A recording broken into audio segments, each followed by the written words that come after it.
This Film is Lit, the podcast where we finally settle the score on one simple question. Is the book really better than the movie? I'm Bryan, and I have a film degree, so I watch the movie, but don't read the book. And I'm Katie. I have an English degree, so I do things the right way and read the book before we watch the movie. So prepare to be wowed by our expertise and charm as we dissect all of your favorite film adaptations and decide if the silver screen or the written word did it better. So turn it up, settle in, and get ready for spoilers, because this film is lit.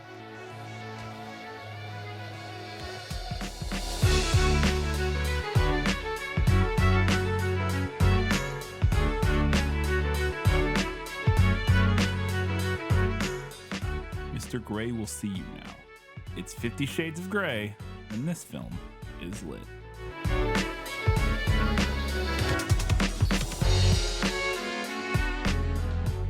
Hello and welcome back to This Film is Lit, podcast where we talk about movies that are based on books. It is the first episode of our summer series 2022. We're talking about 50 Shades of Grey. I'm going to spend very little time at the beginning here discussing anything else because we have so many notes as our summer series tend to have because we both read. Just to set that up ahead of time in case you're new to the summer series or just jumping in for 50 Shades of Grey. Normally the way our podcast works is that one of us will read the book, usually Katie, and then we'll both watch the film, and then we kind of compare and contrast, and the person who didn't watch the film will kind of ask, or didn't read the book, will ask questions about it.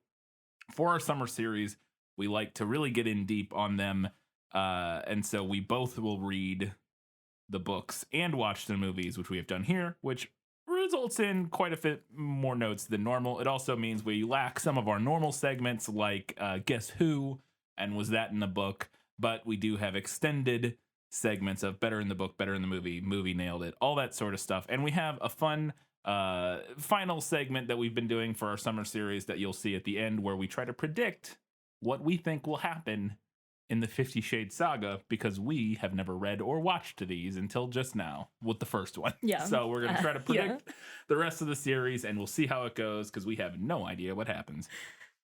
I just want to say real quick, I am so glad that you also read this. Oh, yeah. Because if I had to do this by myself, I don't even know. Yeah, I mean, it's a lot. There's a lot to talk about. We're going to get right into it. Before we get right into it, I wanted to remind you, again, if you're new here, if you're enjoying this, if you're listening to our summer series and you really like it, you can support us on Patreon. Just go to patreon.com/thisfilmislit. Support us for a couple bucks there a month, and you get access to bonus content and all other kinds of good stuff. All the information is on Patreon. And with that, we hope that you will enjoy our foray into 50 Shades of Grey. Let me explain. No, there is too much. Let me sum up. If you have not read or watched 50 Shades of Grey, here is a brief summary of what goes on. Spoilers abound from here on out. Also, obviously, these episodes will be not safe for work, in case that was not... Not safe for work, not safe for kids. Yes. I mean, again, seems pretty obvious based on the material we're covering, but just in case there was any question. And there will be discussion of things like manipulation and abuse and stuff throughout, never in any sort of explicit detail, and hopefully not in a way that would be, triggering to anybody. But if that is something, that's what these books kind of tend to be about.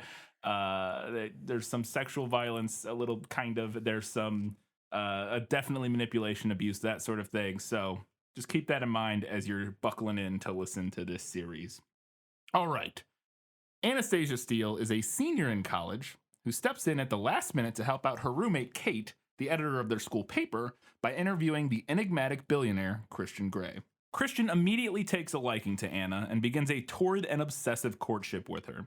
He stalks her to her place of work. He stalks her to a bar where he rescues her from an over-amorous friend, after which the two begin dating, air quotes. But Christian has a secret. After signing an NDA, Christian shows Anna his playroom and explains that he is not interested in vanilla sex or traditional relationships. He is a dominant and is only interested in practicing BDSM with his partners. This initially frightens and confuses Anna, but over the course of several weeks, I believe, it's hard to tell the timeline of this, but I think several weeks, She slowly finds immense enjoyment in some aspects of the lifestyle as Christian and her relationship grows more intense. She still hesitates at some aspects of BDSM that Christian wants to engage with and is frustrated with Christian's ever-changing disposition and his emotional guardedness, but finds herself falling deeply in love with the damaged billionaire. Things come to a head when, before signing her contract to enter into their formal BDSM relationship with Christian, Anna asks him to show her how bad his punishments could be. Being spanked or hit has been the main aspect of BDSM that Anna has disliked throughout the course of their relationship, and she's unsure that she'll be able to provide the outlet that Christian is looking for. Christian agrees to show her how bad it can be and spanks her with a belt to the point where Anna has a breakdown and realizes that she is not into it. Anna breaks off their relationship, telling Christian that she can't be what he needs, and the two part ways. As a very Cliff Notes version, there's a lot of other things that happen, but we'll get into all the details. So much stuff. We'll get into all the details in our breakdown. So the way we're going to do this is, again, if you haven't checked out a summer series before, we're going to go through, and it's going to be a bit messy because there's so many notes, but the general idea is we have split this up into three main segments, which are better in the book, better in the movie, and the movie nailed it. And the way that works is better in the book are things that we thought the book did better than the film. Mm-hmm. Better in the movie, as the name implies, are things that we thought the movie did better than the film. And the movie nailed it are things that came directly out of the book that weren't necessarily better in the film. Same. Pretty much just spot on from the book, and the movie didn't really improve on it in any way or anything like that. And then we'll have some odds and ends later in our odds and ends segment, and then we have our prediction segment after that before we get to the final verdict, where we will pick either the film or the book as the better piece of media. But that'll be at the very end after probably 3 hours of discussion. So grab yourself a glass of wine and strap in, because it's time for Better in the Book. You like to read? Oh, yes. I love to read. What do you like to read? Everything. Our shortest segment. Bit of a spoiler for how this is going to go. Better in the Book is definitely going to be our shortest segment of the day. I think I actually meant to move this note because I think you had it in a different segment. But in the movie, when she's interviewing Christian, Yes, when she goes in to meet Christian. Yeah, she has a line about like, oh, it sounds like you have a bigger heart than you let on, and I think it was a rewrite of something that was actually in the book, maybe. Yes, well, there's a line in the book that I guess I did have this in a better segment. I had this in Better in the Movie, kind of, this whole discussion. Yeah. Which we'll get to in a little bit. But there is a line specifically about how she implies that he says, oh, people that know me say I don't have a heart. And she kind of implies that it seems like maybe he does.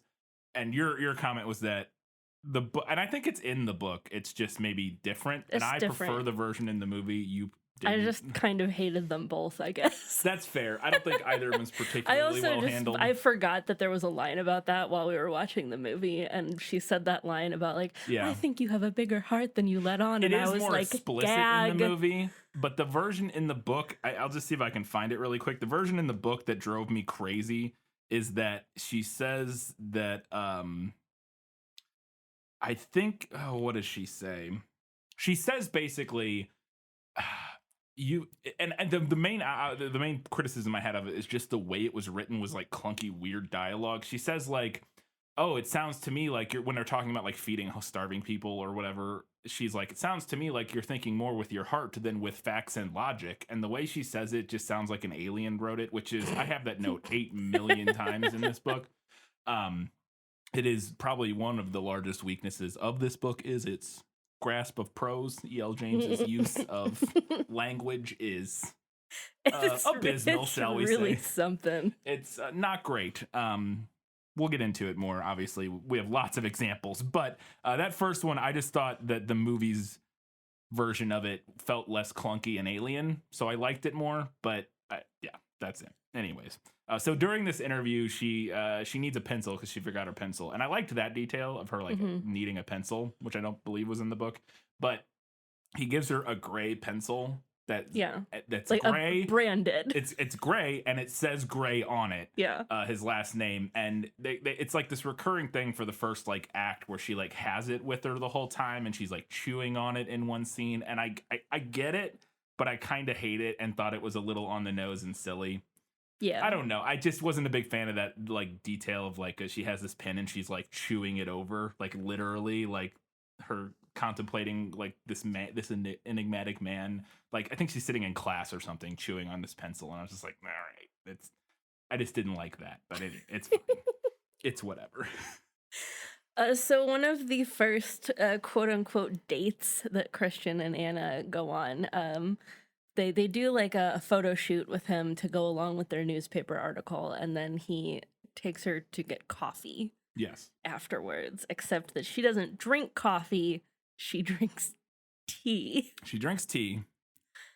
And the movie left this out, and I was a little disappointed. I had this in better in the movie but go ahead, yes. Because I thought this was the weirdest detail. It's a very strange detail. Very strange. So she gets her tea, and she likes like Earl Grey breakfast tea it's or like something Higgins. like it's that. got a name. It is basically just like generic English breakfast tea, but it has some sort of brand name attached to it that I can't recall. I think it was Twinings. Twinings, that's it, yeah. Which I think actually is a real brand. It is. It is. But so she pours in the book. She pours the hot water into her teacup, and then she like dunks the tea bag really fast and immediately takes it out. Yes, that's how it's described in the book. Is that she puts it in for mere seconds before removing it, leaving her with just the weakest possible tea, and then she puts nothing in it. She drinks it black, but weak. Black but weak, and he understandably was just like, what? I was like, well, it's nice to know that, because at this point we already know enough of book Christian to know that he is a bit of a psychopath, and I'm not using that clinically, obviously, but maybe in his case in the book, I don't know, but he's a bit of a psychopath, and I was like, well, at least they found each other, because anybody who drinks weak black breakfast just drinking hot water is weird. She's drinking hot water that briefly considered being tea. What if LaCroix made hot tea? Why? That's a nightmare. Yeah. Hot LaCroix, I think I would die. She had hot water, and somebody in a room 3 doors down yelled the word tea. Yeah. But she doesn't like drinking coffee. No. Which felt to me like a not like other girls thing. That's definitely a running sort of theme with Anna in this. Specifically because I had that same note in relation to a different moment where she's at one point talking about her roommate Kate, who is her best friend, and Kate is, in Anna's opinion, is like way more beautiful than her, and is like classically beautiful and gorgeous, and she's also rich. And she has a thing about like I think it's when they're going out or something, and Anna describes herself as more of a Converse and t-shirt kind of gal, while Kate's all sexed up in her little dress or whatever. And I was like, all right. And the movie kind of keeps the styling of their characters that way, but cuts Anna's sort of observation of that fact to where it becomes less insufferable. We'll get more to that, obviously. We have more thoughts on that. Yes, but I thought the same thing, that it's definitely we're playing with a character here who is not like other girls. Yes, and the coffee thing especially made me think that, because E.L. James was writing this like 2009, 2010. We're like right in the wheelhouse of that like Starbucks girls, girls who wear Uggs. Not like other girls kind of era. Yeah, and drink pumpkin spice lattes. Yes. And the internet loved to make fun of it. Still do, honestly. Speaking of the bar, though, this is maybe my only point like against the movie, like something that the movie did that the book didn't have. So you didn't like? Yes. Okay. So when she is at the bar, she drunk dials Christian, which does happen in the book. Yeah. But when she's doing it in the movie, she like turns to this other girl that's standing by her after she finishes and is like, I told him. Yeah. And this other girl just kind of looks at her. And just kind of like rolls her eyes or whatever. Just like, okay. In my experience, in my, we'll say, vast experience, very inaccurate depiction of girls in bar bathrooms. In real life, they would have been so supportive. Yeah. he would have heard every single one of those girls in that bathroom yelling, "Dump him!" in the background of that phone call. Yeah. Absolutely guarantee. It did. It even stuck out to me because not that I've been in a lot of women's restroom conversations at bars, but I'm aware. Like I've been waiting in the line for the men's room at a bar and heard the conversations happening in the women's restroom at a bar. So yeah, it doesn't. Yeah, I agree. It did. It stuck out to even me that was a little unrealistic. During that conversation, this is a thing that the movie leaves out from the book that I really enjoyed. That scene overall, we'll talk about later because it's way better in the movie. Yes. But there is a moment in the book, a specific line where she's talking to him in that phone call, and she says at this point he has sent her a gift of Tess of D'Urberville's or whatever. Yeah, Thomas Hardy books. Yeah. Like first edition, like very expensive, rare books. Yeah, as a gift, and she's going to send them back, and she's telling him this over the phone call, and she mentioned it in the movie, but in the book, she has a line where she says, I'll send them back with an equal... Actually, this might not be that scene. It might just be like a thought she has, which might be like at a different point. She says, I'll send them back with an equally baffling note from some obscure part of the book, which I thought was very funny because when he sends them to him, he includes some like cryptic, cringy note about it's like a pull quote from the book that's like something super cringy. Yeah, I think I have it written down later, but anyways, and her that line I thought was very funny and made me like her character a little bit. It's one of the few moments where that happens, but I did like that line. The movie doesn't include it, but it includes a lot of other stuff to make up for it. So this is the first moment in the book, I think, where I got the feeling, maybe not the first, but one of the first moments, and this is going to be a bigger conversation, especially because I watched an interview with E.L. James today, intervening between writing all my notes and then recording this, and I am now less sure about my opinion on this. But there's a moment in after he comes and gets her from the bar, where and the next morning she wakes up or whatever in his room. And he's like castigating her for getting so drunk and stuff and being an asshole. And she thinks to herself in that moment in the book, I didn't ask him to come and get me. Somehow I've been made the villain of this piece. And of this piece. And I'm like, well, I'm glad she recognizes that. And it was kind of, again, one of the first moments where her character kind of realizes that what Christian is doing is bad and the way he's behaving is unacceptable. Mm-hmm. And it's not the only one in the course of the book. And I guess we'll just talk about this now because this is a big discussion that I feel like surrounded this book that I'm still not sure of.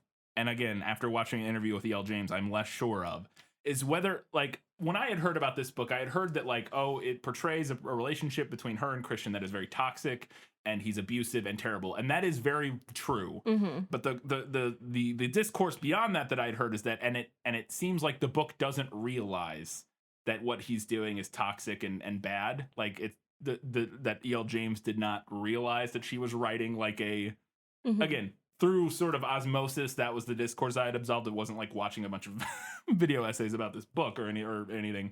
But this was a moment, and there are plenty of them throughout the book, that made me feel like I think she does realize that she writes moments where our protagonist acknowledges the fact that what he's doing is bad.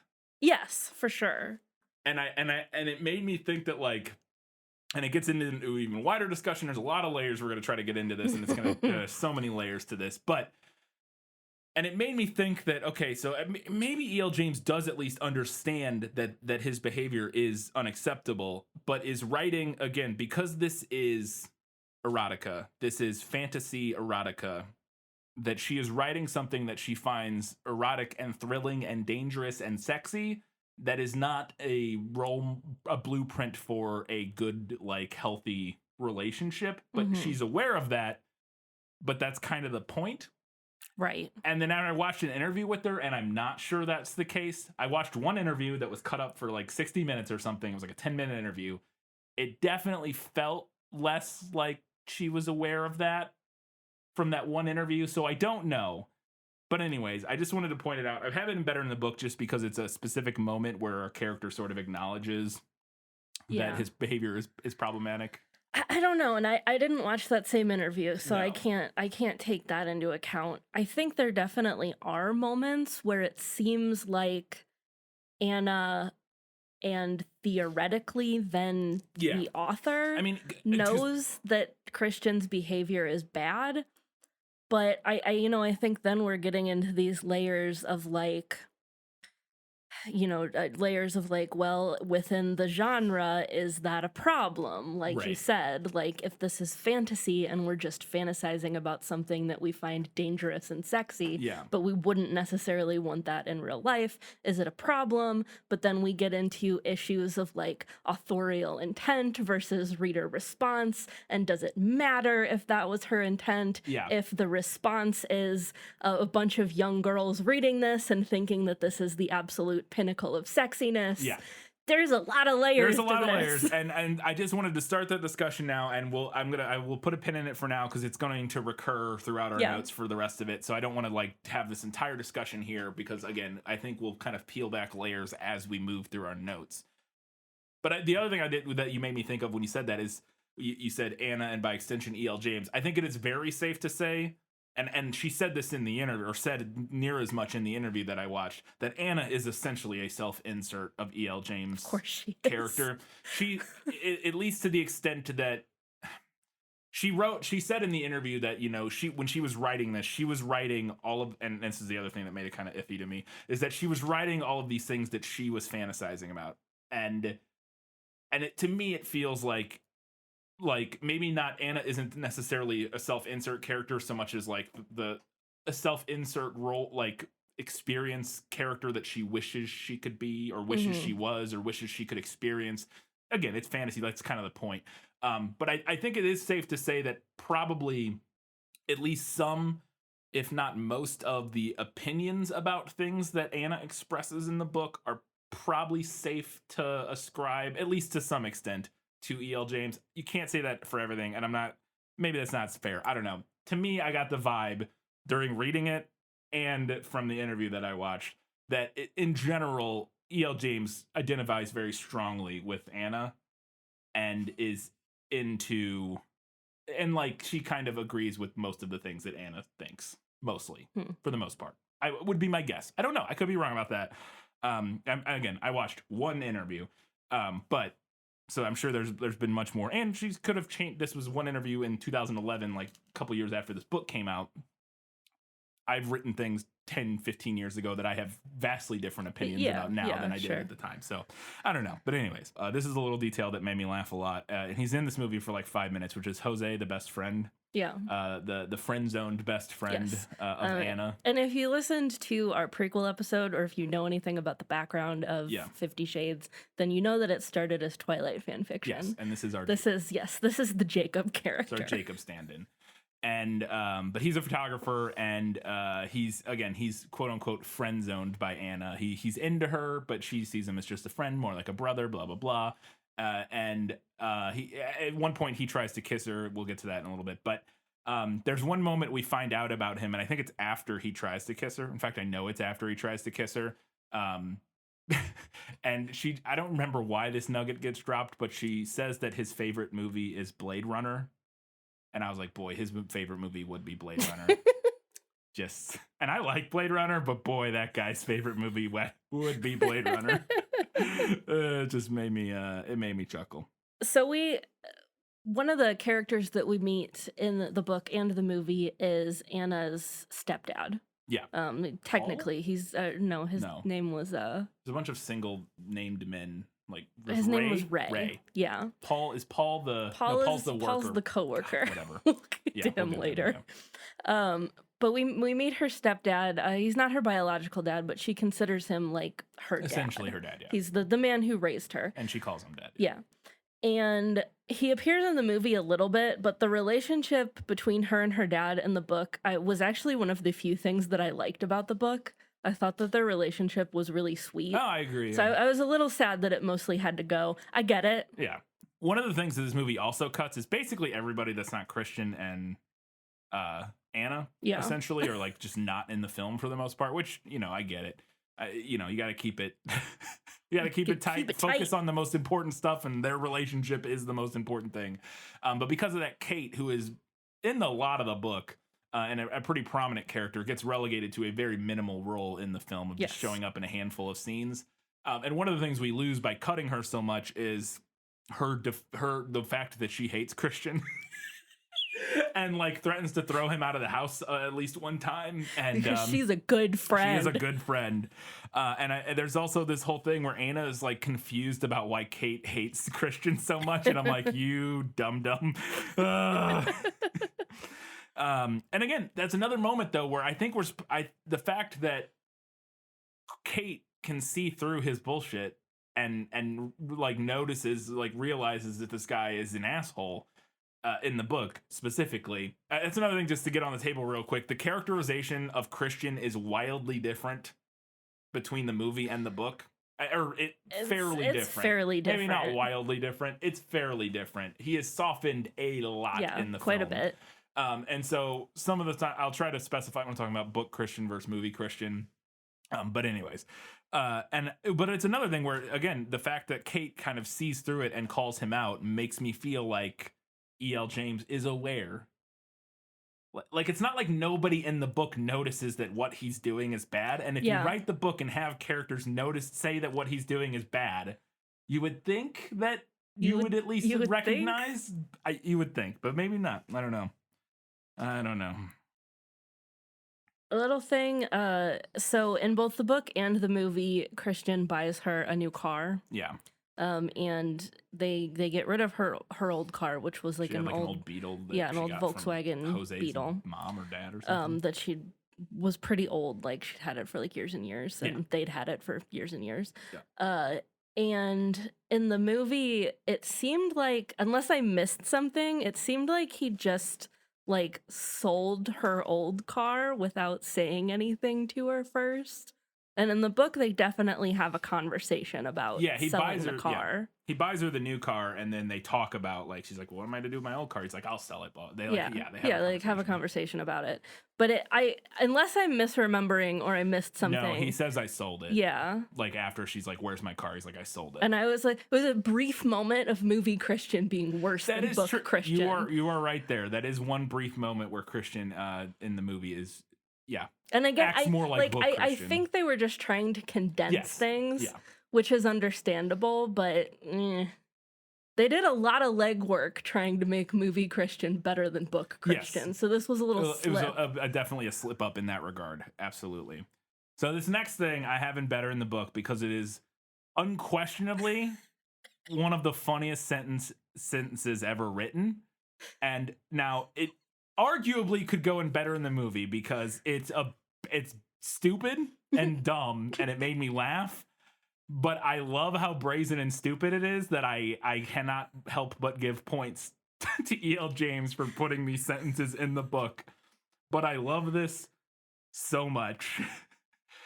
It's this one sentence it goes on, but this one sentence in particular destroyed me. They're having a discussion about why Christian likes to spank people, like why he's into spanking and punishment and all that sort of stuff. And he says to her, "I like the control it gives me, Anastasia. I want you to behave in a particular way, and if you don't, I shall punish you, and you will learn to behave the way that I desire. I enjoy punishing you." Here comes the best line in the history of the universe. "I've wanted to spank you since you asked me if I was gay." Which is undeniably hilarious. Reading, and the context for this is that in the interview, which we'll talk about, in the interview at the beginning, she asked him if he's gay. Yeah. Like, it was a question that Kate wrote because there's like rumors about him being gay or whatever. Yeah. And she didn't look at the questions and she just sort of blurted out the next question, and it was, "Are you gay?" But I've wanted to spank you since you asked me if I was gay is amazing. It is a cherry of a sentence, truly. It goes on. The next couple sentences also got me. "I flush at the memory. Geez, I wanted to spank myself after that question. So Catherine Kavanaugh is responsible for all of this. And if she'd gone to that interview and asked her gay question, she'd be sitting here with the sore ass." Which is just amazing. Amazing. I mean, it's terrible, and again, should arguably be better in the movie because they did not include any of that, but incredible. I love it so much, and so for that, I'm giving it points. I have to say, I really love and asked her gay question. Yes, and asked her gay question because it's amazing because it's clearly saying the question about being gay, but you can read it both ways, and it's very funny. I laughed literally out loud for several seconds after reading those couple lines in the book. I was not prepared for it, and it cracked me up so much. Oh, goodness. Anyways. Also, she then goes on to have the thought about, because Kate is very bossy, she goes on to have a thought about Kate pulling her across her lap and spanking her, and I was like, we'll see if this goes anywhere in the future. Interesting. Probably not. Probably that would not. be too interesting. Probably not. Too interesting for this book. Yeah. So one of the places that we're introduced to in this book is Christian's playroom. Arguably the most important place where he has all of his BDSM of furniture and it's his own personal and dungeon, tools sex and dungeon, whatever you want to call it. Toys and things. And one of the things in this place that we both thought sounded kind of neat, was amazing like, in the book. Sounds kind of cool, is that he has this whole setup on the ceiling that's like a grid system. Yes. And you can put the restraints on it, and then like they slide around. Yeah, they slide around so you can like move the restraints to any place in the room. In the room or within this grid, however big it is, I assume. And the movie, he pulls down a grid thing, but it is not a slidey. They don't seem to. He just ties her to it. Or like chains her to it or whatever, and it doesn't seem to have the same, because it's explicitly described as being able to slide, and I was imagining like a kind of like, it's like a almost like the thing at like a laundromat that they put yeah. You know, the bags of clothes on or whatever, like that, but in a grid, and you can kind of just, and it's not motorized, obviously. You can just slide. That would be a whole different thing. That'd be a whole different thing. No, but you can just kind of slide around. Yeah, you can tie somebody to it and then slide it around kind of wherever you. And I was like, that is clever. That sounds cool. Yeah. They didn't do that in the movie, which makes me wonder if it's not possible. Oh, it's definitely possible. I've seen things like that for other things. I'm trying to think. There's something in my head that I have seen. Again, I guess the laundromat is kind of close, but there's some other thing I remember seeing for something that is a very similar. It might have been on something like Ninja Warrior or something where they have to like navigate through by like something like that. So it's definitely doable. It's definitely doable. I just it probably was more work than it was worth for the film. It was just like, let's just. He's got a thing that it doesn't matter. Because to be fair, they don't use it in the book. That's true. She stays in one spot. I mean, there are 2 more books. True, it could get used in a future book. We don't know. The only good moment of prose in this entire novel, I was like, and it comes like randomly 350 pages into this book. So much of this is so poorly written, and maybe it was just an low expectation things, and this isn't that great. But in one of the scenes towards the end, she's describing an orgasm, which happens so many times in this book. And usually described almost exactly the same every time, which is one of the things that makes it tedious to read. Yes, the sex scenes were incredibly tedious. Yes. But this one in particular, towards the end, I thought was like, wow, that's like kind of well written in a way that's at least interesting. And it's she says, or she thinks, I cry out a wordless plea as I touch the sun and burn, falling around him, falling down back to a breathless, bright summit on Earth. Like, as far as it goes, like, again, considering the rest of them is just like, and then I orgasm, and it's more, but like, basically, it's like the same boring, like, nothingness. It's like, this is at least poetic and interesting in a way. It's like a nice little shiny thing on top of a pile of garbage. Yeah. And it's like it happens once in the whole book. I was like, wow, who did somebody else? I honestly questioned if she stole that from something. Like if that was like from some other book or something. Like I was like, it does not fit with the rest of the way she writes, like at all. Very strange. Very strange.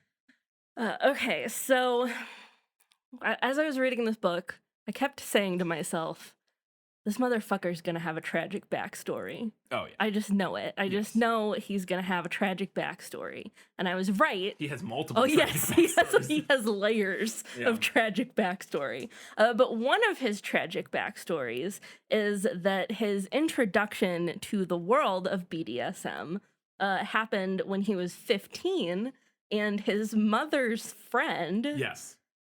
Who Like, was in her 30s, yeah. 40s, something like that. Something like that, like, took him as her submissive. Yes. So she raped him. Yes. Yes. So then that was his introduction, I mean, not just to BDSM, but to, like, sex in general. And I don't think that this line was in the movie. If it was, I didn't catch it. I don't think it was. They do. I mean, the movie very explicitly mentions and calls her, like, you know, like Anna calls her like a child abuser at one point. And there are some discussion, but I don't think this specific line is in the movie. This specific line that was in the book, when he and Anna are discussing that backstory, and she asks him, like, what if you had been a 15-year-old girl? Yeah. And this woman, she calls her Mrs. Robinson. Anna calls her for part Mrs. of the story. Robinson. Her name is Elena. From The Graduate. Yeah. Right? Yeah. And what if she had been an adult man? Yeah. And I think that's really important to point out. Yeah. Because that is a very real and very harmful double standard. Yeah. Yeah. And again, it's one of the things that I agree completely, obviously, but it's one of the things that this book does acknowledge is bad, but then also has a weird, I'm really interested to see where that all goes. Yeah. It's honestly one of the things I'm most interested in where this series goes is to see what happens with that, because we find out he's still friends with her. Yeah, he still interacts with her regularly. Like, hangs out with her and stuff. Yeah. It's wild. And so I'm really interested to see kind of where the book takes that and what it does with it, because it, again, the book acknowledges Anna, who I think is, like I said, is safe to say is kind of our E.L. James stand-in here. You know, calls her a child abuser all the time, and like clearly calls this out as abusive and terrible and a nightmare. And Christian does not see it that way. Yeah, like he acknowledges. I feel like he acknowledges that it is bad, but also he's like, but it's fine. I was not, like, he thinks he was not negatively affected by it. Oh, yeah. Sir. Yeah, he seems to be okay with it. No, because here's the thing, and I just want to start this aspect of the conversation right now. Yeah. So he says to Anna very early in the book, before the first time they have sex, that he's never had vanilla sex before, like ever, like literally ever. Yeah. And I'm like, look. Yeah. Yeah.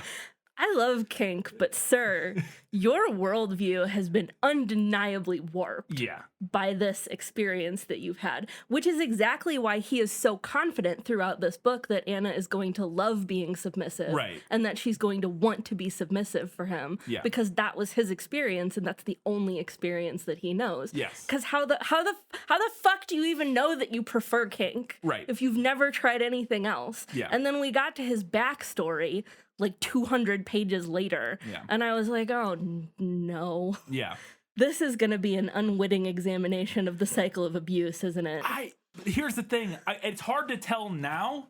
And again, when the interview made it more confusing for me, I'm not sure if it's unwitting. See, and I'm not sure now either. Yeah. Like, is it or isn't it? I don't know. I don't know. And it'll be easier to tell as we go. And this could also, but she wrote this all at once, right? All 3 books. Yeah, it started out as one huge thing. I'm actually really excited about that, because what I was worried about is we would get the Twilight thing where she would start responding to criticism of the previous book in, you know what I mean? Yes, in the sequels. Yes. And so I'm actually really excited to know that, potentially at least, we think that she wrote all of these at the same time, so that the sequels won't have had time for her to hear, like, people being like, oh my God, Christian's an abusive asshole and this is all a nightmare, and for her to, like, try to correct that in some way. Because at least to some extent. Yes. Because I am interested to see because to me, if I didn't know anything, if I read this book completely in a vacuum, it would, to me, feel like not an unwitting examination of the cycle of abuse, but a very clear and deliberate examination of that cycle of abuse, and of a journey that he goes on to, that he would have to go on to sort of heal, you know, heal and come to terms with the abuse that he suffered. And it seems like that to me is where the books should be obviously be going. I don't know if they are or not, though. I hope that's the thing. so. We shall see. But yeah, it is. Because that is absolutely what it is. He is doing to Anna exactly what was done to him. Yeah, albeit a little less. I mean, she's not a teenager. I mean, she's an adult. Yes, she's an adult. But she's yes. still, and more on this later, Yes. she's still like extremely naive and inexperienced. Yes. Yeah. Yeah. In a way that is very problematic. Yes. Yeah. But she does have a sick burn for Elena. Elena is the name of Mrs. Robinson, her actual name. And Anna does get in a sick burn on her that I just included here because it's not in the movie. Where they're arguing because he goes and has dinner with Elena at one point, and Anna's very upset about it, and she's like writing him an email and like talking shit on Elena and says, "Did you get too old for her? Is that why you broke up or something like that?" Got him. Oh shit. Yeah, it's very funny. Probably is what happened. / dark and scary. Yeah. Yeah. And then one last little detail that I had that I thought was very funny. And this again is not really better in the book, but it kind of is. Again, I can't tell if it's how. It's hard to say. Yeah, but there's a moment where Anna is after she flies out to Georgia to see her mom, and then she's flying back. And both ways, he upgrades her to first class. Yeah, Christian does without her like knowledge or anything. And both ways, she does not have anybody sitting in the seat next to her. And in the book, she has this thought that like, oh, I wonder if Christian could have bought the seat next to me so that I wouldn't be sitting next to anybody or have anybody to talk to me or something like that. But then she dismisses it in the book by going, yeah, nobody could be that controlling. And I was like, ma'am, have you met your boyfriend? Ma'am. I was like, excuse me? Have you met your boyfriend?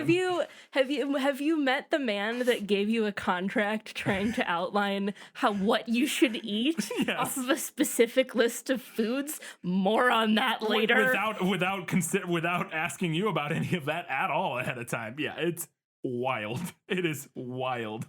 But it made me, and again, that was one of those moments where I'm like, wait, I don't know what to get from that. Like, am I supposed to like roll my eyes at Anna's naivete there, or am I supposed to agree with her? Like, oh, like does E.L. James not think that is a line too far for Christian? Like, you know what I mean? Does E.L. James think, oh, like, yeah, he's controlling, but he's not that controlling? Because like, oh my God, that's not even near the worst thing. That's not even that. It would be nothing for him to do that. No. Nothing. No, in fact, that could even be considered a kind of nice thing to do on a plane is buy the, like, I mean, depending on what your motives are, like, sure. That is actually kind of a nice thing to do. It's like, hey, you don't have to sit next to somebody on this 8-hour plane flight or whatever. But yeah. Oh my God, it cracked me up. All right, so that was it for Better in the Book. A pretty short segment. Like I said, there was not a lot that we preferred in the book. A lot to talk about, though, on things we thought were better in the movie. My life has taught me one lesson, Hugo, and not the one I thought it would. Happy endings only happen in the movies. So this book is in first-person narrative. We're in Anna's perspective the whole time. So the first time that we meet Christian in the book is when she does. Yeah. When she goes in to interview him. But the movie opened with some shots of both of them getting ready for the day. Yeah. And he's like going for a run and she's like getting dressed and blah, blah, blah. He's getting dressed and we see his big fancy apartment. Yes. So we get some like parallel action between the two of them. And I liked that we got to see a little bit with him before she meets him. It set him up to kind of feel a little more fully fleshed out. Yeah. I agree. He was in the book. I like that a lot. I like to feel more like a character in his own right. Right, yes. And as opposed to this like aberration that she has that she has spawned from her mind or whatever, from her deep dark fantasy palace. And in particular, there's one shot that I really like that is not something mentioned in the book, although he does always wear a gray tie. We see this shot in the opening where he pulls open his dresser or whatever, and there's like, it's a shot of just like 20 slightly different gray ties, which I thought was very funny. And he like kind of goes through and like picks one and they're like all exactly the same or whatever. But again, a little bit of characterization in a very brief moment that I also liked a lot. She then arrives at to get to the interview. She arrives at his building, and we get this it's on the nose. It's filmmaking 101, but I still think it works really well. We get this shot where she walks up to the building and looks up at it, and we get this really low angle shot with her in the foreground looking up at this gigantic imposing building, setting up how out of her depth she is, and sort of putting her, framing her as this small, meek person who's out of her depth, which again, very basic, straightforward film language, but I enjoyed it. On a similar note, when she leaves the building after giving the interview, it's raining, and the movie has her like stand in the rain for a minute and kind of like tip her head back and and it's kind of cliche, but it's a semi-decent way to visually show us that she was overwhelmed, that she needs to like cool down, quote unquote. Yeah, absolutely. So one of my least favorite things in this book, that was my notes right away. So a lot of my notes in this Better in the Movie segment, and both of ours, honestly, are just things that the movie doesn't do that the book does. Yes. It's like so many of my notes are just like movie cuts this, and then it, like whatever. And then it's some horrifying thing. Some horrifying thing from the book.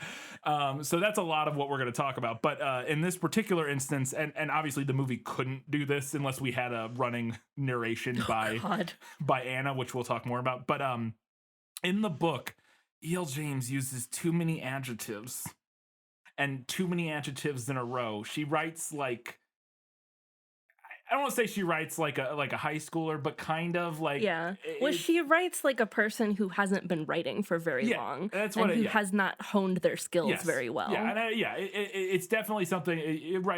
Absolutely. And so we get all the time in the beginning of this book, whenever we're introduced to a character, we get like 6 adjectives in a row. This is the adjective power hour. Yes, that's all we get. And so like we're introduced to like the secretary in Christian's like office, and a very attractive, groomed, blonde young woman like walked up to me or whatever, and it's like, oh my god, okay. Also, I think those are, I would say young blonde woman, but maybe that's a British thing, because the order of adjectives actually there's like a weird there's a rule to that, and I feel like she didn't follow the rule, English. But it also could be different in British English versus American English. I don't know. But I would say a young blonde, a very attractive, groomed young blonde woman instead of blonde young woman. I don't know, whatever.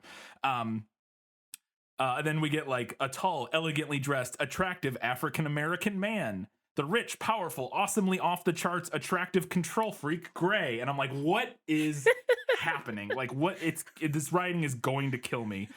I beg the whole time. I'm just like, I'm begging you, E.L. James, describe a character without just listing 7 adjectives in a row before their name.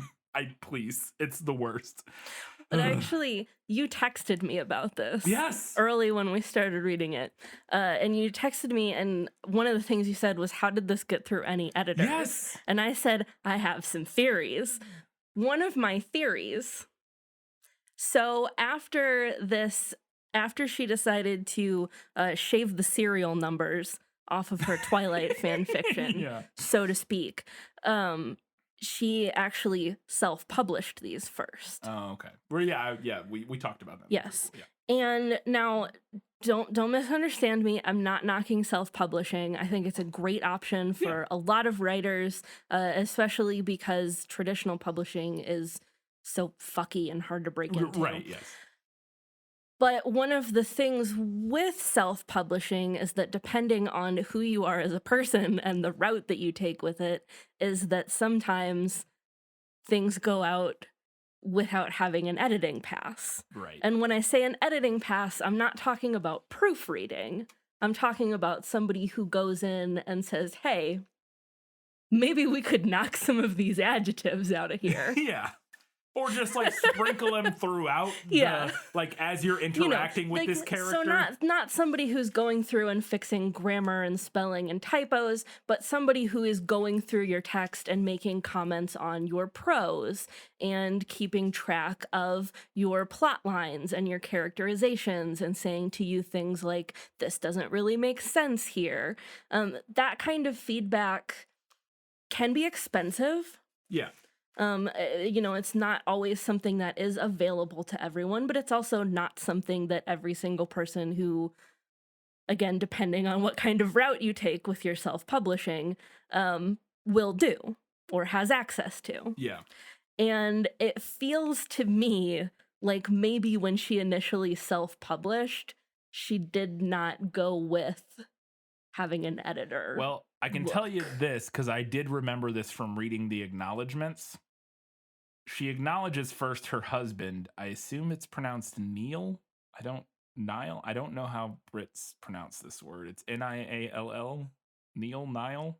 I think that's I don't Neil, know. but I don't know. I don't know. But she says to my husband, Niall, thank you for tolerating my obsession, being a domestic god, and doing the first edit. So her husband took an editing pass on this. I don't know if he has any experience or credentials now these for that, books did eventually get picked up by a Yes. mainstream publisher, but then my other thought was that they were already out there and they might not have wanted to do a heavy edit on them once they were already. Yeah. It's also, we talked a little about in the prequel, famously, E.L. James was a nightmare to work with on the film. She is like a producer, and she was very resistant to any changes. Like And they had to fight tooth and nail for every too. single change that they were able to get in the movie.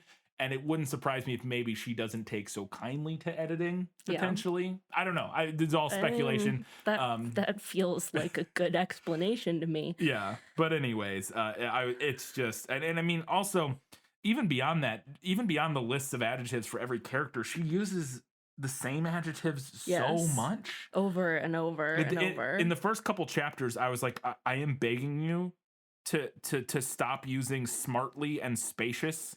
Like everything is smart or spacious, and it's like every room she goes into is like smartly situated and spacious, and I was like, what? I'm going to lose my mind. I'm going to lose my mind. She also randomly throws out like weird $10 words throughout this novel, my favorite of which was describing Christian's eyebrow as censorious.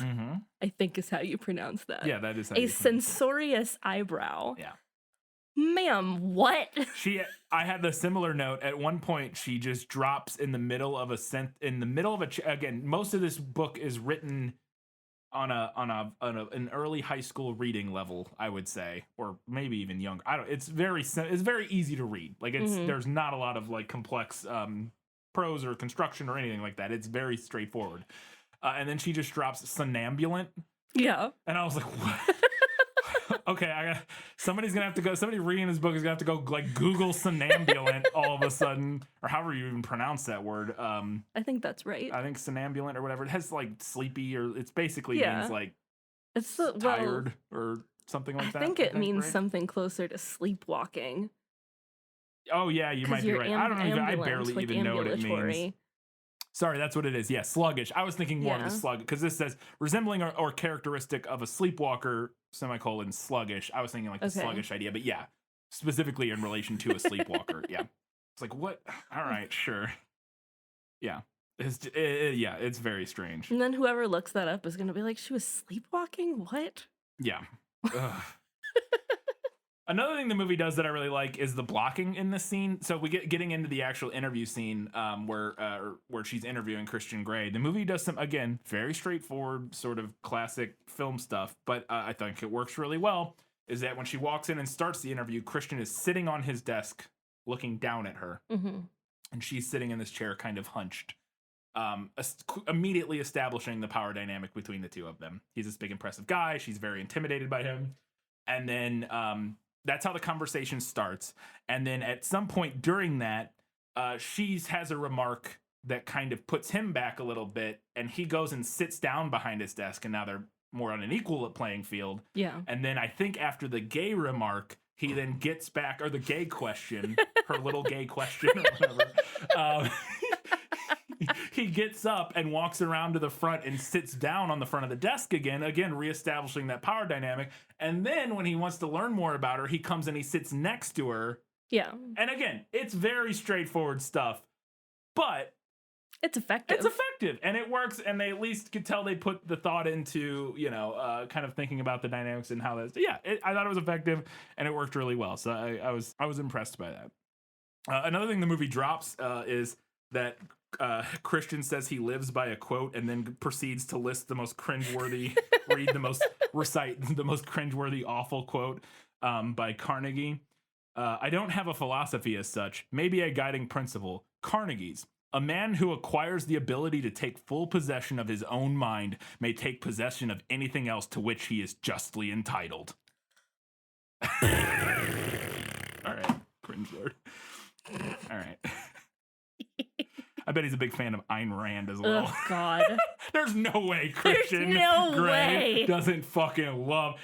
I don't have this in my predictions at the end of this episode, but there is a 0% chance that in one of the next two books, Christian Grey doesn't drop an Ayn Rand reference at some point. I don't know, though. Do you think E.L. James has read Rand? She's at least aware of Rand. Do you think? I would bet. I would bet. It also kind of clashes with, which is, I guess, kind of the point. His super, well, I guess it doesn't necessarily, anyways, because he's like a very, like, he's all into, which is the whole thing they go on discussing the scene. He's all into, like, charity and stuff. He wants to feed the world. He wants to feed the world and whatnot.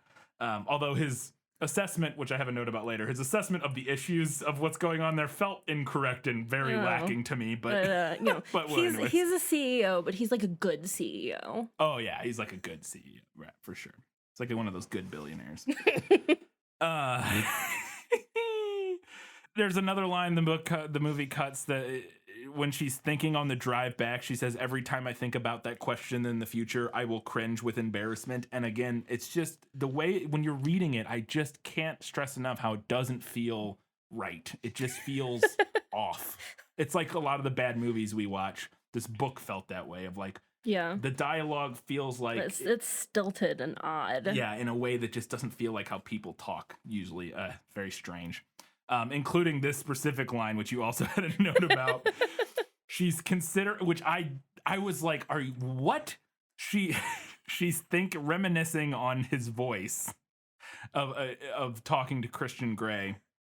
And she says, his voice is warm and husky, like dark melted chocolate fudge caramel, which is already too many things. Just say like melted chocolate. Just fucking cut to the chase. Already too many things. His voice is warm and husky like dark melted chocolate fudge caramel or something. Literally. Literally. Okay. Yes, that I wasn't adding the or something. No, she says or something. Or something. I had seen this line before on the internet. Oh, really? Like making fun of 50 Shades, like this specific line. But I have also seen lines like making fun of 50 Shades that are fake, that are like not real lines. Yeah. I thought this was a joke. I thought this one was fake. And then here it is on page 25 of this book. Thank you. Dark melted chocolate fudge caramel or something. Why the or something? What's the point of what? It's so weird. It's like, it's hard to even describe why it's weird. It's just like you read it and you're like, that's not, why would you write it that way? Like, why? It's so strange.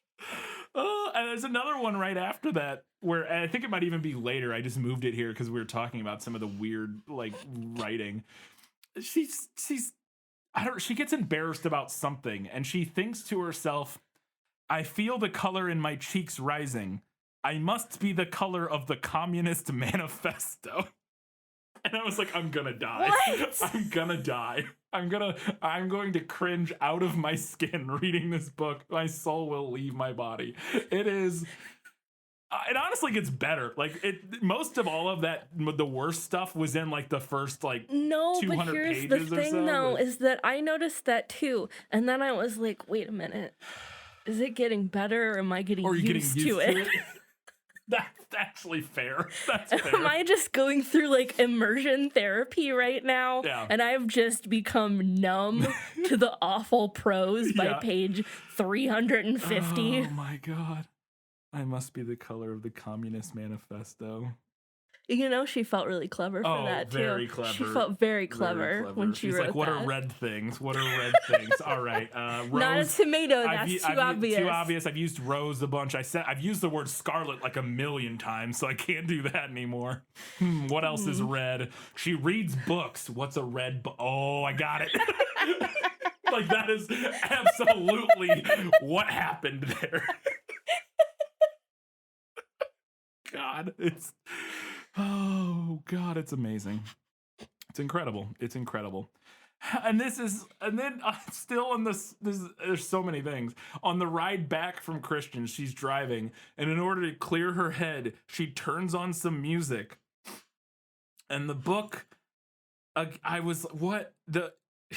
line in the book is, I turn on the radio and I listen to thumping indie rock music.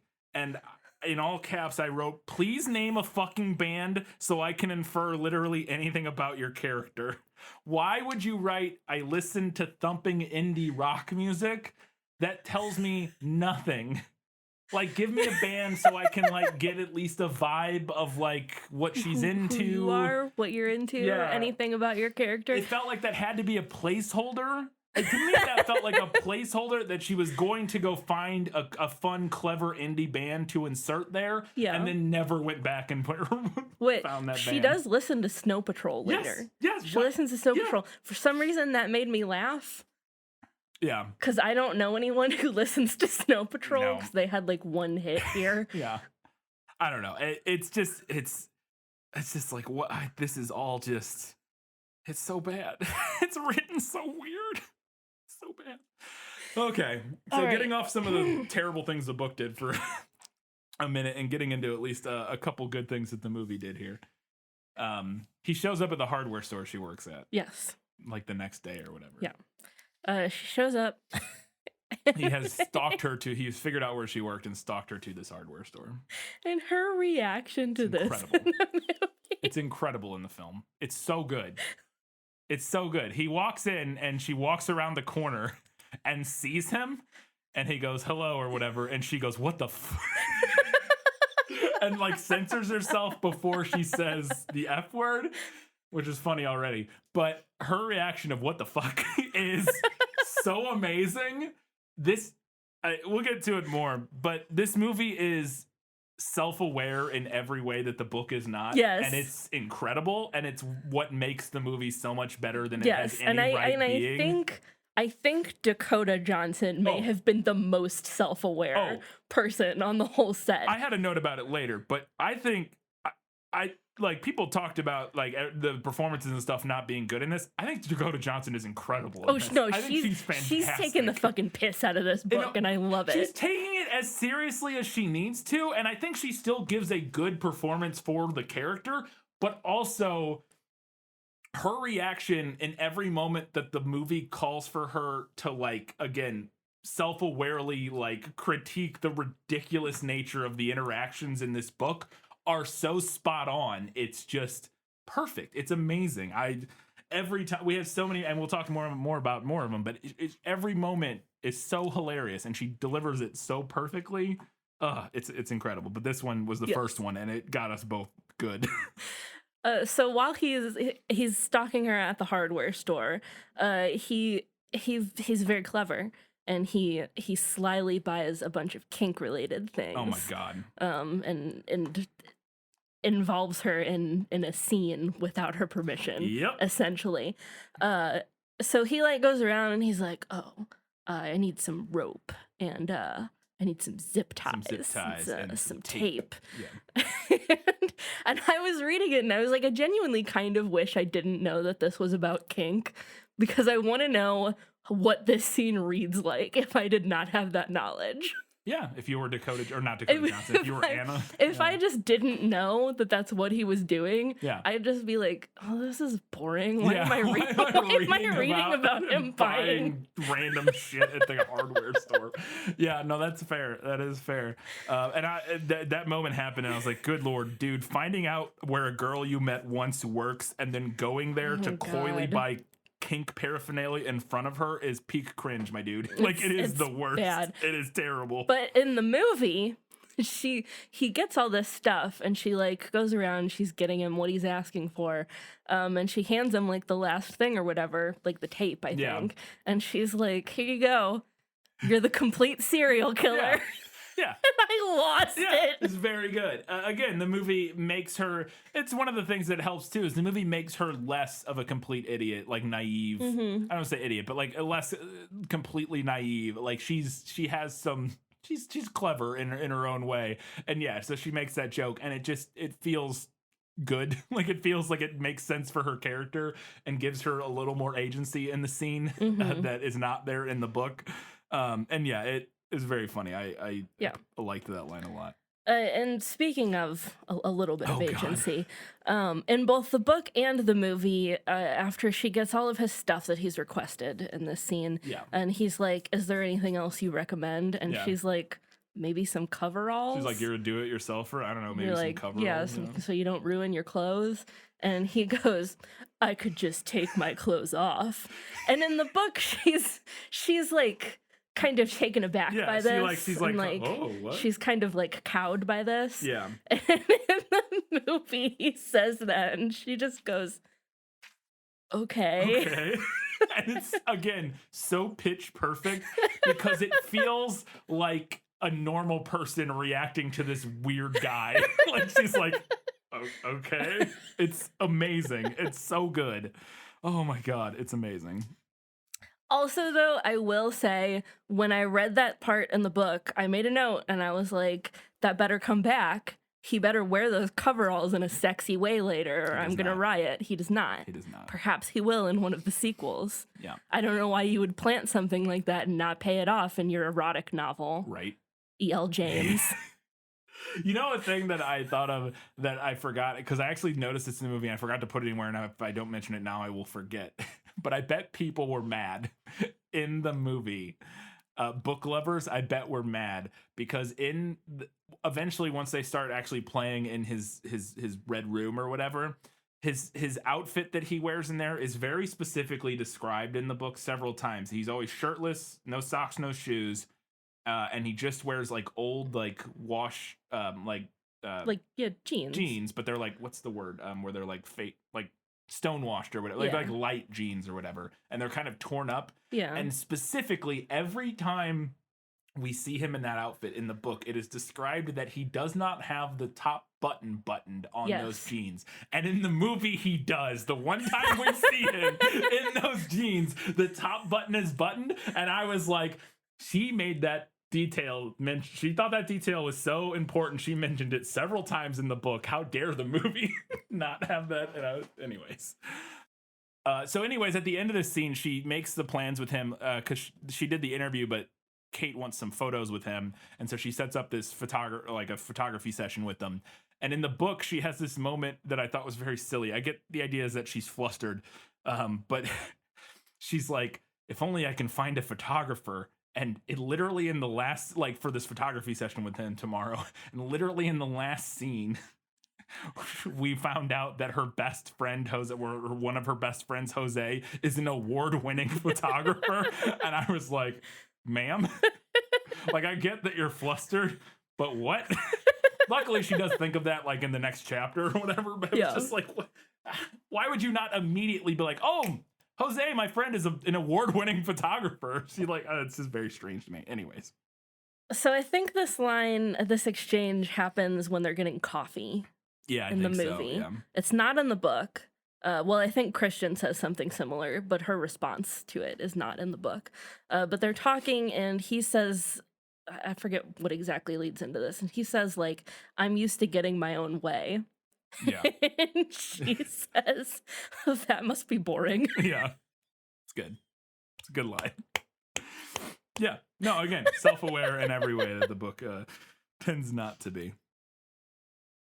So we all take different paths in life, and this is a critique of the book that I had a little bit, but she is 22 years old or something like that, and has never held another person's hand, which I thought was interesting. I have a lot of notes on her specific type of inexperience and naivete that's depicted in this book later. Okay. My main thing that I was going to say is that I thought that the movie made a clever choice of not getting into the details of how Yes. inexperienced she is. She is a virgin. That is definitely better. in the movie, but it is not explicitly stated that she has like never held a hand with a person. And I was like, oh girl, you cannot hang out with a billionaire. Oh no, No. you are not. No, You cannot do this. no. Yeah, that's nope. You need to get as far away from this. Even if you had experience, you should get as far away from this man as you can. Fair enough, but particularly in your instance, Yes.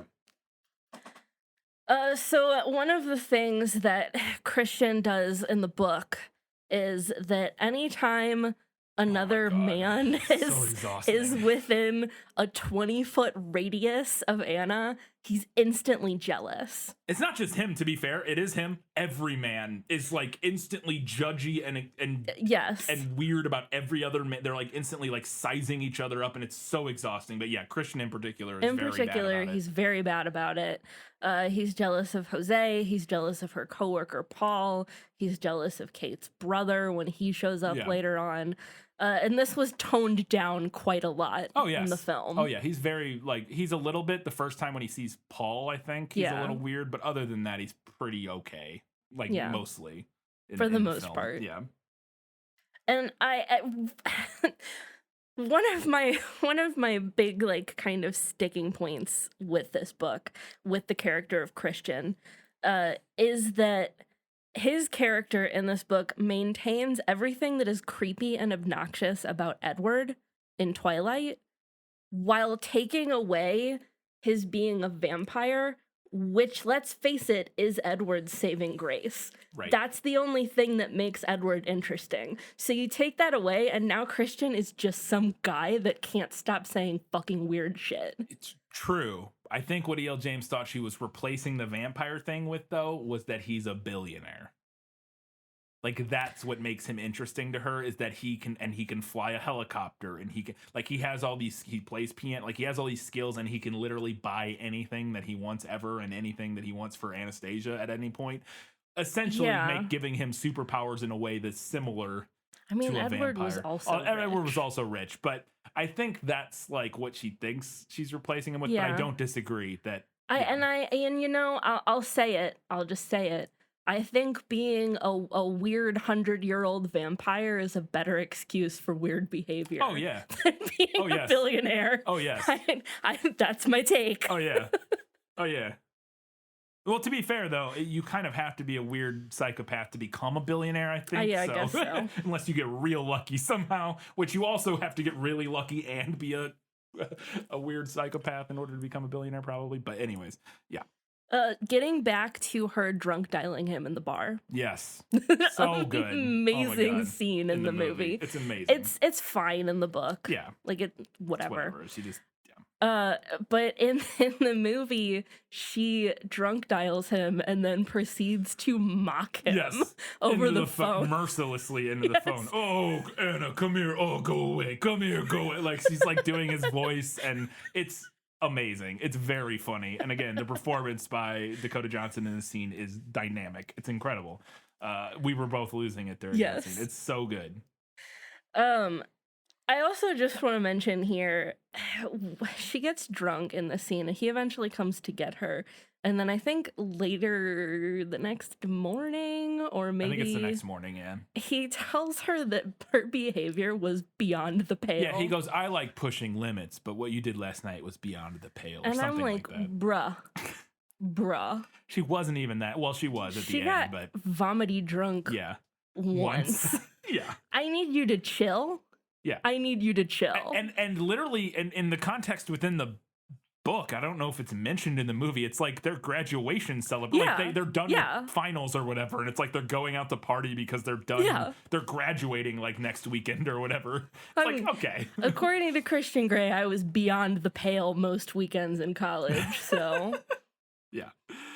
Oh my goodness.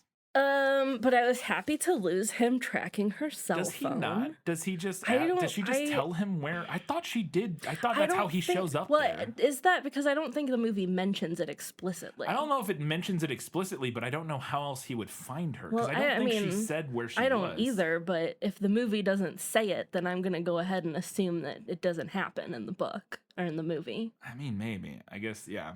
If he doesn't say it, then it's just a weird, like, how did he know she was there? Like, how did he I'm find willing her? to gloss over that enough. in order to lose him literally tracking her cell phone. Yeah. Because that's what he does in the book. Yes. Yeah. That's how he finds her at the bar. He tracks her cell phone. Yes. And she thinks very little of this. No, she's like, well, she does think it's weird, but then is like, no, well. Yeah. Well, And whatever. I'm like, no, you're in danger. Please. Yeah. Like literally the thing she thinks in the book is stalker, but somehow since it's him, I don't mind. Like, oh good, okay. No. No. So a couple of things that I liked better in the movie, when she wakes up in the morning after her drunken evening, he's left like a glass of orange juice and some like Tylenol or something by the bed for her, with a sign that says "Eat me, drink me," Yeah. which I liked. Yeah, it was cute. It's cute. It's a little bit suggestive without being like super weird. Right. And then after she gets up, he does this thing that he doesn't do in the book. No. She's sitting in the bed and he's standing at the foot of the bed facing her, and he takes his shirt off and he like crawls onto the bed towards her and then takes a bite of the piece of toast that she's holding. Yeah. And it was very silly, but it did more for me than anything in the book. Yeah. So I'm going to count that as better in the movie. It's a win. That is a win. Another stellar Oh my delivery by Dakota Johnson. Everyone is so I know. perfect.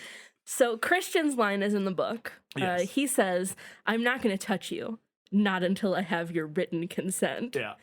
And Dakota Johnson goes, "What?"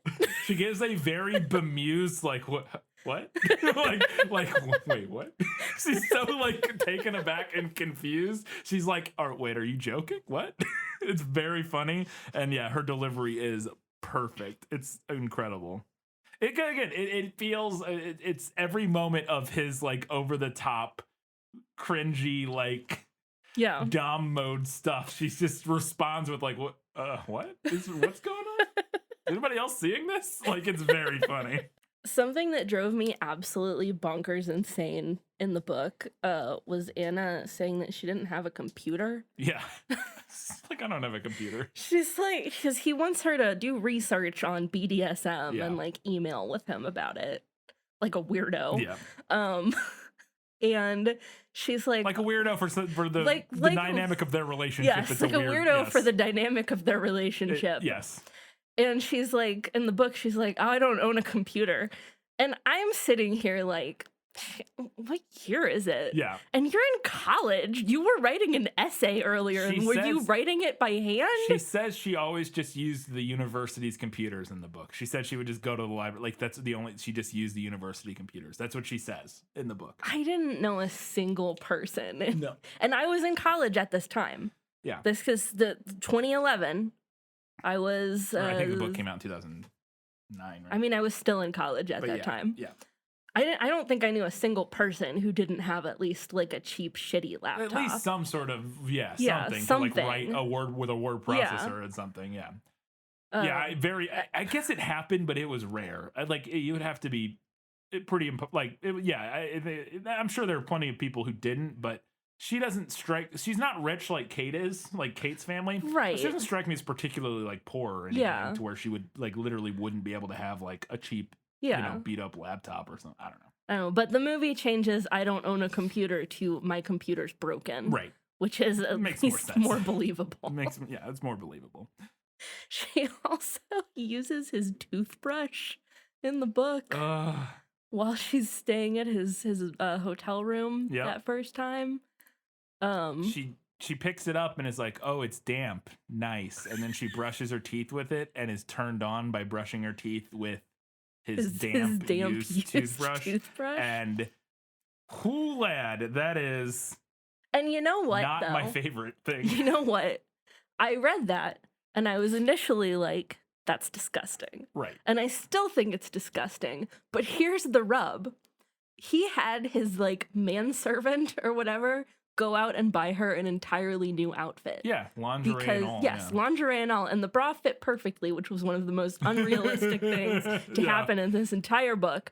But he has him go and buy her an entire outfit. It was fucking rude of him to not get her a toothbrush. Very strange. She vomited, for Christ's sake. Very weird. Yeah. Why wouldn't you get her a toothbrush? Yeah. And like, I know like ostensibly there's not a difference between like making out with somebody and using their toothbrush is really like, I know in my head, I'm aware that like you're basically the same kind of deal going on here, but in my heart, those are very different things. And one of them is disgusting and the other one is totally fine. Like, right? Like, yes. I don't know. Like, I would let you use my toothbrush, but only in a dire emergency. yeah. And if you're in a specific situation, I wouldn't like freak out about it. If we like, if we were somewhere and we only had one toothbrush, I wouldn't I'd be like, all right, whatever. Like, you know, Yeah. but like, definitely wouldn't be turned on by it. But whatever, to each their own, I guess. But it's also, I don't like it. I wouldn't. It's not an optimal situation. Is all I'll say. It would have to be, we're on vacation and we can't get another toothbrush for some reason. I guess we can share a toothbrush. Yeah. So I'm just gonna steal what you said to me last night while we were watching the movie to introduce this Yes, go for it. this part of our assessment. I have maybe never seen an adaptation. This is a first for us, I think. Absolutely. Where that benefited so much from losing a character's inner monologue. Good Lord. Because usually it's the other way around. Usually it is the exact opposite. Yeah. We've talked so many times on episodes about how losing the inner monologue of our main character, like last summer series, with Katniss, not being in Katniss's head, we thought was very detrimental, or at least somewhat detrimental to the film. It being in her head was really interesting, and seeing how she thought was a very interesting, important component of the experience of the Hunger Games books. Boy, oh boy, is it the polar opposite with this. This movie benefits so much from not being in Anastasia Steele's head the entire time. It is wild. I like her so much more. Yes. In the movie. Yes. So much more. Yeah. She also has like no personality in the book. Oh, it's we talked about the music thing, but she does the same thing with books. Maybe that's how she's not like other girls, and that she's boring as shit. And other girls are interesting. Which Got her. we talked about her thumping indie music. Yes. Where she wouldn't name a band. Yeah. And she does the same thing with books. Like in the first chunk of the book, this one she cracked like me up. refuses to name an Yes. actual book. Yes. She just keeps saying she likes classic British novels. literature. Like, what does that mean? Name a book. I had the exact same thought. That could mean anything from Beowulf to fucking Rowling. Yeah. Like, what are we talking about? Big fan of Rudyard Kipling. What? Yeah, it's wild. I had the exact same note too, because it was so striking between that and the music when I was like, what is happening? And eventually she does go on, and it almost felt like, and do you know, did in your research for the prequel, did this get published by like chapter by chapter? Did she write it chapter by chapter? I couldn't find anything confirming that, but that is typically how fan fiction is published. Right. So, and I'm guessing that did have an impact on, because she was, fan fiction is almost always published serially. Yeah. You publish it in segments. And I would put money down that she was developing her character as she went. Yeah, and it almost makes sense. And also, because you get feedback in real time on fan fiction in a way that you do not on a book. And so if she was publishing it chapter by chapter, some of the worst stuff is in the first few chapters. And if people were like, oh my God, I like this and this, but why are you not naming the band that she's listening to or what her favorite? Why does it just say favorite British? I like classic British literature or whatever. And she was like, oh, maybe I should put the book. You know what I mean? I'm like wondering if that is not part of what happened there. I don't know. I would put money down that it is. Yeah.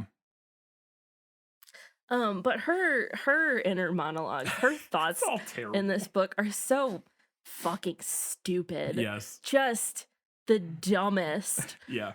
There's one point where she's trying to figure out what Christian's big secret is. Yeah. This is before she knows about the BDSM. But he has a secret. And she's like, does he white slave small children? Yeah. And I was like, ma'am. I had to Google that. I was like, what is that? I've never heard that term, white slave. And I Googled it, and it's literally just means slaves that are white. Yeah. And I was like, that's a weird distinction that feels real problematic. Like, like you could have just said, like, does he traffic kids? Yeah, or like, does he run sweatshops? Or, you know, like, what? It's very white. I was like, why? I mean, because I feel like the implication is that it would be fine if they were non-white. Right, small exactly. children. That's what I Like, thought. I was like, ma'am. why would you add the white part? That's a weird... And maybe it's just some weird quirk of British English. Like, maybe that's a thing. I don't know. Let us know, Brits. I had the same note. I was like, why? What? Okay. All right. She at one point, he's about to go down on her. Mm-hmm. And she thinks to herself, he's going to kiss me there. Yeah. And I'm like, all right, I'll say it. She's not mature enough for this. Nope. Ma'am, you are not mature enough for this. Go back to your room, young lady. Yep. You are not ready for this. Yep. I love when she finally walks into the some more inner monologue stuff. She walks into the red room, and it's the last line as the chapter ends. She walks, or maybe it's the first line, I can't remember, of the next chapter, because when she walks into it is like the end and beginning of a chapter. She thinks to herself, feels like I traveled back to the Spanish Inquisition. I was like, all right. Okay. All right. And then and she also, while looking around the room, says that the red color of the walls and something else about the room give it a womb-like effect. And I was like, what? Because it's red? What? Ew. That's a weird, okay, sure. It's not sexy or fun. That's just weird. I don't know. It's strange. And I also had like a random revelation about halfway through reading this book. I had this exact same revelation. That romance and erotica, I never really thought about it, but it's almost always third person. Oh, this is not what I was thinking of. I think that it is not particularly helped by being in first person. That's interesting, because I assumed, because I have not read a ton of erotica or romance, a little bit here and there, but I would have assumed that it would be typical for it to be in first person, so that it's easier to like self-insert. No. You know what I mean? Yeah. No? Interesting. I mean, there's definitely is romance and erotica that's written in first person perspective, but the majority of what I've read is always in third person. Huh. Yeah, that's funny, because I was thinking the exact opposite. I was thinking, it would make sense, because I thought it was awkward and weird reading it in first person, but I was like, well, this is probably just how like erotica tends to be, because then your brain, you're reading, I did this, I did that, and like it's your brain, you're like almost tricking your brain into inserting yourself into whatever scenario you know what I mean? Mm-hmm. But I guess if that's not the case, that's interesting. And this was a particularly awful example. Yeah. Of yeah. So some of the other thing that, apart from just it being poorly written and kind of laughable and silly, her inner monologue and when we're reading it, the other thing the movie benefits from losing it is we don't know that she's doesn't like doing what's like she's not into what's happening, which is a thing we get in the book, where there are numerous parts throughout where, like, here an example where she says, I know I'm going to say yes to him, and part of me doesn't want to. Part of me wants to run screaming. and like you're like, oh God. That doesn't make me feel good about reading the sex scenes. Yeah, that does not help me feel good about this. Like another one, this is slightly different, but I can't reconcile well, no, this is a different thing. I'll get to this in a second. But there's a bunch of lines like that where it's like she's like, and I know I'm like the one I mentioned earlier about how he's a stalker, but because it's him, I don't mind or whatever. Where it's just like, because we're not in her head in the film, we get to interpret her. And I like you're not getting the vibe that she's not consenting to what is going on in the way that in the book. Absolutely the vibe in the book. Yeah, in the book it's like a weird mixture of consent and non-consent. She's technically consenting, but like, is she? Yes, and getting that, and I will say I don't know, it's complicated. Like there's, again, this is where we get into the distinction between things like erotica and maybe more mainstream sort of literature, where it's like if the point is that she's kind of questioning and exploring that like boundary of what you're into and figuring out what you're into and being unsure, you know, like which it feels like this book is doing to some extent. And that's kind of the point, is her like being unsure but trying things and blah blah blah. And she does consent to everything explicitly, at least, or most thing, and not everything that he does, like in terms of like sexually. I believe she consents to everything in the book, like vocally, like outwardly consents. But we get to hear all of her hesitation. And so again, if the point is that the book is kind of playing with that and figuring out like I think there's at least you can approach that potential. I don't think this book does a good job of it, but I think you can do that potentially. I think it can be done. Right. I don't think this is the book to do it. No, I would agree with that. But the movie remedies all of that by us not being in her head. Yes. And thus not getting the weird conflict. We just get to see her as the agent that she is and interpret our opinions of how she's feeling based on her performance and what's happening, as opposed to her explicit thoughts of telling us what she's thinking. And it just helps so much. There's another moment right here where I think this is after the first time, after she's found out about the red room and everything, and she thinks to herself, and again, this is better in the movie because it's not in the movie, I can't reconcile kind, caring Christian who rescues me when I'm drunk and the monster who possesses whips and chains in a special room. And I was like, ma'am, you consider the wrong one of those two things a red flag. Absolutely. Like, holy cow. Absolutely. He stalked you to a bar when you explicitly told him not to come get you or whatever, or that you didn't want him to come pick you up. And then took you back to his hotel room. Took you back to his hotel room, undressed you without... Yeah, while you were passed out. Yeah. And all of these things, again, all of it without you asking for any of this. And that is the good thing, apparently. And the fact that he likes BDSM is the bad thing. Yeah. Now, we'll go on to find out that his practice of BDSM is not healthy. No. But that is not like what this moment is saying. The problem, and we'll talk more about this. Yeah. The problem is not that he's into BDSM. No. The problem is that he's bad at it. He's bad at it and is using it as an unfortunate coping or as a coping mechanism, or like a, maybe not coping mechanism, but as an outlet for trauma that he hasn't dealt with in a way that is unhealthy. Because I think you could even argue that you could use BDSM and stuff. Yes, absolutely. You can, absolutely. And a lot of people do. Yes. Like that is an outlet and a coping mechanism for a lot of people who engage with BDSM. But he's doing it unawarely. Yes. Yeah. He doesn't think he's traumatized. Yes, even though he does go to a therapist.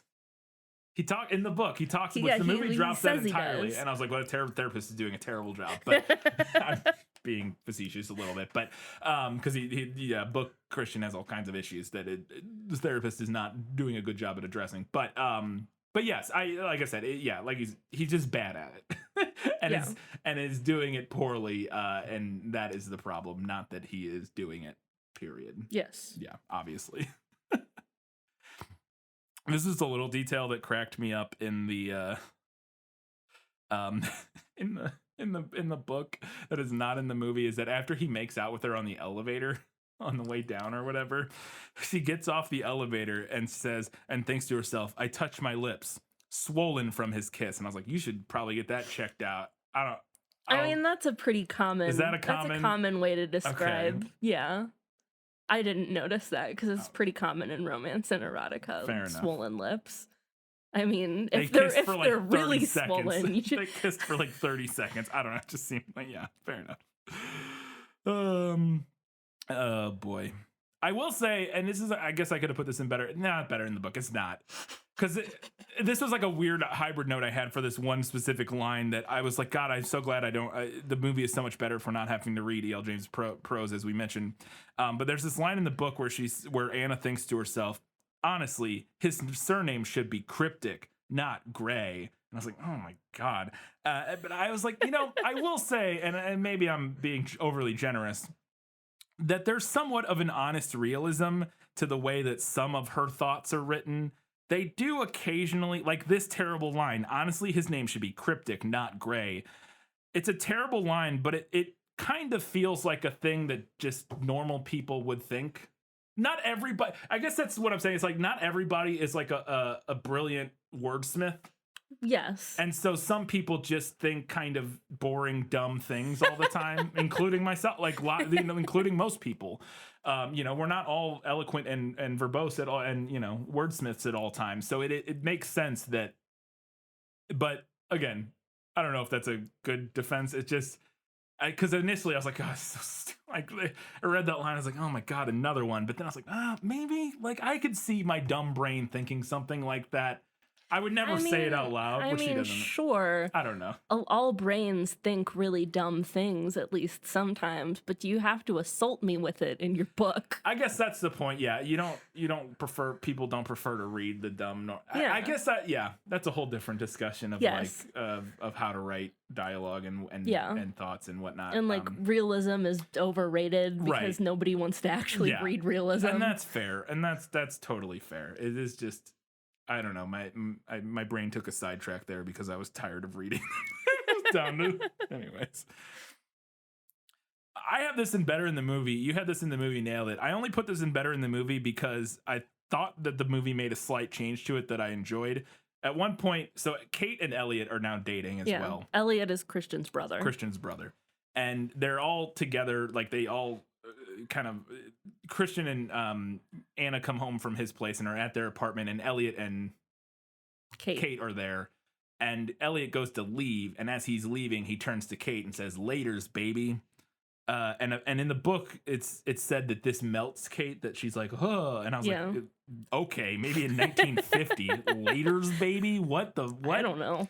But I liked in the movie the little addition, because I thought that was really silly in the book, is that Christian then turns to, and maybe this is in the book and I think this is in the book.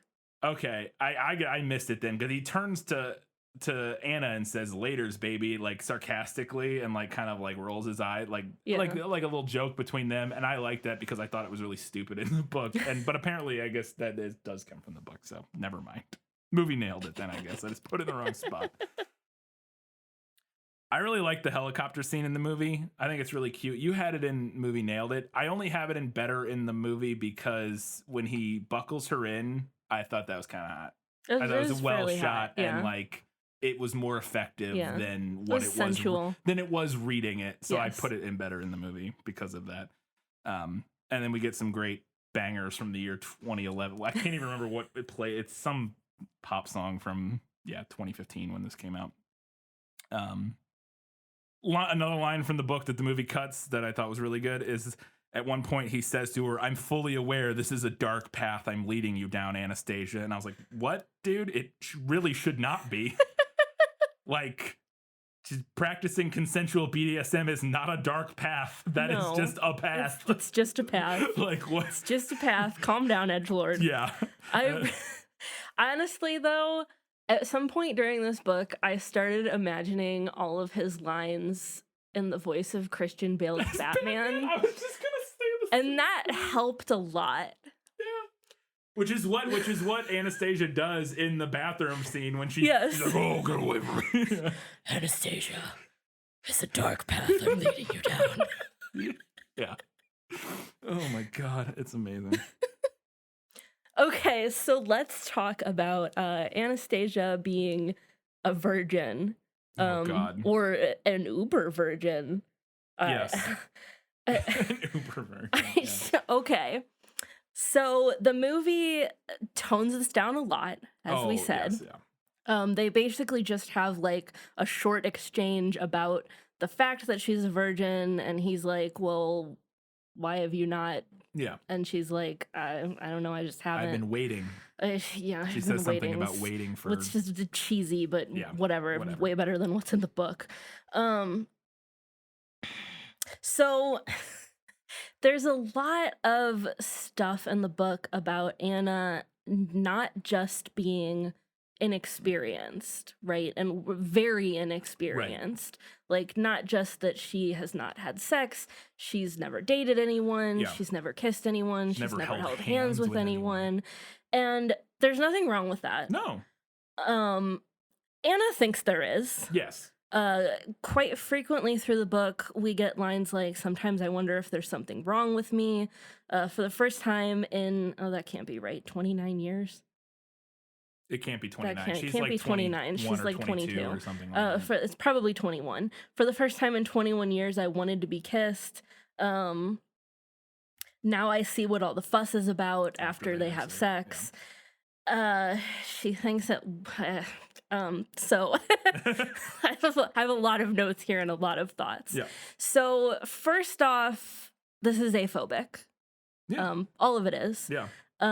Do I think that E.L. James was aware she was writing an aphobic character? Not at No, I all. don't. Not at all. But it's still aphobic. Yeah. But there's this other layer to it. It's an intersection, a tri-intersection of aphobia. Intersectionality. It's aphobia and misogyny and purity culture. Yeah. So Anna, as she is described in this text, is perfectly quote unquote pure. Not just in the physical sense that she's literally untouched by man, Yes. but she's also never experienced sexual desire that was not about Christian.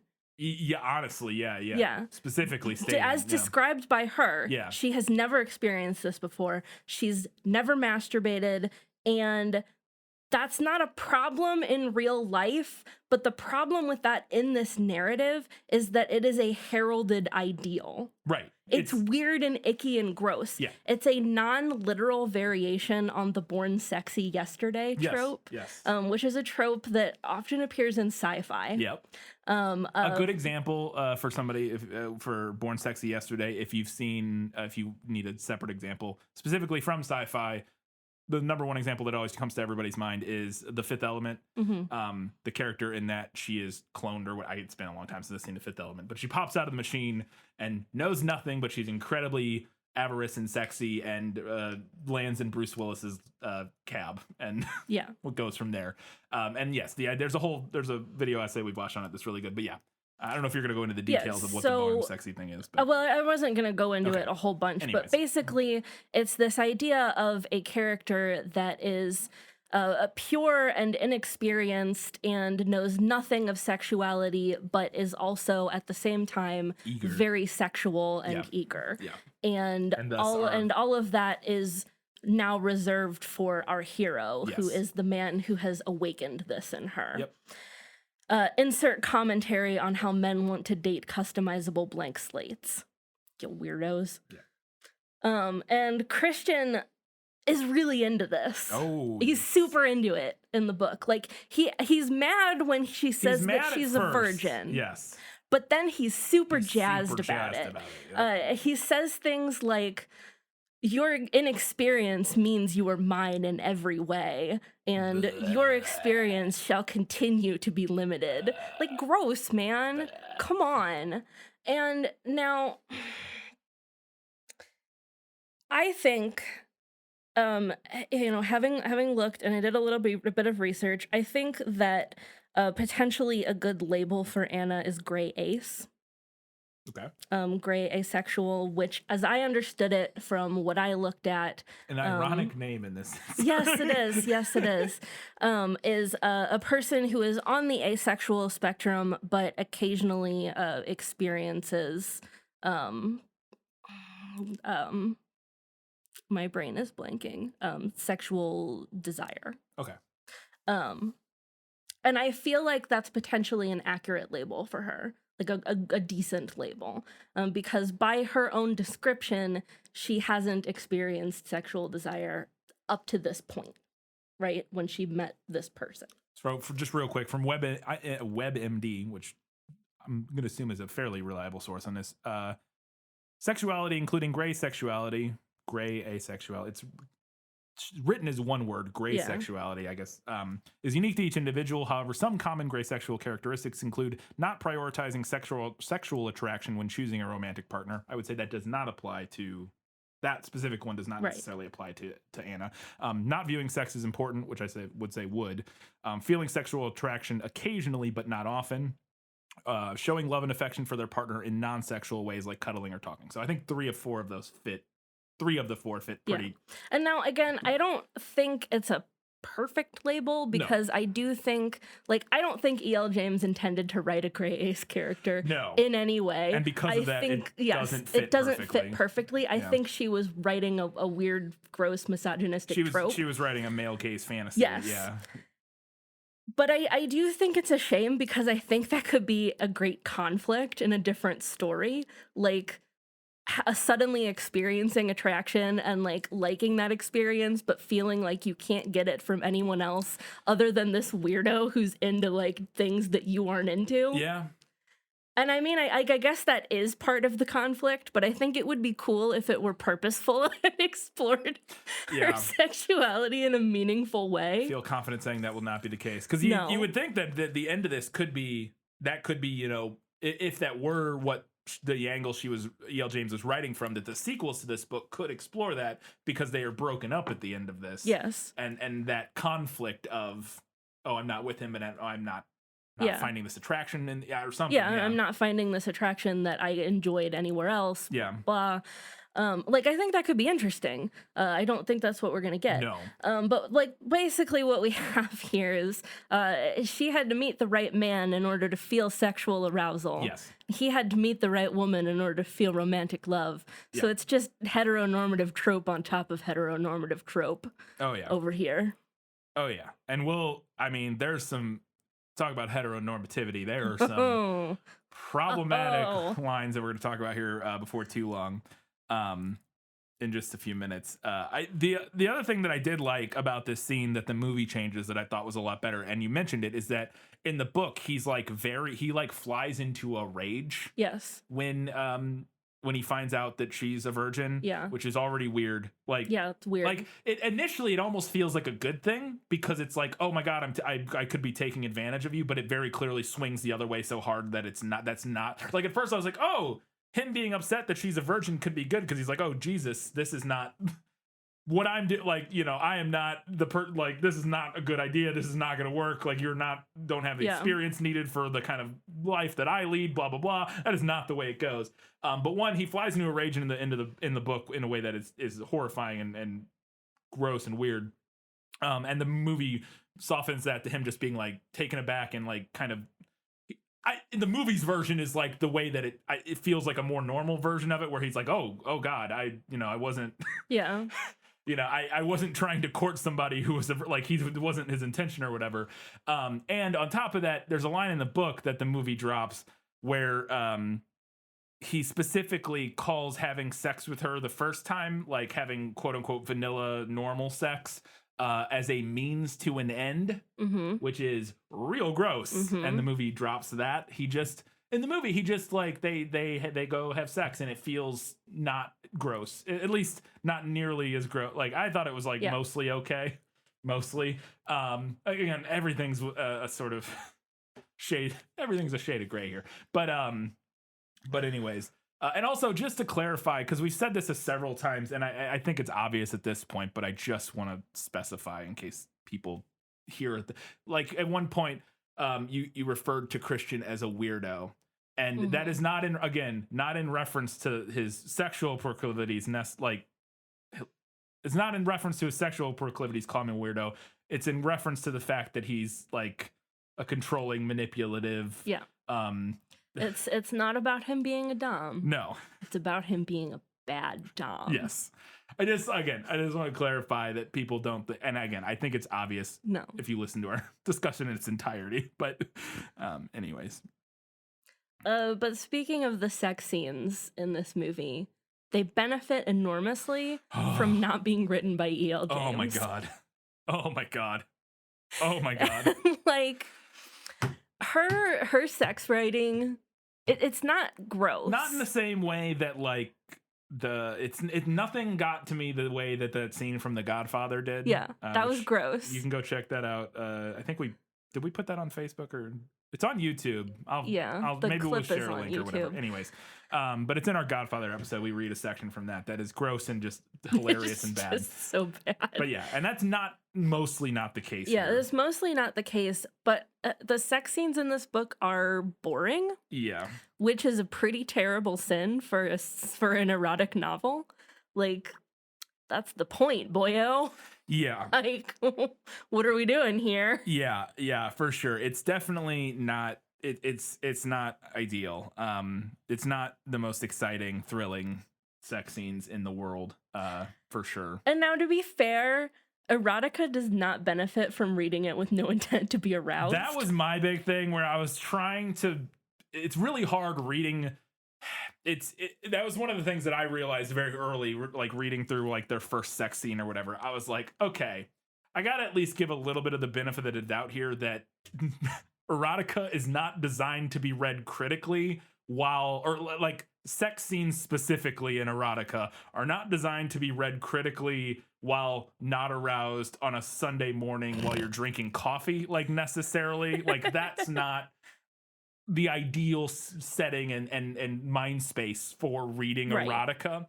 And so I tried to be a little bit forgiving in that regard of like, okay, this is all feeling very cringe and gross to me. And like, maybe not gross, but cringe and like boring to me. But again, my headspace is not where it would normally be for this kind of thing if I were reading it, not for a podcast. But that being said, it's still not good. Yeah. It's still not good. Yeah. Still not good. You have some lines here, though. Yes, absolutely have some lines here that the movie obviously cuts because all the sex scenes, there's very little dialogue in the sex scenes in the movie, and there's not a ton in the book, but this first scene when they have sex the first time, there's a couple lines that are removed and some of them are thoughts, some of them are spoken. One of them, it's after she's already orgasmed at least one time here, which we'll talk about at some point, I think. I don't remember where you have that note, but I know we'll talk. Oh, you have it here in a minute. She's already orgasmed once at this point, but now they're going to actually have, I don't want to say actually have sex because he's going to penetrate her. Yeah, there's lots of ways to have sex that do not include penetration, but he's going to put his whoop in her whoop. And the way that is described in the book, is he places the head of his erection at the entrance of my sex. No. Which I do not like that. I do not like that. Then, as she's scared because his penis is so big. Yeah. It is so big. He's got a huge penis. Because of course he does. His considerable length, I believe, is how it's described in the books every single time he puts a condom on, which is a lot. Which is often. Yeah. He sees the fear in her face of his gigantic member, and he says, "Don't worry, you expand too." And that was my least favorite line so far in the book. Bro, if you have to say you expand too with the person you're having sex with, you do not have sex with that person. That's a rule, I think, right? I feel like, I don't know, that's a weird...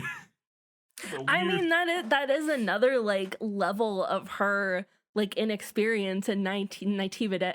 I can't say that word. Naivete. Is that she apparently like knows nothing about sex. Just not even a little bit. Yep.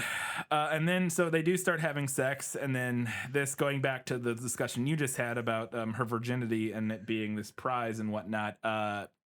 She, to be fair, this is her thinking this, but she phrases, or she thinks the words as he rips through my virginity in her thank head, you. which I hated. No, thank every you. second of that, and then notes the ecstatic triumph in his eyes, which I also hated. So there you go. That's great.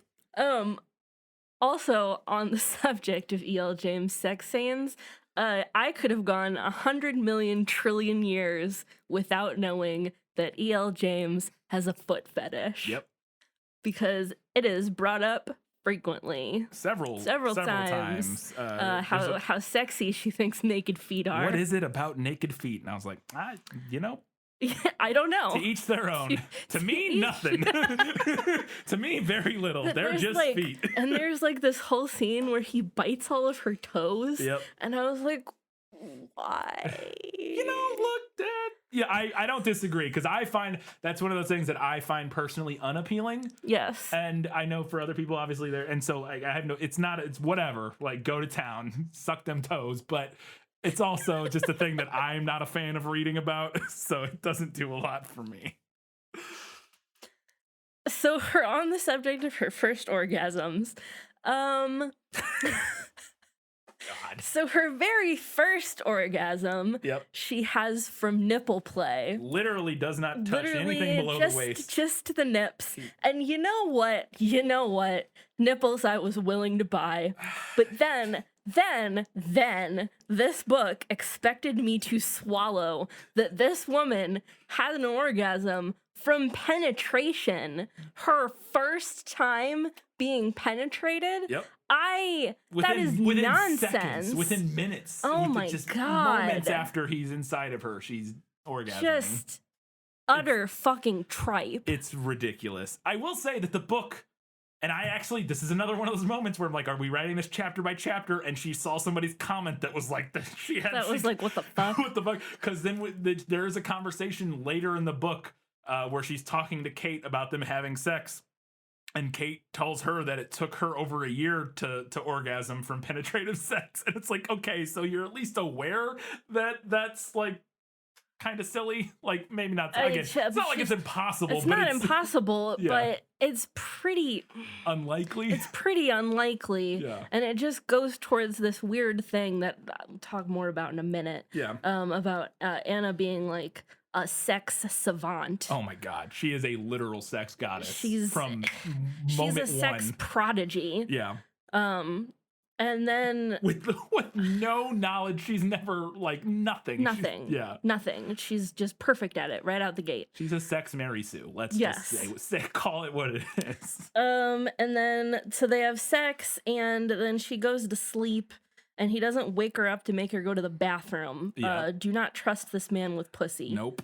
Terrible. Go to the bathroom after you're penetrated, for fuck's sake. Yep. But then in the movie, they have sex, and then it cuts to like later that night, and he's playing the piano, and she goes out to him, and they like She climbs onto him. Yeah, she climbs onto him, and then he like walks off with her back into the bedroom. Yeah. And I liked that. I thought that was fine. Yeah, and I did too. And because that's another thing this movie does, I was like, he's a billionaire, so I guess this is potentially the case, or maybe he's just blessed with an incredible refractory time. Oh my God. Because this motherfucker comes constantly. This book would have been so much shorter if he had a longer refractory time. It's insane. And again, it's not like it's impossible. There are people out there that works that way. And I'm mostly joking about the boner. Like, I don't know. I don't take any of the supplemental that stuff, so I don't know. But he finishes, and then within seconds, like literal seconds, he's ready to go again. Yeah, and it's one of the things the movie does is it makes his their sex feel a lot more like realistic. Yeah, like they have sex at a rate that it feels normal. Like a rate that feels possible, and not just like literally nonstop all the time they're together. Like, again, it's a fantasy. I get it. Like, you can indulge in kind of a bit of exaggeration for the sake of, for the fun fantasy. And that's not to say that whatever. We don't get into details. I'm just saying it felt a little weird. And the book's version, I was like, good Lord. There's one time at the end of the book that they have sex twice within like 5 minutes. Yeah. He finishes, has sex again. Like, it's instantaneously, finishes again, and then within like an hour, he wants to have sex again. And I was like, that is just, I'm exhausted. Like, well, it really is. It's just, look, I know it's a fantasy, but it really is like, it's like a teenager's idea of what sex is like. Yeah, it's that's like the other it's like a thing. 14-year-old's idea of what sex is. Yeah, that is true, because honestly, like, a more realistic portrayal of this that would be like, you know, hot and good is him forestalling his pleasure in order to get her off more, and then him finishing at the end. Like that, you know. And that would make me like him more. Right, exactly. But no, but I guess if you can do it, if you have his superpower, why not? I guess. Yeah. But yeah, you're right. It does feel like a teenager's idea of like good sex, which is just like they just have sex all the for time, 30 forever, seconds constantly. and then finish immediately, and then immediately have sex again, and then finish again, and then have sex again. It's just like, that's not how people do it in real life. Not how it works. All right. Actually, let me take another sip of wine. Because I want to talk about the blowjob scene. Oh, God. So she gives him a blowjob in the bathtub, and I don't know if this is the second time that they have sex, but I think this is like the second like big sex scene. It is after she loses her virginity. Yeah, I think it is the next time they have sex, but yeah. So they're in the bathtub. This scene. And Book Christian has some real choice lines here. He says to her, I'm gonna do Batman voice actually. It's a real joy to stand here and gaze at you. It's a real joy to stand here and gaze at. Why does that have like Boomer giving unsolicited compliments to a much younger female service worker vibes? Yeah. Like that's like 50-year-old man complimenting the 21-year-old waitress. Yeah. It's a real joy to stand here and gaze at you. Yeah. Okay, dialing 911 in my pocket. Like, and then he wants her to give him a blowjob. Yeah. And he says to her that he wants to introduce her to my favorite and most cherished part of my body. God. That's how he describes his own penis. And in that moment, I was like, you know what? Anna's characterization is real gross, but Christian Grey could not possibly be with a woman who has any more experience than she has, because any other woman would laugh in his face. Oh, God, yes. I would laugh in that man. I would destroy that man. I would hurt his feelings. Yes. And I would do it gladly. I want to crawl into this book and hurt his feelings. God. I want it so bad. You're the Kate in this situation. I am the Kate in this situation. He would get nothing over on me. Oh my God. And then there's some great lines from Anna's inner monologue. Well, before she actually starts giving him the blowjob, I said to mention this. They're in a tub in a like bubble bath, I think, and he starts like touching her, and he is like masturbating her, and in a bubble bath. And I was like, maybe billionaires have special soap that does not cause your genitals to light on fire. Special lube soap. I don't know, because I was like, if anybody's gotten any soap down in it's not ideal. It's not ideal. Also, water is actually not a good lubricant. No, it's terrible. It's bad. It's awful. Bathtub and shower sex wildly overrated. So overrated. It's the worst. Yeah, and anybody knows that. They have it several times in this book, and the movie cuts out the second time at the hotel later. Yeah, they have that whole hot like bathtub sex scene, and I was no. So we get some good lines from Anna's inner monologue. She describes his penis as steel encased in velvet, and also surprisingly tasty.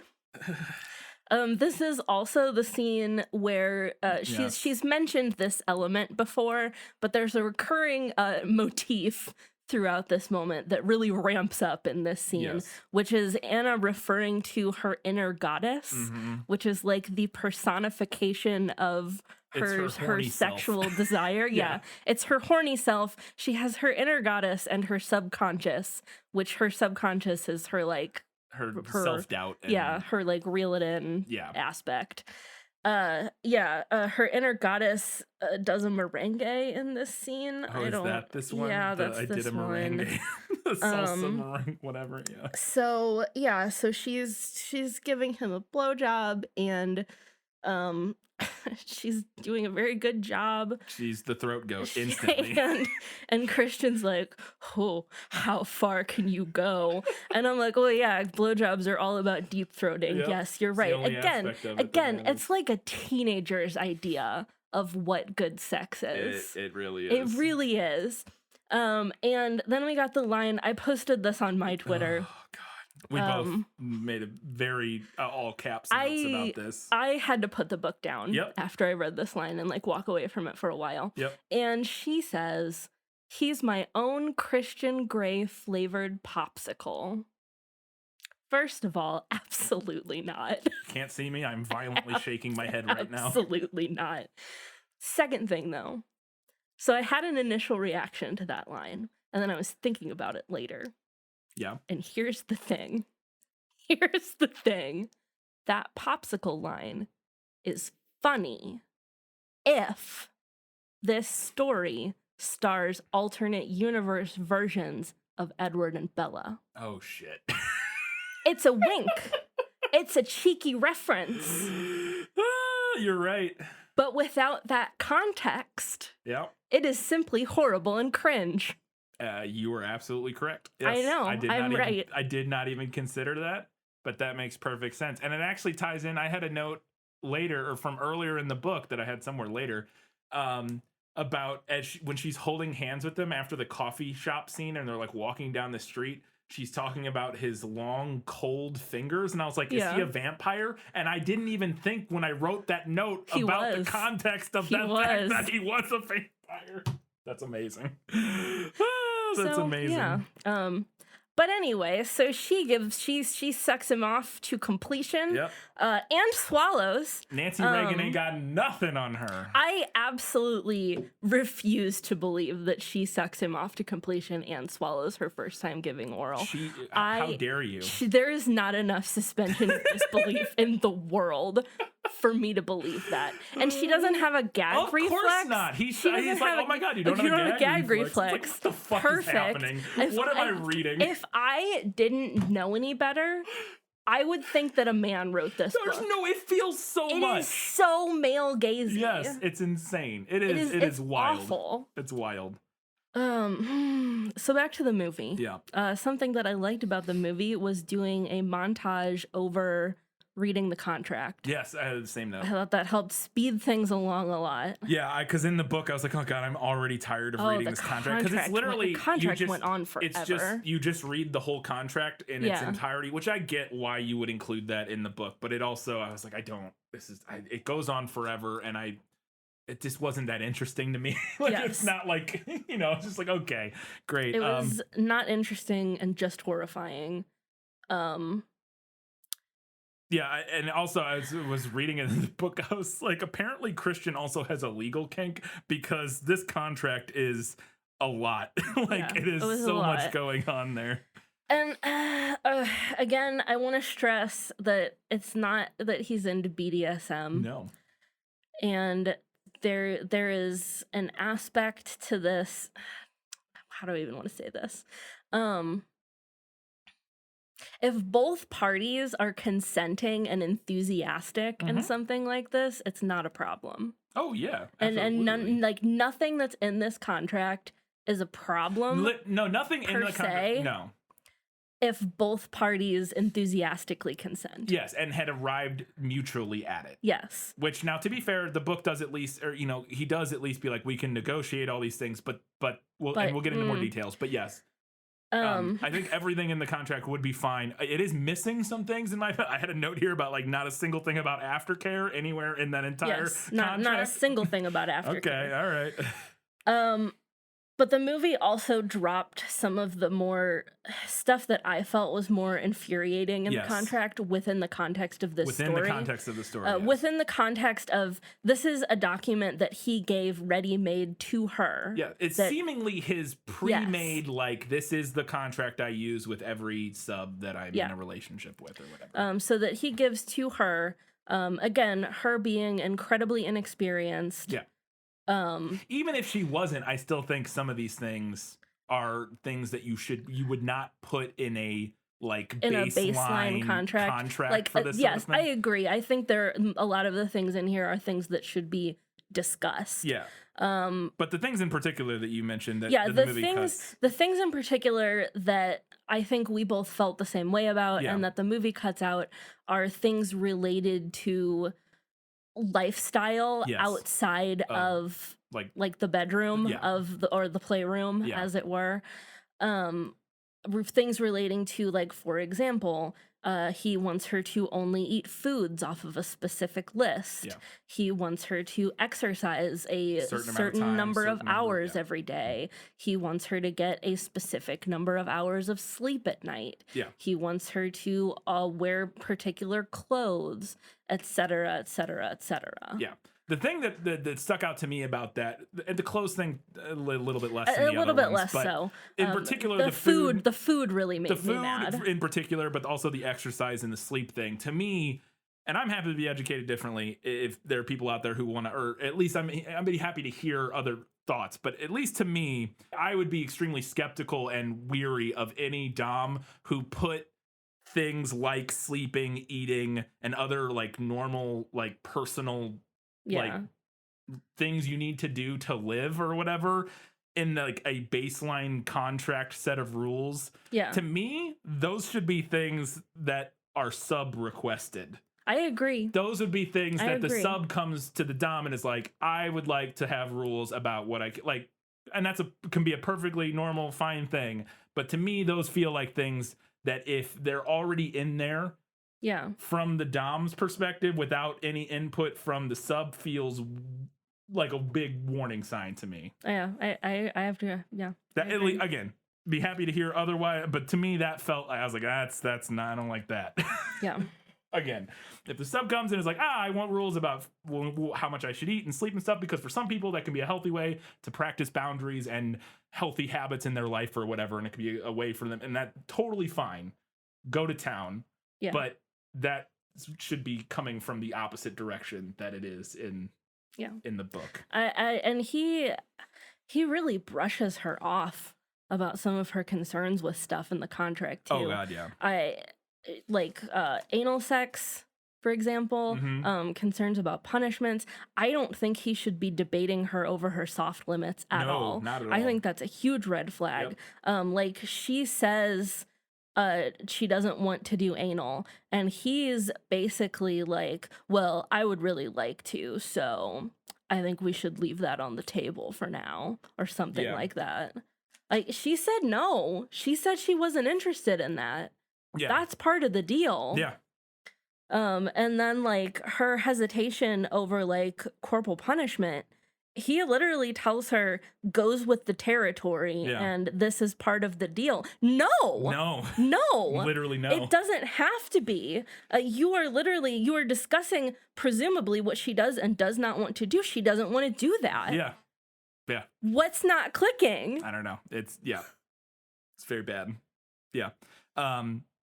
Also, at one point, she sends him an email, and I think this is potentially from a little bit later. She sends him an email about like her concerns, and I think this is two different points. At one point, she sends a thing about like what she's unsure of, and he responds with, after reading your concerns, let me send you, and I don't think he says this, but he like reads her concerns, and then he sends her the definition of submissive, like in the email, as like this is what this means. So if like this very rigid idea of like what that means. Yes, he has a very rigid idea of what it means to submit. And then from a later part, and the movie cuts all of this, there's an email exchange that this was like literally one of the worst things that in the book, in my opinion, or what is up there, is she, this is after he spanks her the first time, I believe. And she sends him an email about basically just pouring out like how she felt about it, that she kind of liked parts of it, but also she felt like demeaned and abused, and just is very open and honest about her feelings about the interaction they had. And his response is, and her subject was, or in this email, which we'll talk about that later, is assault and battery, the after effects, and then she goes on to write a somewhat long email about how she felt and stuff.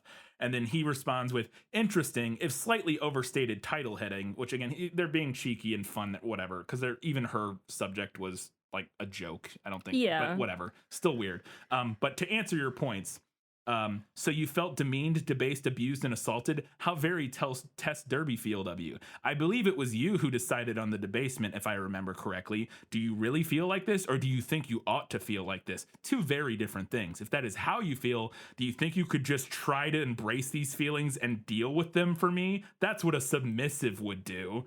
I am grateful for your inexperience. I value it. You mentioned this one earlier. And I'm only beginning to understand what it means. Simply put, it means that you are mine in every way. Yes, you were aroused, which in turn was very arousing. There's nothing wrong with that. Punishment spanking hurts far more than sensual spanking, so that's about as hard as it gets. Unless, of course, you commit some major transgression, in which case I'll use some implement to punish you with. My hand was very sore, but I like that. Don't waste your energy on guilt, feelings of wrongdoing, etc. We are consenting adults, and what we do behind closed doors is between ourselves. You need to free your mind and listen to your body. Her email was very open and honest, and his was the worst possible response to what she had to see, to her thing before. And then she responds to him. And then she goes, I'm very glad your hand was sore, and if I listened to my body, I'd be in Alaska by now. Anna. And P.S. I will think about embracing these feelings. And then he responds, I'm in a meeting right now. For the record, you stood beside me knowing what I was going to do. You didn't at any time ask me to stop. You didn't use either safe word. You are an adult. You have choices. Quite frankly, I'm looking forward to the next time my palm is ringing with pain. You're obviously not listening to the right part of your body. Alaska is very cold and no place to run. I would find you. Nightmare shit. Like just the worst. I was blown away by that shit. God. Like, and this is where we get into these weird like layers of how BDSM is presented in this book, and what people who don't know anything about BDSM are going to take away from it. Because there is something to be said about like exploring, like, do I really feel this way, or have I just been taught to feel this way? Like, there's something to be said about exploring that. But it's his response to her is so victim blaming. Oh, yes. Yeah. It's so like, oh, well, you consented, so you're not possibly allowed to feel bad about it now because you consented to it. Remember? Yeah.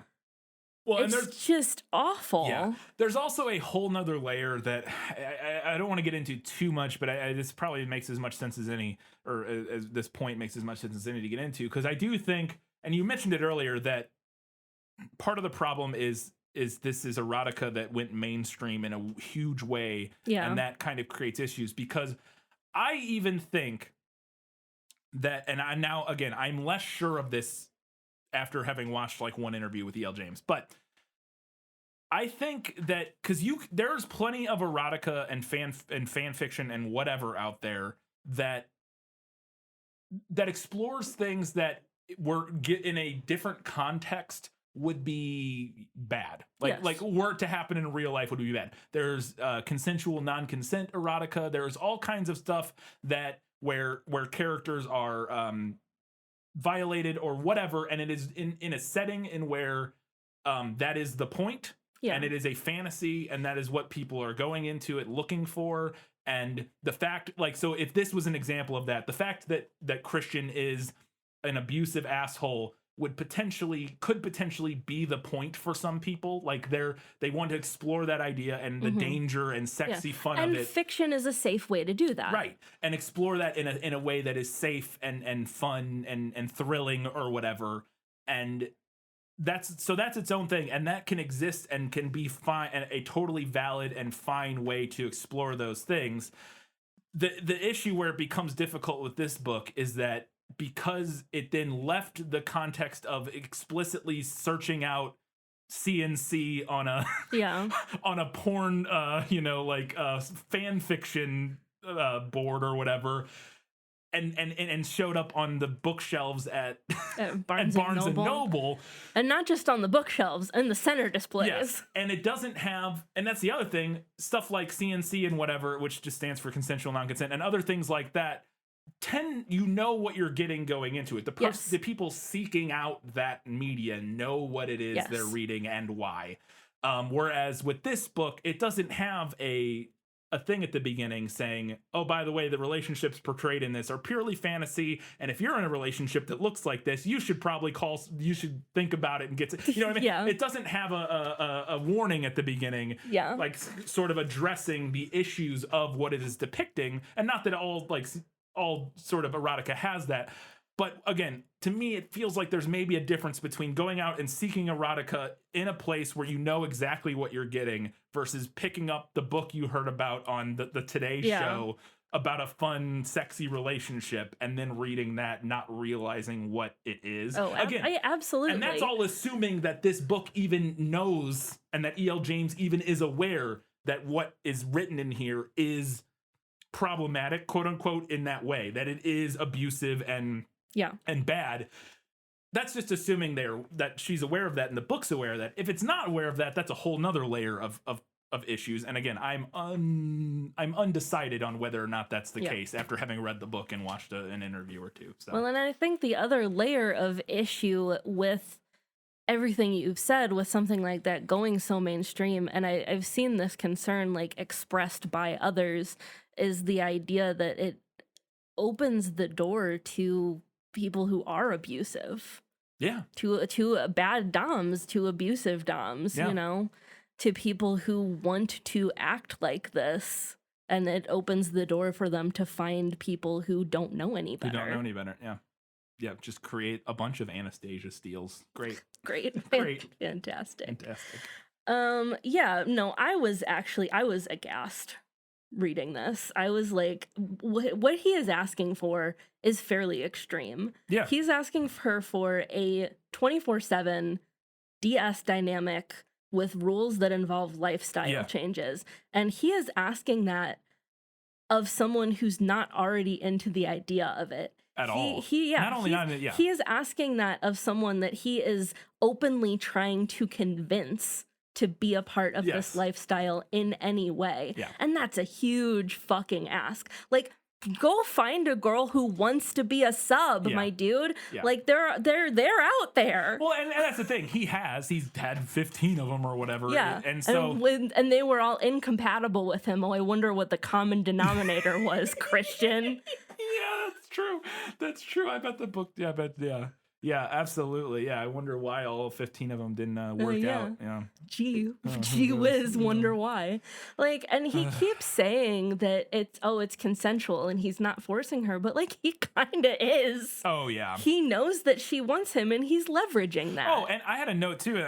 Let's talk about it here. There's a whole thing that the movie drops. Yeah, I have it right here. That is one of the weirdest manipulative things that I believe the movie drops is that the whole time, but they have not signed a contract. They have not done anything or official, but he routinely in this book calls her baby and has a pet name for her during the like early stages of their relationship, which feels very manipulative to me, knowing what he knows about her. Yeah, and the fact that she's not aware of anything about this, and like giving her like a pet name and like doing that like. It's almost like feigning a like real quote unquote relationship. Yes. In order to reel her in. Yeah. And again, the movie drops that for the most part, but it's gross. It's not good. It is not good. There is a great right after this. She's now knows about all this and she's doing some research, and there's an amazing scene in the movie that was very funny to me. Is she's Googling BDSM, and she literally Googles like bondage, I think, and like goes to Google Images and pops up one picture of just like a woman tied up or something, and like her eyes go wide and she shuts the computer. And I was like, this is what, okay. I loved her research scenes in both the book and the movie. I thought they were hilarious because it did remind me of Bella firing up the search engine on her computer and just typing vampire into the search bar. Yes, it is that. It is exactly that scene. You're right. It is exactly that. Holy shit, I forgot about that. Yeah, absolutely. That's amazing. The movie lets us skip everything with her pigtails. Yeah. Amazing. Oh, God. There's a scene where she's wearing pigtails in the movie, which is a fine nod for book readers, but we did not have to discuss them at all. Not at all. Which is great because it was a very weird sequence of events. Yep. So she puts her hair in pigtails. This is after she's seen the Red Room. Yeah. And she puts her hair in pigtails thinking that this would make her less appealing to him. Yeah. And I was like, girl, have you met a straight man? Yeah. Have you met one? She's also calling him Bluebeard at this point in her head. Which is not a terrible, reference. Yeah. But predictably, 2 pages later, he likes the pigtails. Yep. And says to her, you look so young with these. I just have an with 24 H's. I have a police siren emoji in here. I was like calling the police right now. She's like 21. How much younger do you want her to look? Yep. That's Yep. So at one point he like shows up at her house. I think it's this sex scene. And I think this is after she sends him the email that's like, it was nice knowing you. I think it's that one. Yeah. He comes over though, and they're gonna have sex, and he pulls his tie off, and as he's pulling it off, he says to her, "Is this what you want?" And she like nods enthusiastically and holds her wrists up, and he ties her wrists. And that was a little detail that I liked quite a bit again in the movie that felt good and is not something that is in the book. She does enjoy that like the bondage aspect quite a bit in the book that is specifically mentioned, but I liked having that. Yeah, but seeing her enthusiastically consent goes a long way in this narrative. Yes, absolutely. So also then just cutting some more terrible prose from E.L. James. At one point, Anastasia is going to send Christian an email, and she thinks to herself, I switch the mean machine on and fire up the email program. And I was like, what fucking year is it? The mean machine? Anna is very technologically adverse in this book, and I have to chalk it up to E.L. James's age. Right? I have another note on that later. It has to be. It's the only thing that makes any sense. I fire up the mean machine. Who even says that? Is the mean machine? And I couldn't, because I was like, I've heard like mean machine like that. Like usually you're referring to like a car or something. Yeah. But my only thought was that she meant that in reference to Christian. Like she calls it the mean machine because she like uses it to talk to Christian. I don't know. And then fire up the email program is, oh my goodness. Oh, yes. That makes me think of a grad school professor I had who did everything on Bing. Yeah. Anyway, that's a story for another time. Yeah. I want to talk about the contract negotiations. So good. Because the movie's version of this, so chef's kiss. Yes. The first thing that I really loved was while they're walking back to like the conference room or whatever, he puts his hand on the small of her back and she pushes it off. Yeah. She says business meeting. Because in the book they do this at a restaurant, I believe. And in the movie she says, no, it'll be a business meeting. She like she like, no, we're gonna do this like a business meeting at your office. And he's like, oh, okay. And so she like takes control of this whole thing, which is it was amazing. Yes. I'm so glad that the movie made her more confident. Yes. It feels like she's actually holding her own with him. in the film, which is what I feel like the book kind of wanted, but failed to do. Exactly. The book thought it was writing an Anna that was like sparring with him in a way, but it doesn't come across that way at all. Whereas in the movie, it absolutely does, and it makes their whole dynamic work so much better. There are a couple lines that the movie adds that are incredible, that the same thing happens in the book. They're going through like some of the limits and the hard limits and stuff, but the way they are delivered and written in the movie is so much better. They're going through the limits, and she says, "Find anal fisting," and he says, "I'm all ears," in his like smug way, and she's like, "Strike it out." And he's like, "Oh," very disappointed. And then they go on, and she goes, "And you know what? While we're at it, strike vaginal fisting. Strike it out." And he's like, "You sure?" And she goes, "Yeah." Like her yup. When he's like, "Are you sure?" She's like, "Yup." It's amazing. It's hilarious. I love it so much.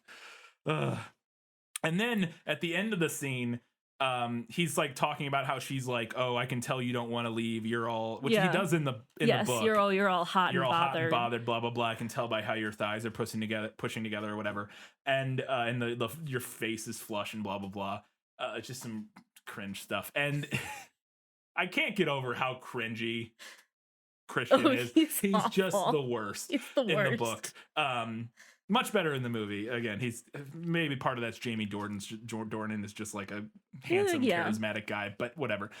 Is also just written a lot better. But but she turns that around, and then she's like, "Oh, what do you want to do?" And starts riling him up. Yeah. And then just leaves. And it's amazing. It's so good. I loved this scene so much. Yeah.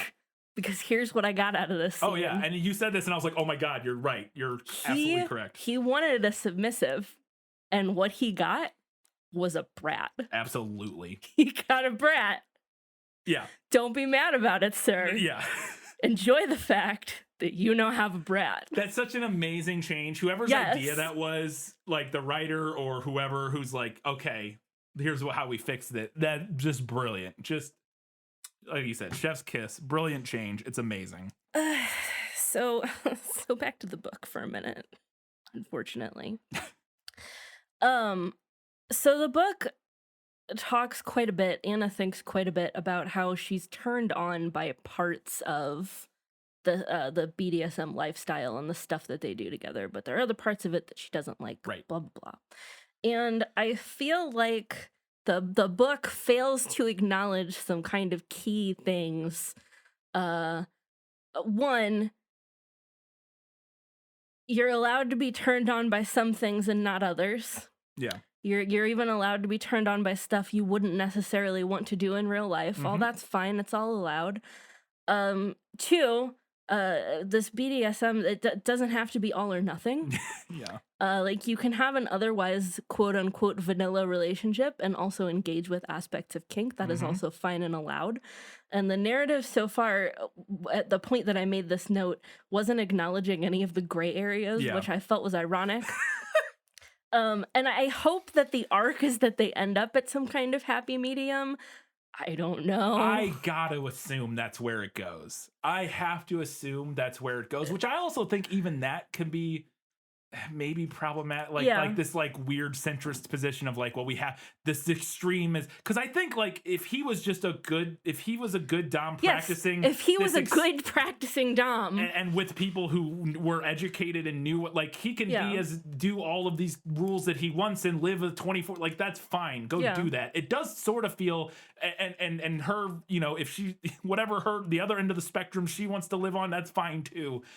It does feel like to me that the story is ultimately going to come to this like happy medium place, which is fine, which is great. Totally, like you said, totally cool. But it also feels like if it does that, it is sort of in kind of saying that those opposite ends are not valid. I'm not saying that it is, but I don't know. I don't know. We'll see. We're speculating on. We'll see as this story moves along. A couple other thoughts that I had reading the book. You can be sexually aroused by something without liking it. Very true. Sexual arousal is actually an involuntary response. Yeah.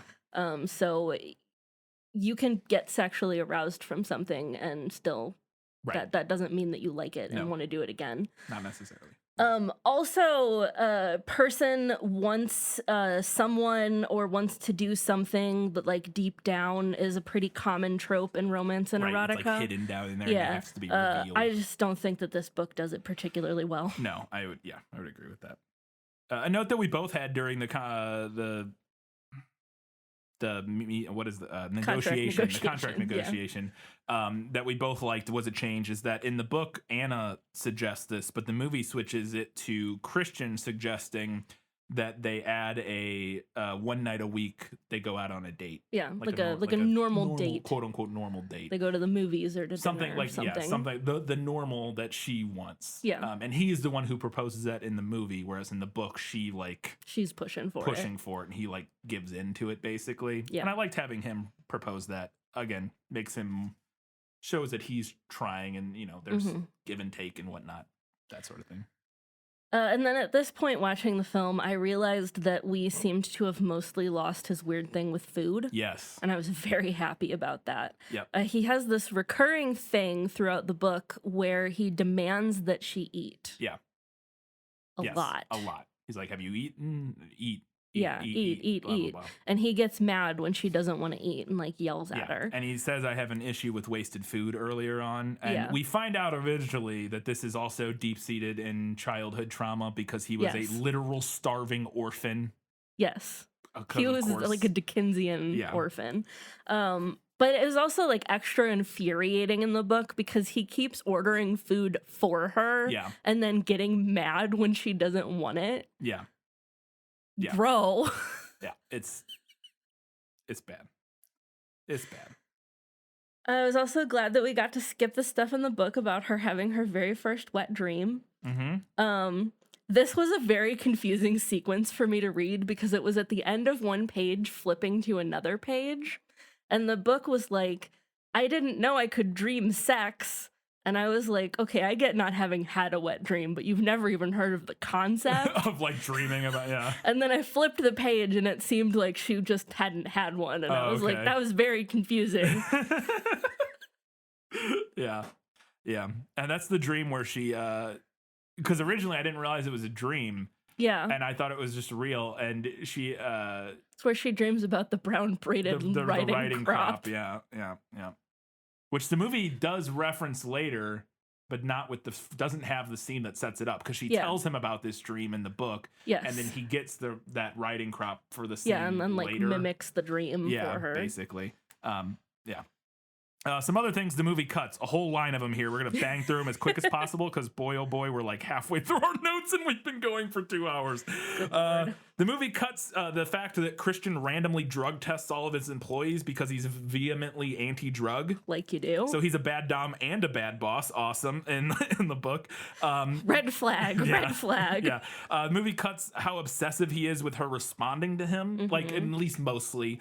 Like there's so many times in the book where he's like, why haven't you responded to my texts or emails in the last 12 hours? At one point she like hasn't responded and tell them that she got home from something and she thinks to herself, he'd probably like to beat 7 shades of shit out of me. And I was like, Jesus Christ, Anna, leave him. What is happening? But yeah, he's not nearly as like obsessive with like the and controlling about like the contact thing. He is still a little bit, and again, part of that comes with like the abandonment and stuff. Like there's stuff going on. The movie dulls it to a way where he's less abusive with it, and it feels less bad. It feels a little more palatable. Yes, it feels like a thing a person could work through, and that you could work through with a person, as opposed to you just need to. That person needs to go sort some issues out. Yes. You cannot help with it. You cannot fix him. And in the meantime, you're going to be hurt. Yes. Like, whereas in the movie, it doesn't feel like she's in the immediate danger that she is in the book, at least to the same extent. They have a terrible contraception discussion in the book that the movie cuts out, where he tells her how much he hates wearing condoms and literally says to her, "Sort it out," or something like that. Oh my God, can we talk about the condoms real quick though? Yes. Because I was going to fucking scream 200 pages into this book if I had to read one more line about him ripping the foil of the condom open. Look, I'm glad y'all are having safe sex. Wrap it before you tap it. Absolutely. Yeah. I don't want to read about your condom foil every single time you have sex, which is often. Which is all the time. And that's the thing. It's part of it is that she just repeats the same verbiage so often that it's like the same line over and over. The number of times we read about Christian releasing himself into her, it's every time he climaxes, and it's like, just come up with a different thing to say, or write less, or write fewer sex scenes. One of the two. I need you to do one of the two. Come up with different things to describe this, or write fewer sex scenes. I have to have one of these two things happen. A movie also cuts that he gets her tipsy on purpose so that she won't overthink things. After getting mad about her drinking. Yes, he admits to her that, oh yeah, I get you tipsy on purpose so you won't overthink things. Like, great, perfect, amazing. He does that like quite a few times in the book. Cuts this ridiculous interaction that I had to come to you and talk about because I was like, what?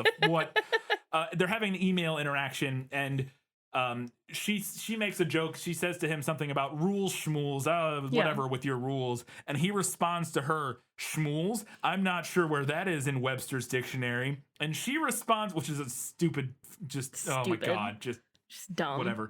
But then she responds in a fair way, but I swear it's written wrong. She says, descriptive linguistics is a hard limit for me.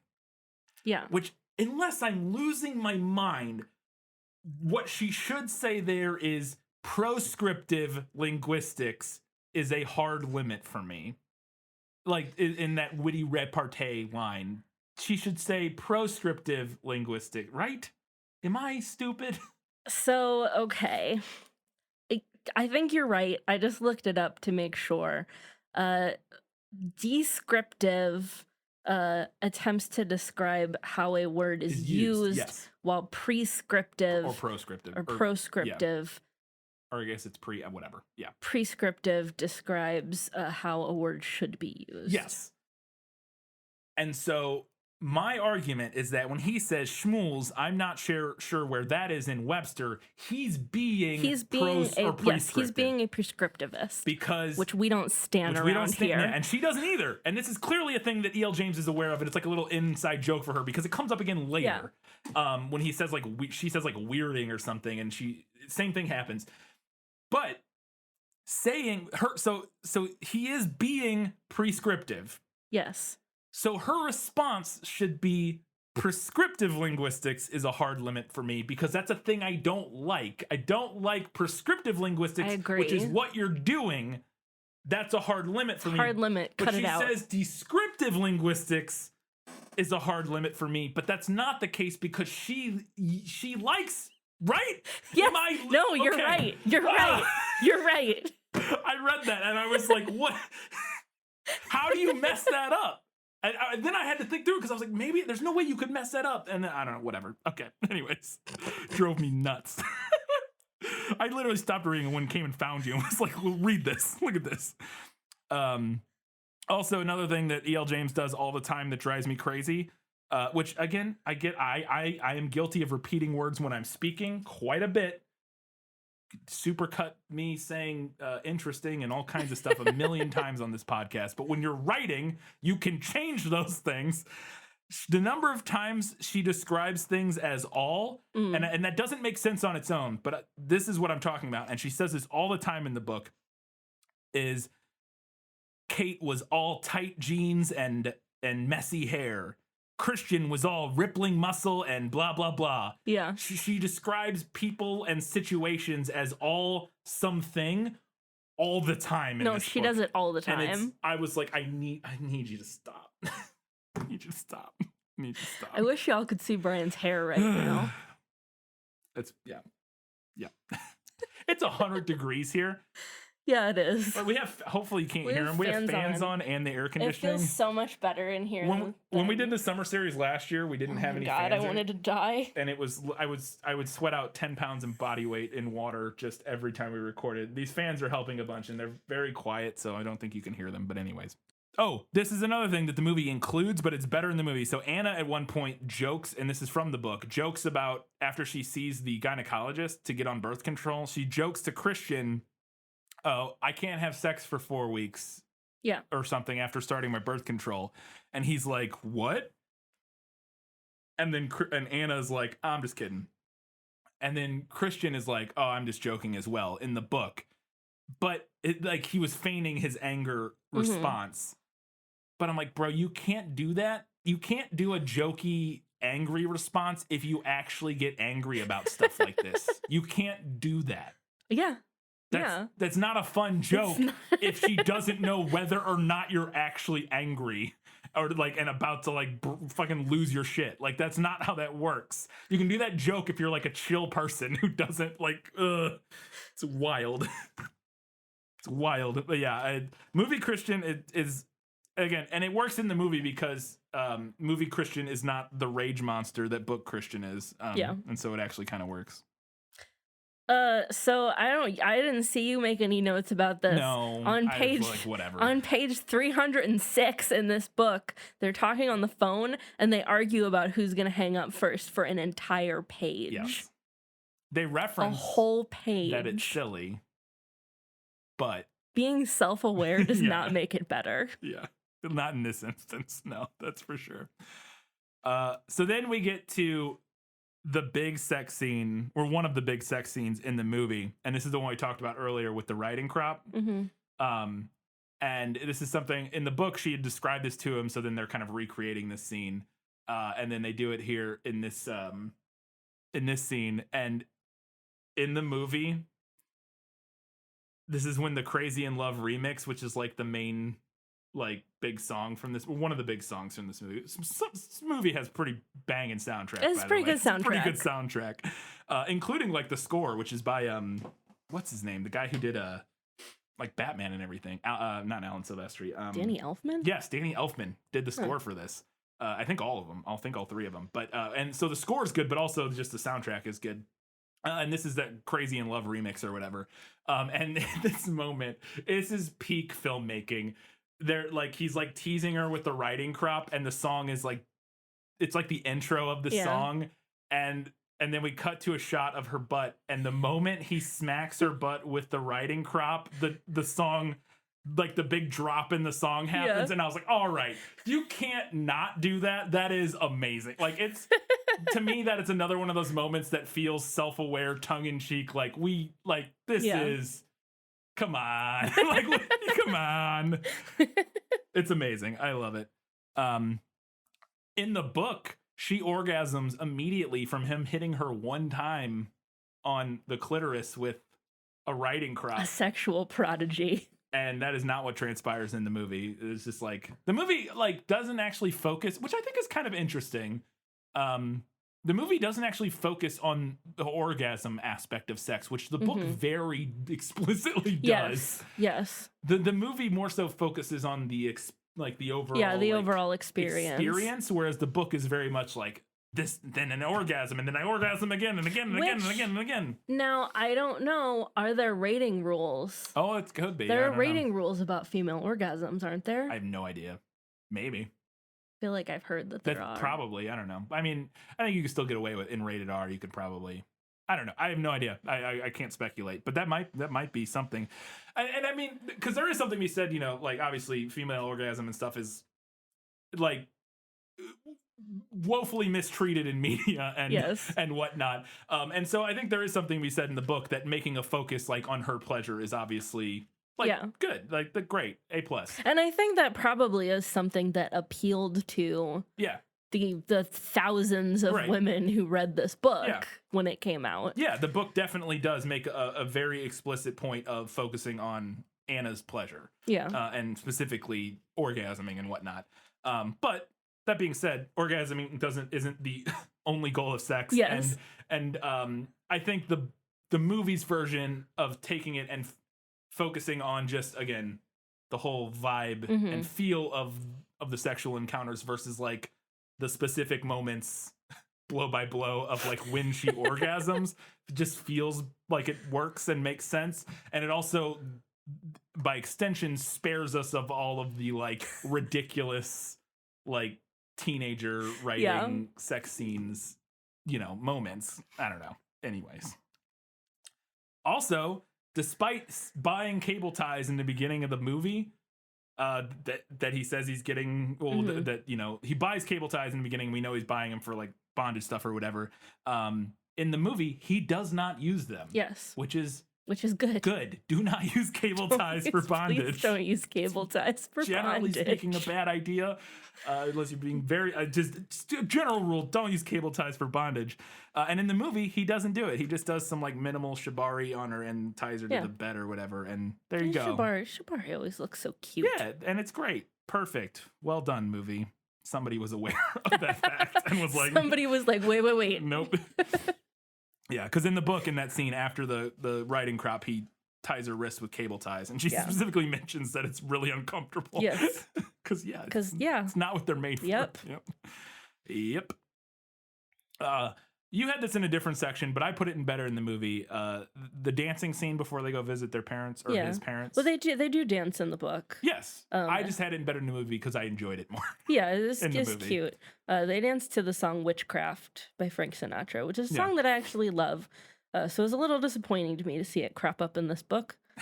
It's fine. Is it mentioned that they dance to that in they the talk book? about it specifically. Okay. I didn't remember that. But yeah, so I liked the scene in the movie. I thought it was really cute, and like she's like kind of silly at the end, and like I just thought it was. I thought I got a lot more out of that scene from the movie than I did in the book. Like in the book, I was like, oh, it's cute also, but just better in the movie. So they go have dinner with his family, and we don't spend a ton of time with them in the book either, but we spend even less time with them in the movie, which I was fine with, because I thought it was just kind of boring. And Mia was very painfully not Alice. Yeah, right. So yeah.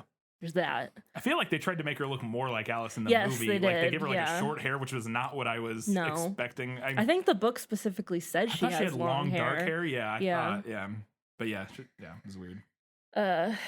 E.L. James also makes her tall in the book, so I was just like imagining her thought process of, I'll make her not look like Alice. She'll be tall and have long hair. Yeah, I'm brilliant. Brilliant.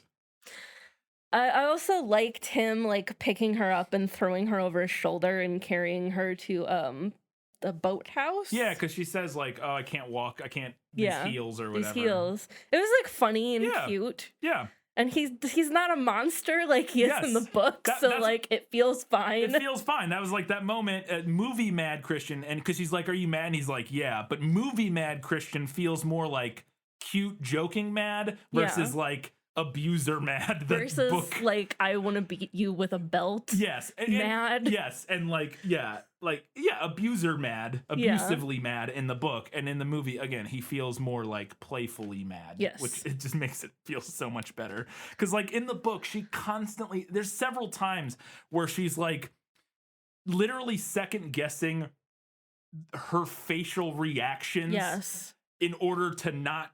Oh my God! Trigger it's him, textbook. And I was like, "That is literally textbook abuser like dynamic stuff." Yeah. And this particular scene in the boathouse in the book it's horrifying. Oh, it's horrifying. Yes. She's begging him not to hit her. Yeah.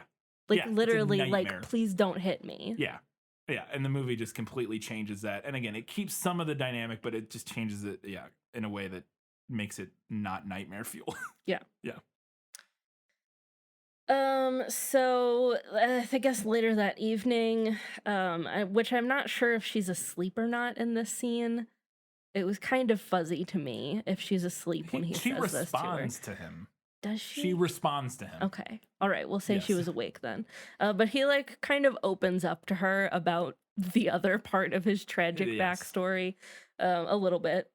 And I like having him open up to her. In the book, he just drops like one cryptic line and he's like, the woman who gave birth to me was a crack whore. Yeah. And I was like, oof. I was like, okay. All right.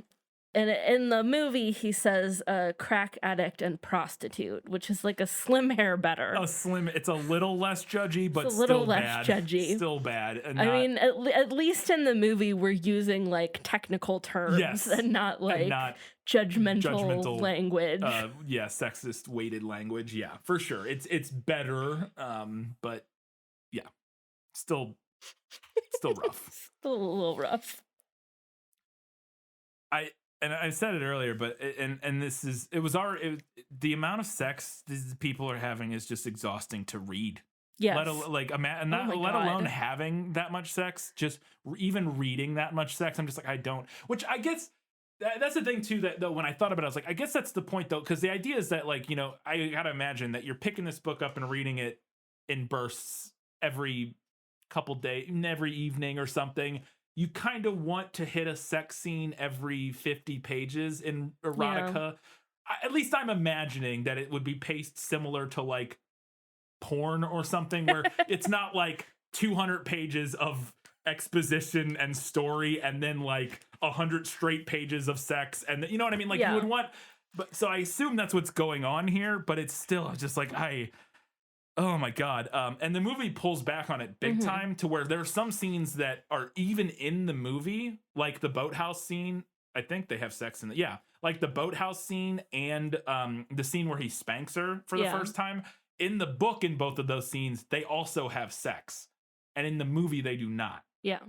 Which again, it just pulls it back to a point where our sex scenes are a little more sporadic and feel a little more like evenly distributed. And well, it's not and just I think you hit the nail on the head, like talking about the way that she reuses language. And it's kind of the same thing over and over. Yes. Because like thinking about it, like you're right. If I were to read like a bodice ripper, like Harlequin romance, it would probably be paced about the same way with the sex scenes.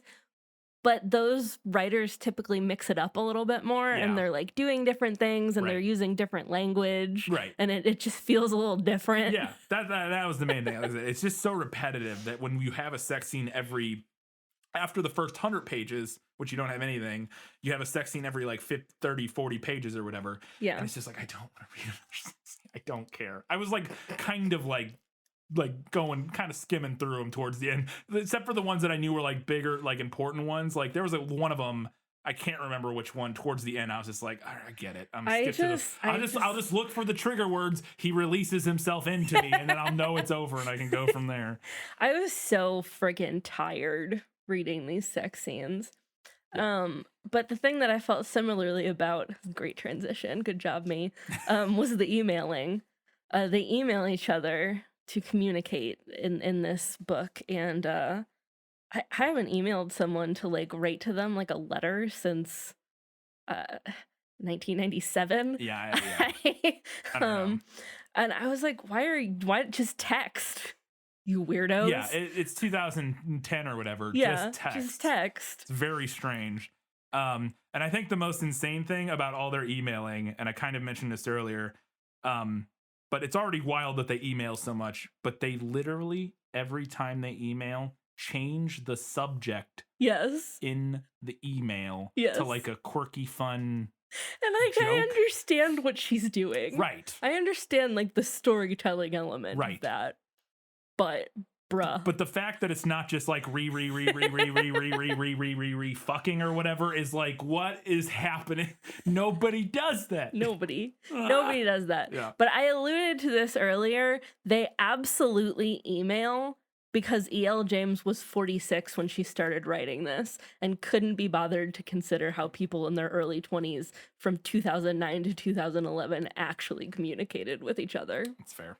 I think that's fair.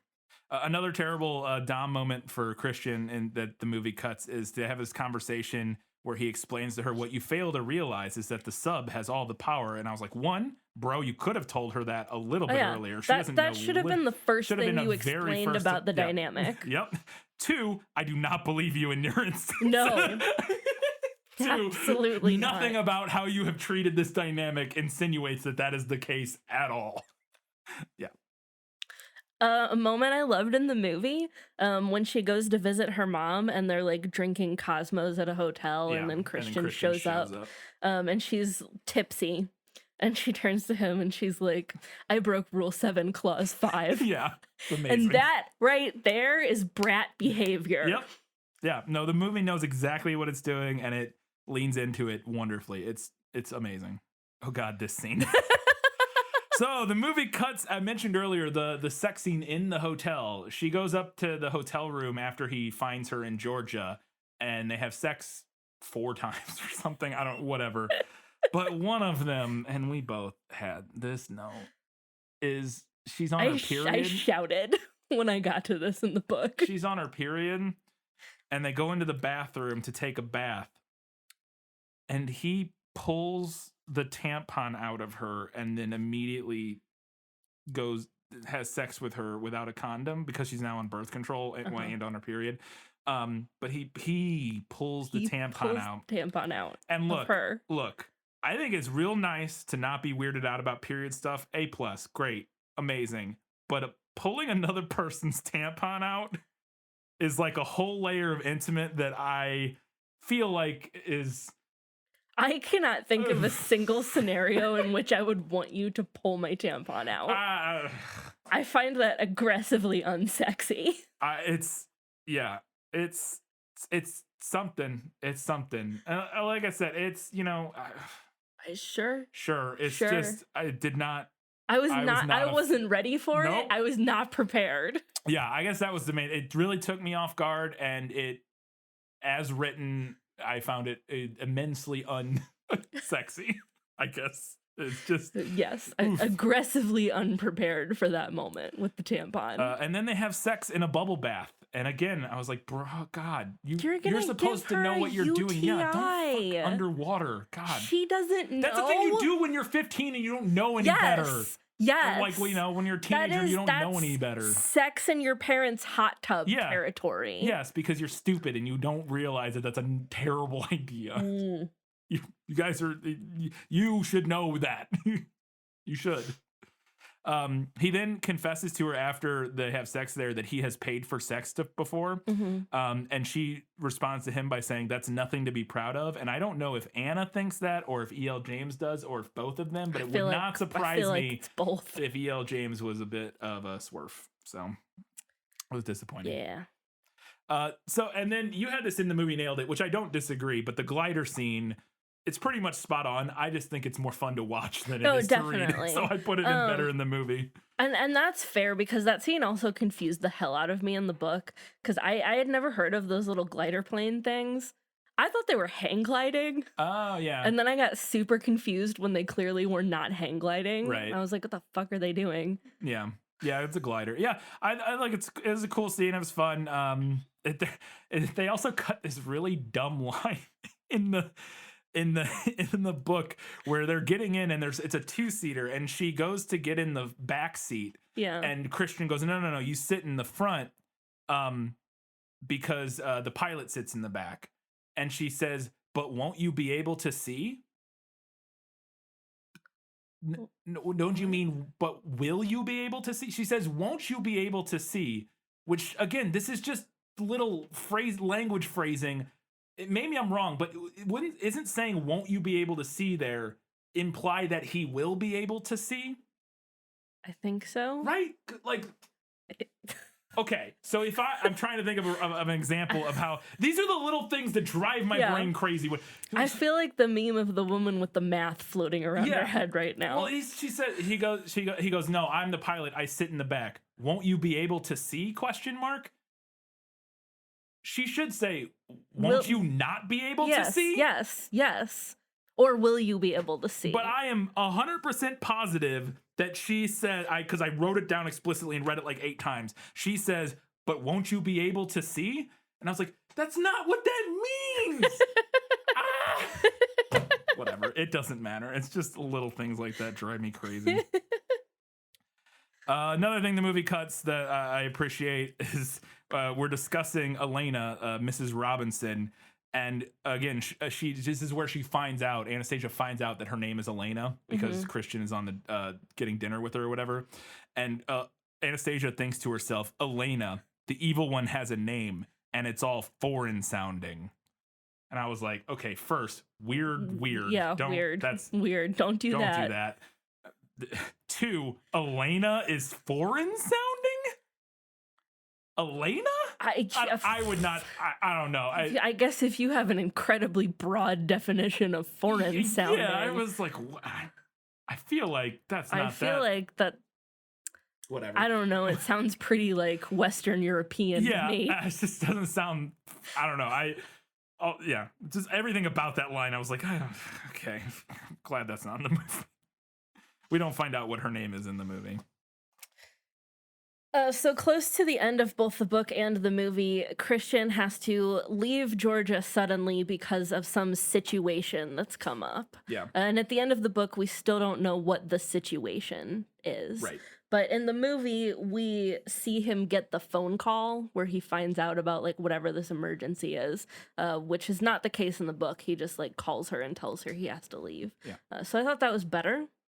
So whatever the fuck the situation is, I guess we we'll still find don't- out. yeah, I don't know if I we guess ever we'll will find out at or the if beginning we of just don't 50 care. Shades Darker. Yeah, I don't know. There are a handful of context clues, but not enough to figure it out. Yeah. Like we get some lines of him like yelling at some person about something. Like Yeah. I think you could. Yeah, it doesn't matter.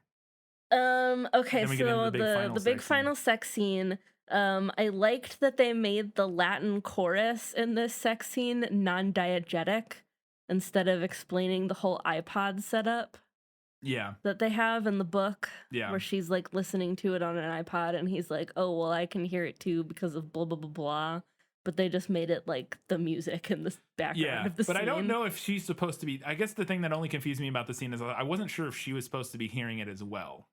I can't remember. I don't know, maybe. Because in the book, like he puts.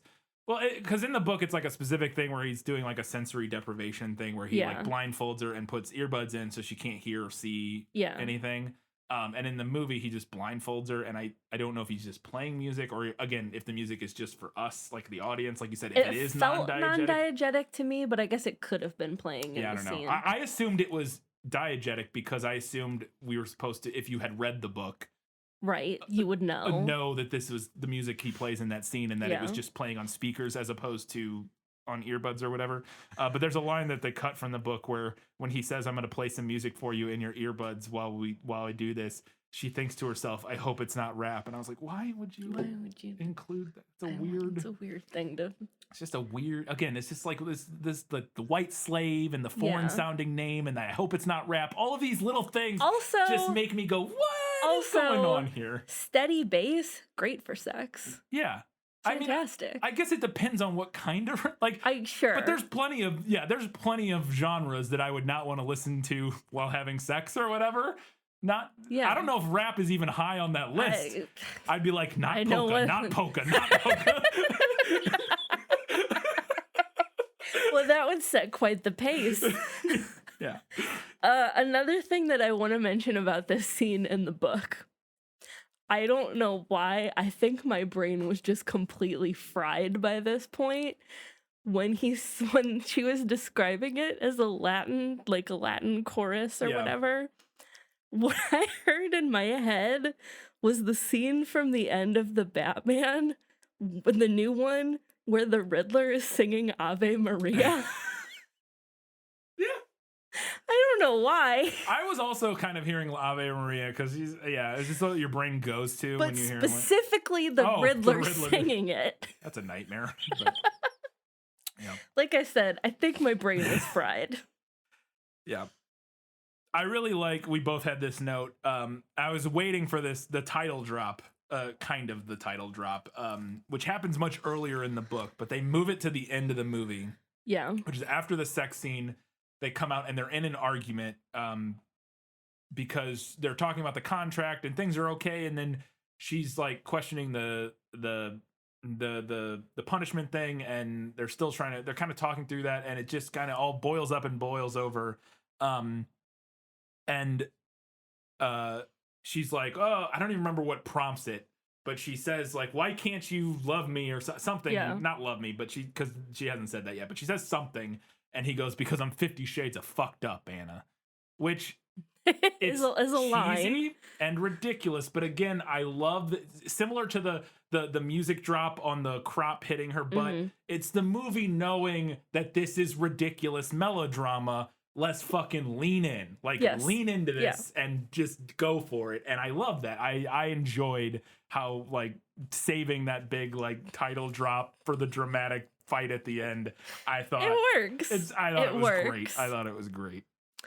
But then we get the punishment scene, which is the last thing. This is the thing that in the climax, I guess. Kind of. Where she asks him to to show her how bad a punishment from him could Because she's be. not sure about it. Yeah. It's the one aspect she doesn't really like that much. And she's not sure about it. And yeah, she wants to know how bad it could be.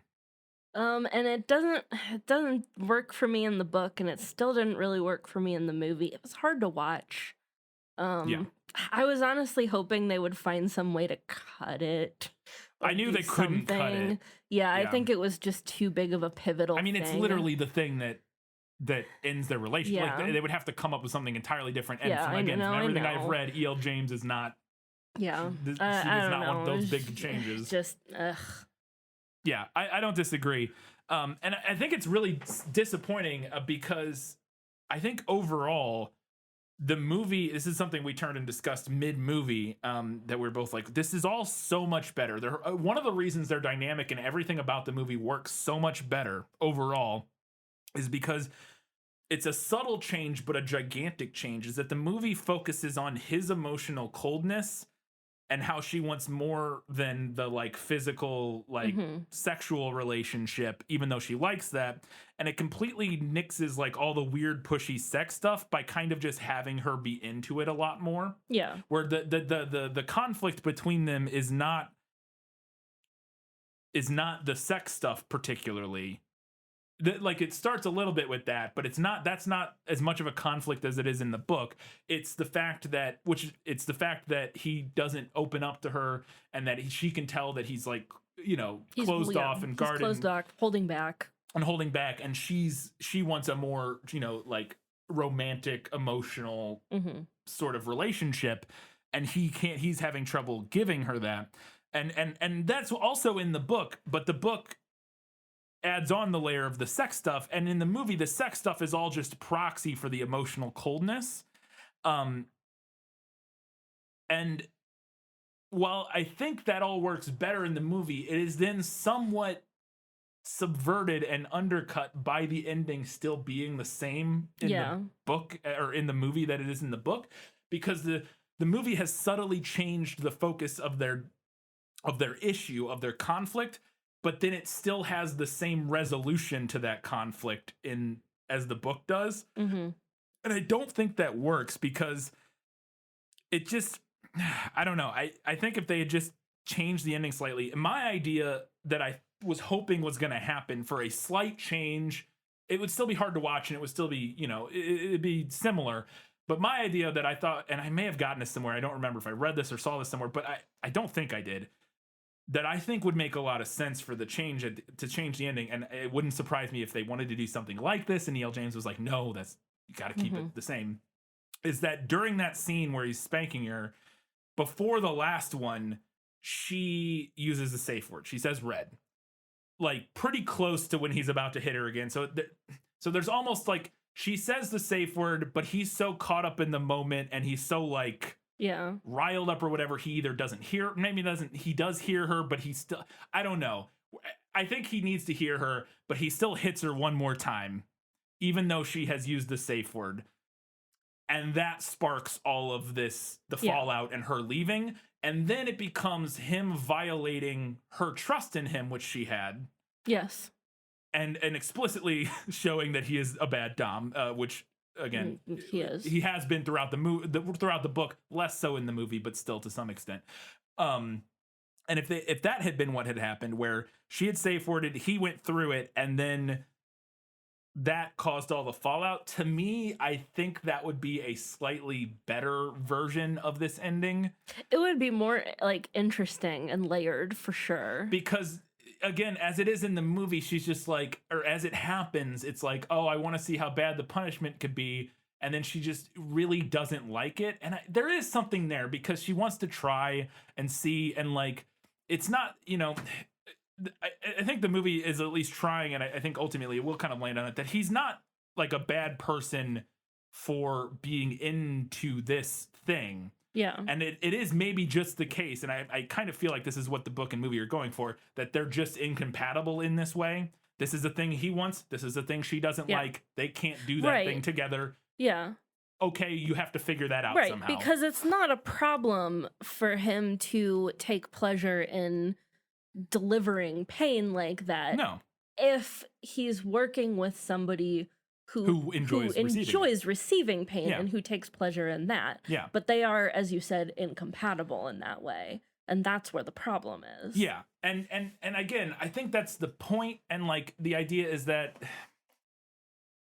they're going to have to work through that, obviously. Like, I feel like that's ultimately kind of the thing we're going to get to, is figuring out how to work through that, where he either realizes he doesn't need that or some would be my guess is what's going to happen. I don't think they're going to go it's going to go the other way, where she realizes ultimately, no, I am into this. Let's do it. I think it's going to go the direction where he kind of realizes he doesn't, he works through some issues or whatever and decides he doesn't need, which again, I think is potentially not the best message. We'll see. I'm just speculating on who knows. But I wouldn't surprise me if that's the direction it goes, is he kind of like comes to the realization that he doesn't need that, and then they can be together. Which is, again, it's complex and it's layered, because that can be a good thing for him individually as a character, while also being a bad representation of BDSM. Yes, exactly. Like, that can be a thing where if he's doing it for bad reasons and unhealthily, like if he is masking something, or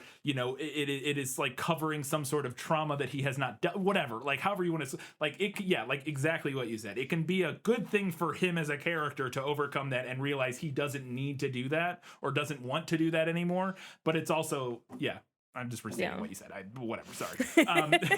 I was just agreeing enthusiastically by repeating what you said, which I do sometimes.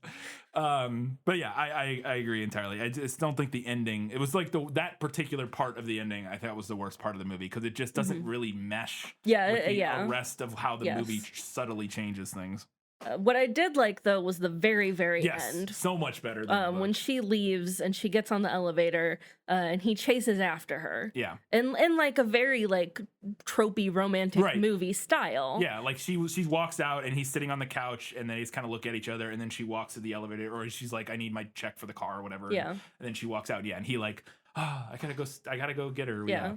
And she gets on the elevator and turns around and sees him and tells him stop. And no. Yeah.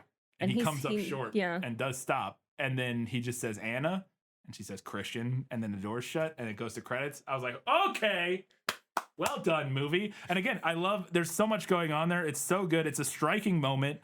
There's a similar thing in the elevator where he does like walk her to the elevator and they kind of say goodbye through the elevator, but the stop and no is not in the book. Yeah. And I like that a lot. And then also just the visual symmetry, because not the first time, but when he says goodbye to her the first time after the interview, it's very similar. She gets on the elevator, he says Anna, and she says Christian, and then the door slides shut. And it's the exact same framing, the exact same words they say to each other, or say each other's name, but in very different contexts. And the book does a similar thing, but it's just a more striking thing to see than it is to read. So I loved that ending. I thought it was great.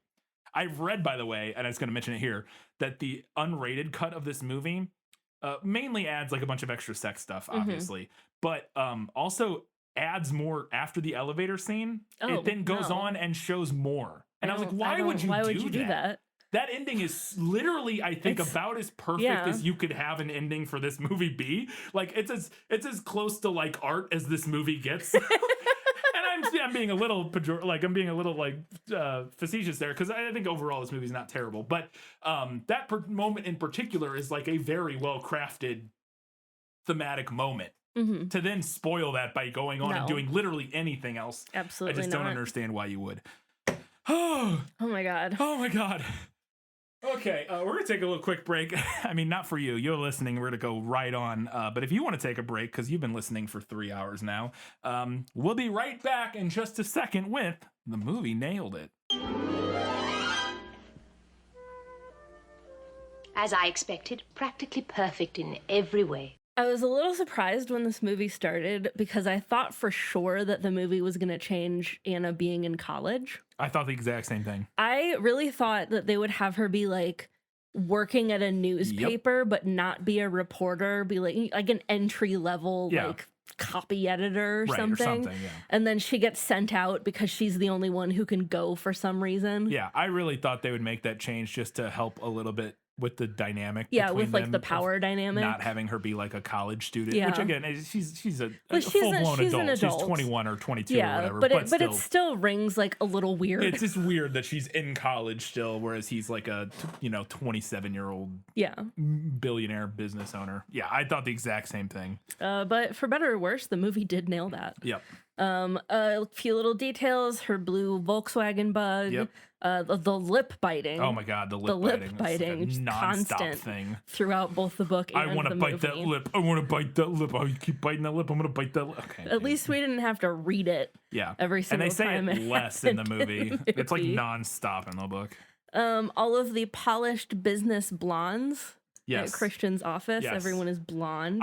The one that like has a line and that like brings her into the office and then comes in and is like, you have a meeting. I was like, I recognize her from something. I looked it up. She was Tamsin on Lost Girl. Do you remember Lost Girl? Yeah. The blonde Tamsin. She was like I don't remember even I just remembered her name because I was scrolling through the credits and it was like, oh, she's in a bunch of episodes of Lost Girl. And I was like, oh, she's not like one of the main characters. Yeah. She's like a villain who becomes a friend. Or I don't remember. But anyways, remember. I was like, I knew I recognized her from something. The movie is also similarly incredibly vague about what Yes. it is that Christian's business actually does. I love, and maybe this is a realistic, maybe this is a name, but the name of his company even cracked me up, which in the movie they change it. It says, well, I don't know if it's the name of the company, but we keep seeing the front of the building says Gray House. Yeah. Which is not something ever mentioned in the book, I don't No. think. But in the movie or in the book, his company is called Gray Holdings Capital. It's got like two business names that, and I was like, wait, is that a thing that businesses are called? I was every time I read, I was like, it probably is, and I'm just dumb. But I swear, every time I read it, it felt like a made up name. Like it felt like a business name of somebody who doesn't like a little kid was like, yes. Yeah. I love Gray House though because it sounds like a fashion house. Yeah, to me it sounded like a magazine company or something. But I'm trying to figure out what the name of his company is if I can find it. That's what it is. Gray Enterprises Holdings Incorporated. That's not a thing. Which to me, you would either be like Gray Enterprises Incorporated or Gray Holdings. Yeah. But Gray Enterprises Holdings is a weird, again, maybe that's not a weird name for like I don't look at businesses like full names that much, so it's maybe not weird, but it rung weird in my head. So anyways, he also in this scene he has this line that is mimicked in the movie, if not identical, where he explains that he's very good at reading people and figuring out what makes them flourish and what doesn't. I'm like, all right, Hannibal Lecter. Like he's like, it's just, it's like, I know how people think. I can see how their brains. It's like, all right, whatever. Calm down. She trips on the way into his office. Yes. In both the book and the movie. Does he catch her in the book, though? I don't believe so, no. Okay. Does he catch her in the movie? I imagined that. I thought no, he just walks doesn't. over. Yeah, Oh, I don't think he does in the book. And he's like, are you okay? Which she's clumsy because she's Bella. Right, yes. But She has to this be is like clumsy. the only Literally time the- she's really clumsy. Literally the only time she's clumsy. She mentions being Yes, clumsy she quite a talks few about times. being But this clumsy is quite a literally lot. the only time we see it in any way, at least from my memory. There's a line where as she's interviewing him, she says to him, "You sound like a control freak," which is right out of the book. I'm like, that's really unprofessional. You don't even know this guy. She's bad at interviewing. It's not her thing. I get it. It just made me laugh. You sound like a control freak. It's like, okay. We talked about her asking him if he's gay, but I still can't believe they left that in the movie. Yeah. It's hysterical that they left that in. Yeah, they absolutely left it in for some reason. He saves her from a bike messenger. Yep. And After their then coffee date. gets super weird. Yep. Out of nowhere. Like, don't stay. You gotta leave me alone. I'm not good for you. We can't see each other. Get out of here. He sends her the first edition Hardy books. Yeah, I have to see if I can find the note really, or the quote, because the note he sends is it's from Tessa. I know it is. Tessa the D'Urbervilles. Yes, but it's just, which is a thing that I've never read, and I started reading this book, and I was like, "Fuck, am I gonna have to Google the plot of that?" Yeah, but I don't think I've it's actually read important. Tess, I back in like middle school or high school or something, but I don't remember anything about it. But the note he sends her, which again is a quote from the book, which they read in the movie. Why didn't you tell me there was danger? Why didn't you warn me? Ladies know what to guard against because they read novels that tell them of these tricks. Like, all right, dude. That's just, ugh. He's such an edgelord. Yeah, he really is. is. He really just... Yeah. Everything that happens outside of the bar with Jose, and then Christian like swoops in like he's an Avenger. Yeah. She I had pukes Batman, on him. so there you go. There we go. In my notes. It's just because he came out from the, from the shadows, and he talks like Batman. He's an edgelord. They keep in the line, one of my favorite lines. I mean, not as good as the next one, but my tastes are very singular. Okay. Anastasia, my tastes are very singular. Okay, it comes across better in the movie because again, it's delivered by because he's delivered by a human person and yeah. not the personification of edgelord. Yeah. So it's better in the movie, but it's the exact same line. And then the best line. The best line, arguably, in the whole in thing. anything. Yep. She asks him if he's gonna make love to her. Yep. And he says, "I don't make love, I fuck hard." Take a breath, edgelord. Which it's already bad enough, but if he had just stopped after I fuck, it would have been 5% less terrible. Still a cringe as shit, but I don't make love, I fuck. Like, that's again just, oh my god, it's just the worst. But the hard just shoots it to the moon in terms of like, oh god, try-hardy like energy. But while we were watching the movie, she asked him that, and we were both like, oh, and he goes, "I don't make love," and we were like, say it. And he says, he finishes the line, and we both went, ah. Yeah, that was a lot of fun. It was a lot of fun. When he tells her that on the other side of the door is his playroom, and she says, like, your Xbox and stuff. Yeah. But I would even argue that that's arguably better in the movie just because Dakota Johnson's just because of the delivery. Yeah. Yes, but amazing. it is from the book. The room, the playroom is pretty much spot on. Yeah, pretty much, yeah. It's all just like red walls and sex furniture and toys like everywhere. Whips and things, Yeah, and a bed in the middle of the room. Although, is the bed in the middle of the room in the movie, or is it against the wall? Because I think it's in the middle of the room in the book. But anyways, but it's pretty much spot on. So we got a classic classic line here where she in the playroom she's and they keep this in the movie, which I was astounded by. They change it slightly, but in the book she says, "You do this to people." Or people let you do this to them, I think is what she says. Like, is this something you do to people or something that people do to you? And he says, people, I do this to women who want me to. And I was like, oh, good cover, bro. You wouldn't want her thinking you were gay or bi or something. We're safe now. Yeah, whew, thank God. And the movie switches it to she doesn't say people and he doesn't. So it changes it a little bit better where she says to women. She says, do you do this to women or do women do this to you? And he says, I do this to women who want me to. Yeah. Instead of her saying people and then him correcting to women.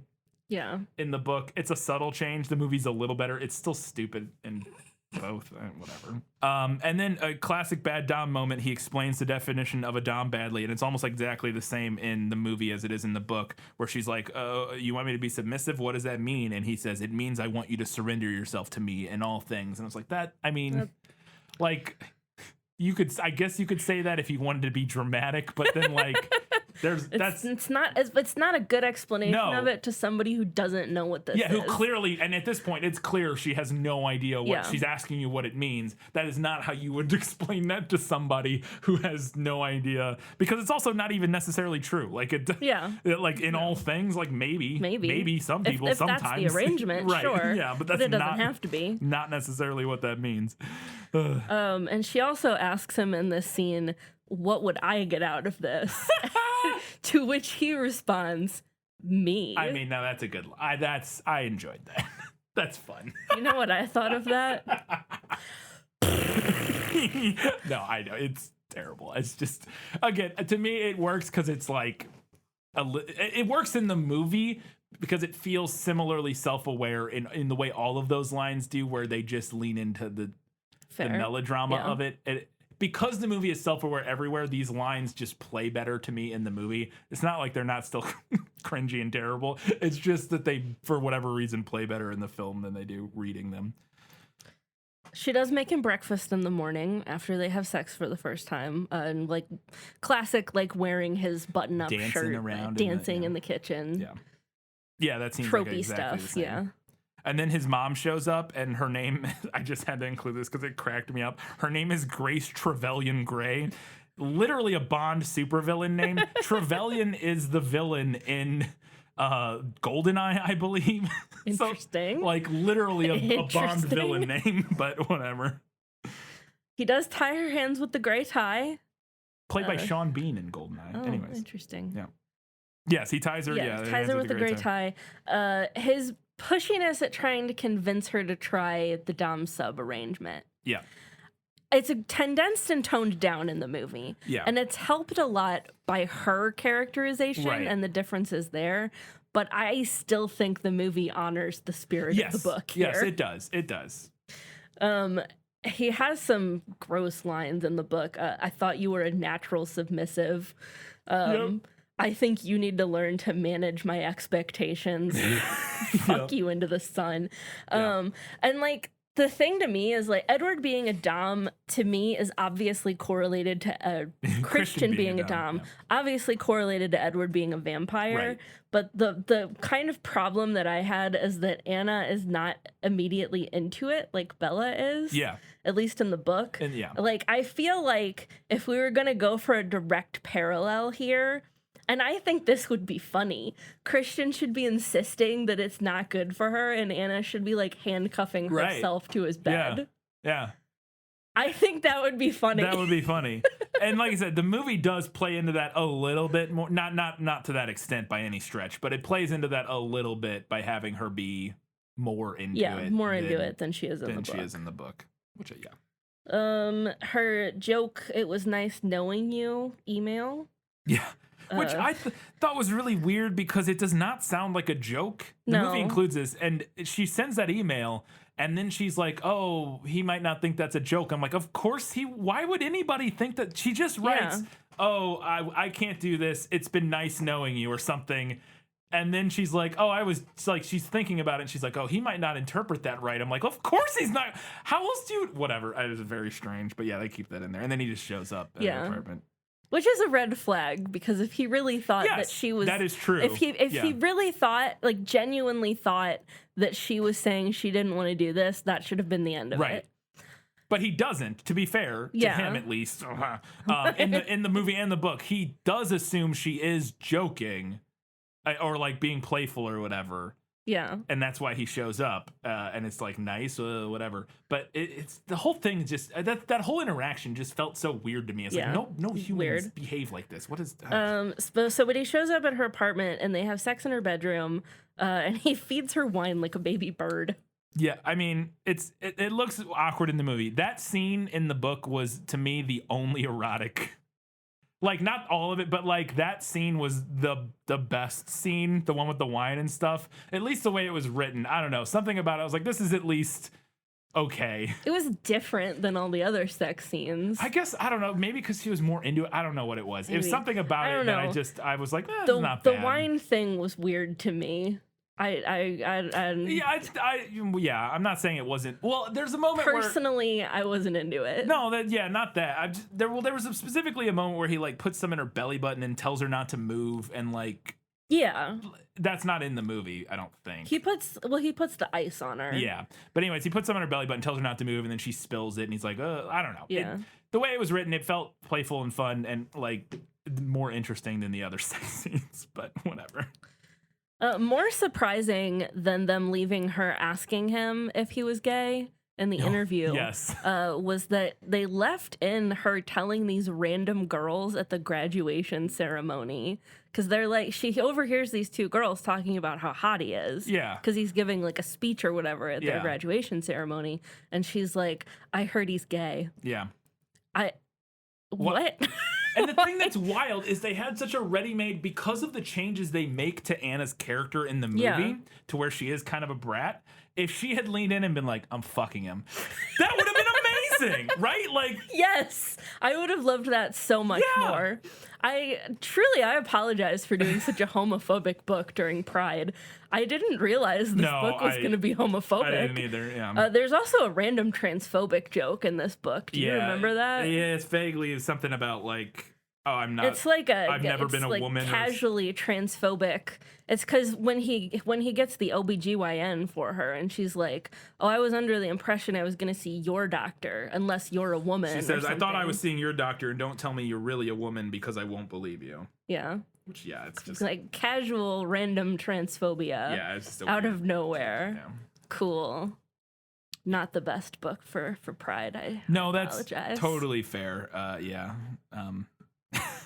This was not a criticism I had ever heard of this book. No. So. We find out in the graduation scene that Christian was a literal starving orphan. That's why he wants to feed the world. Amazing. Cool. Also, she does agree to be his sub at graduation. That comes out of the book. Yeah. She does it on stage in the movie, but she does it like afterwards in the book while they're like drinking champagne or whatever. Yeah.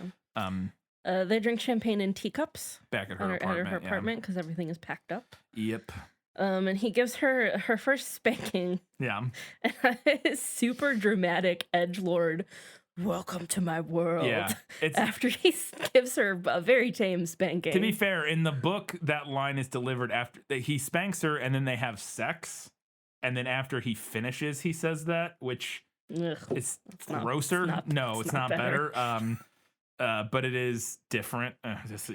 And then that scene is similar in the book and the movie, but the movie dials back her reaction afterwards quite a bit, because in the book she like drops very clearly, like she goes into subspace while he's spanking her, and then she drops. Yeah, she has sub drop. And then he does not remotely do enough aftercare. No, he does not aftercare like at all. A couple times he does. The extent of his aftercare is like, here's some Tylenol. There's like one scene in particular where he does. I could be misremembering, but I could have swore there's one scene where they like afterwards they like he like lays with her and they like cuddle and sleep together all night, like. And he like gets her. I could be wrong. I could be I could have, but in general, yes. Like overall, yes, absolutely not. And in particular, this moment, because this is the first moment they've done any sort of like impact stuff or whatever, and he just like leaves.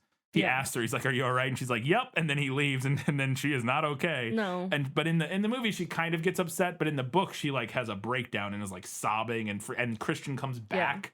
That night, and that's when Kate tries to like throw him out and stuff. If he were really an experienced dom, he would know that she's probably going to experience drop in that moment, because she doesn't know how to handle it. Yep. She's never done something like that before, and sub drop is scary. Yep. Yeah, but and the movie changes it to where it lessens her reaction a little bit, and his reaction feels, to me in the film, more like a bit of a miscommunication and him being a bit of an idiot, as opposed to like the weird neglectful, like, I don't know. It just feels a little less bad in the movie. Again, a little bit. It's still a bad scene. Don't do that. He does show up at the hotel where she's having drinks with her mom. Yeah. And I think it is better that he just openly admits that he came there to see her. Because in the book, he kind of like white lies and is like, "Oh, I have business." Yeah.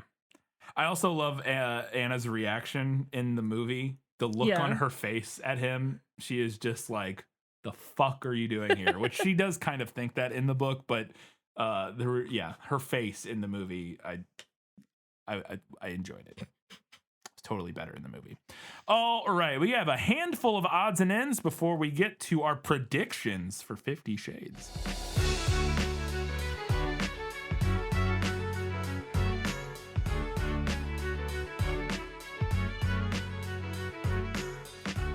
I had a thought as I started reading this book that I almost wish I could approach this sincerely. Yeah. But I was utterly incapable of approaching this sincerely. Yeah, it's tough for sure. It's spoiled by Yeah. Yeah. Years of internet discourse. Yeah, and it is hard to come into it fresh, but we did what we could. A fun Twilight reference.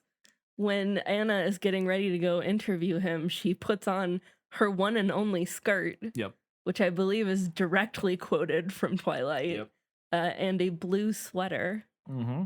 And I'm sure she looked, what does that word say? Absolutely delectable or something like that. Yeah, something like that. I think that I can't remember. Oh goodness, but yeah, it was something like that. Ugh. There's a moment early on where Kate is telling her to do something, Mm-hmm. and in her head, Anna responds to this by saying, "Yes, mistress," and I couldn't decide if that was a rep because this is before any. This is like in the opening, Yes. like 10 pages or Yeah. whatever, before she even met Christian. And I couldn't decide if that was a reference to like a school headmistress or what, because I thought the idea was that Anna was like literally completely naive to the Yes. idea of I kink at I all. had the same thought because my initial like note on that was like, weren't we laying it on a little thick, Erica? Like the reference. Yeah. And then like later on, I was like, wait a minute. She's supposed to be totally naive to this. Yeah. So like I said, the only thing to me that makes sense is she's literally like thinking of like a school headmistress, which is not really a thing in the US unless you go to a really specific private like boarding school or something, maybe. But that felt a little bit like if that is what it's a reference to, felt like a little bit of a British holdover or something. I don't know. This is very strange.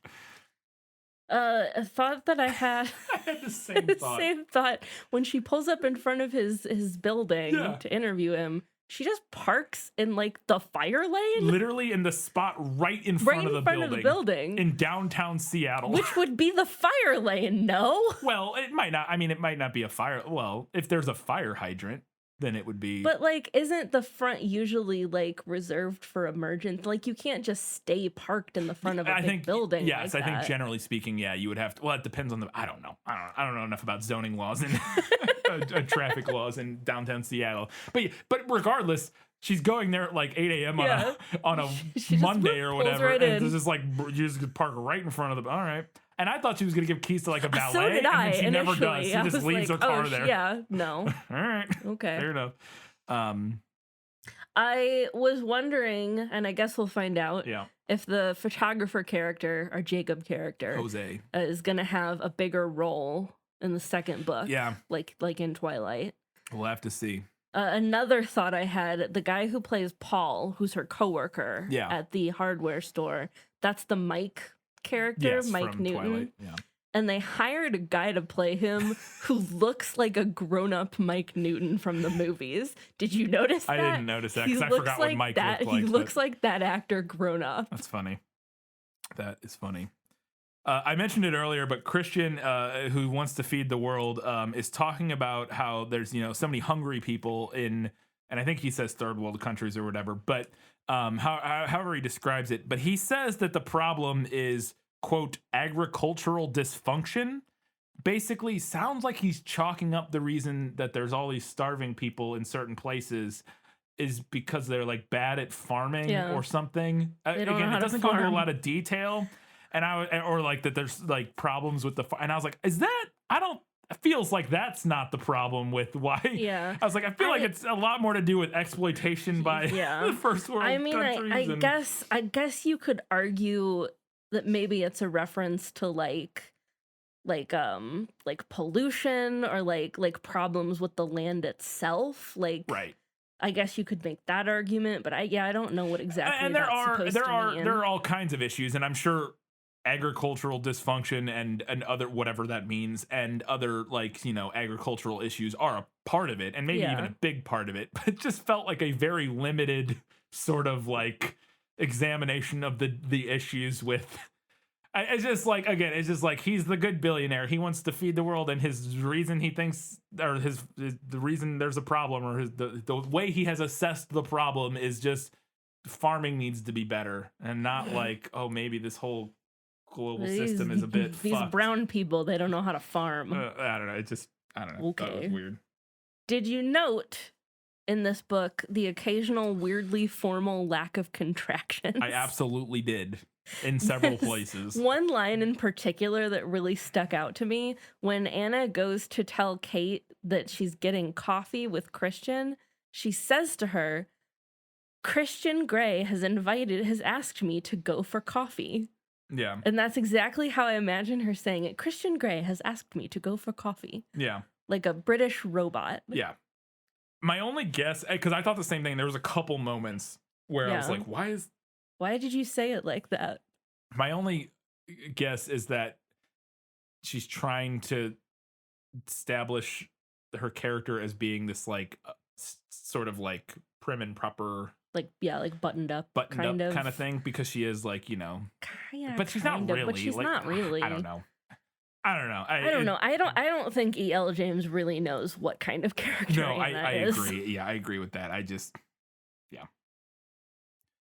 So when Christian sells her car, or is going to sell her old car, he buys her the new car.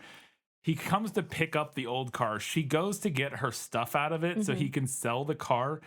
And she says she pulls an old flashlight out of the glove box and then goes, and that was it. That was the only thing I had in my car. And I was like, what about your proof of insurance? What about what person has literally a single flashlight in their car and nothing else? I have so much shit in my car. Right? Even a very clean person or like a very fastidious person would have like some pens and pencils, some other stuff, so an extra pair of sunglasses. Like, what? You have a flashlight, one flashlight, and nothing else. Apart from that, that's not a good idea. You need some other stuff in there. You need some jumper cables, probably a good idea, or like a blanket. You know, you're in Seattle. I guess it doesn't get that cold, probably, but like, just what? It's so weird. So weird. Throughout the book, Anna frequently thinks, "Oh my," to herself. Yes. And every time I read it, it just really made me want to hear George Takei do a dramatic reading of this book. No, what I want is for George Takei to do a dramatic reading of this as Anna, and then Christian Bale as Batman does all of Christian's parts. Be very good. That's what I want. Be very funny. Get on it. Be very funny.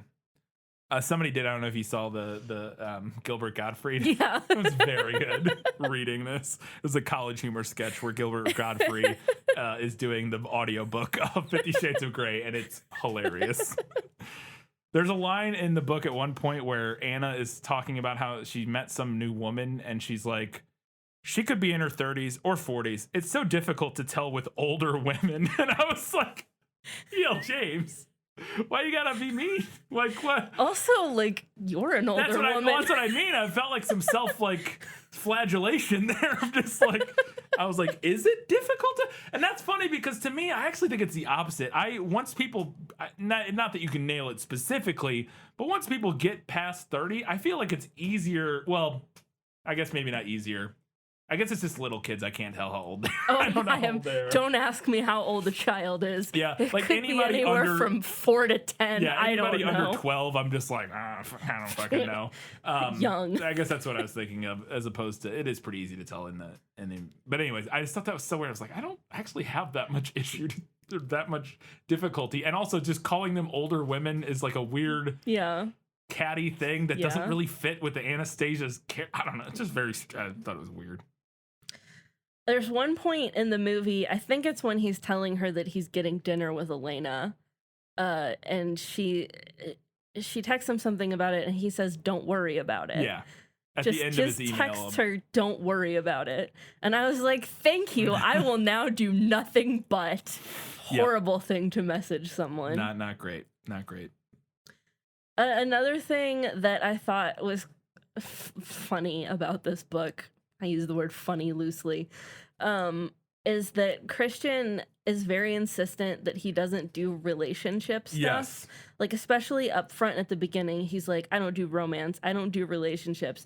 And then he proceeds to do literally nothing but relationship stuff for like 400 pages. Literally the entire, like, they never signed the contract. Yeah. I was so confused by that. They just do like she meets his family. Yeah. They go on dates. It's literally nothing but relationship They stuff. have vanilla sex. Yeah.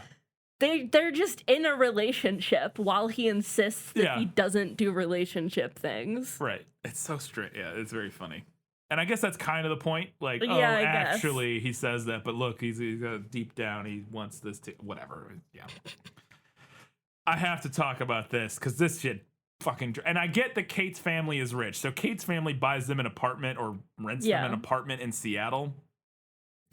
But it's literally a loft in downtown. Oh, I don't know if it's downtown, but they say they're in Pike's Place, like market. They're like literally right next to it, which I have to imagine is very expensive. Because that's a very trendy neighborhood. It's like a very, I think, yeah. Right? I've never been to Seattle. I don't know, but I've heard of Pike's Place Market, and I assume that's like a very, trendy, hip, cool place of Seattle to be. They have a 3-bedroom apartment, and Anna says the apartment's not large, but it's big enough. It's a 3-bedroom apartment in downtown Seattle for 2 college girls. I was like, what are you talking about? Oh my God, it's wild. My last note here is that if this movie were brave, it would incorporate Anastasia's subconscious and her inner goddess as animated shoulder characters. Would have been amazing. I would have died. That would have been so funny. And it's just that they pop up and they just, it's like, it's Dakota Johnson, but her head is, she's shrunk down tiny. Yes. And in like little costumes. And then she has like the little like voices. She's like, like that would have been fucking hilarious and amazing. Oh God. And then the inner goddess is just her in like, it's like a floaty robe. Yeah, like a Greek goddess or whatever. It's been amazing. My last note was about the job interview, which this movie cuts completely. Is that which I assume it's gonna have to show up. I don't know, maybe not. She interviews for a job, for an internship, which is one of my notes. But she interviews for an internship at some publishing companies. And during the interview at this one, which is like a cool, small, hip indie publishing company or whatever, they say to her, they're going through her resume and they go, "You have a very impressive GPA." And never once in my entire life in a single interview has anyone ever mentioned my GPA. They talk about her GPA a lot in this book. Yeah. And I'm just gonna say it. Unless you're going on to more school. Right. Your GPA doesn't matter. What? Yeah. It doesn't matter. I can't or like maybe some very specific academic or like. Yeah, maybe. I don't know. Like, but even then, like, but yeah, getting a job at like a publishing company as like an internship. Your like they might be interested in what kind of classes she took. But an impressive I've never. And now, I mean, to be fair, I didn't have like a 4.8 or whatever the weighted. Yeah. I didn't have like the highest possible GPA, but I had a pretty good GPA. Yeah, I had a high enough one that I put it on my resume because they tell you to or whatever, or they used to. I don't know if they still do. If it's over a certain point, you're supposed to put it on your resume. And never once was anybody like, "Ooh, look at that GPA!" Fucking insane. And then also, so then she gets the position. Yeah. But they call her. And they're like, "We'd like to offer you the job as assistant to Mr. Hyde." And she goes, "Amazing, great, thanks, bye." And then we never talk about it again. She like tells her mom or whatever. Yeah. And I was like, wait a second. She applied for an internship. I don't think E.L. James knows. Well, here's the thing. And we'll get into it momentarily in my predictions.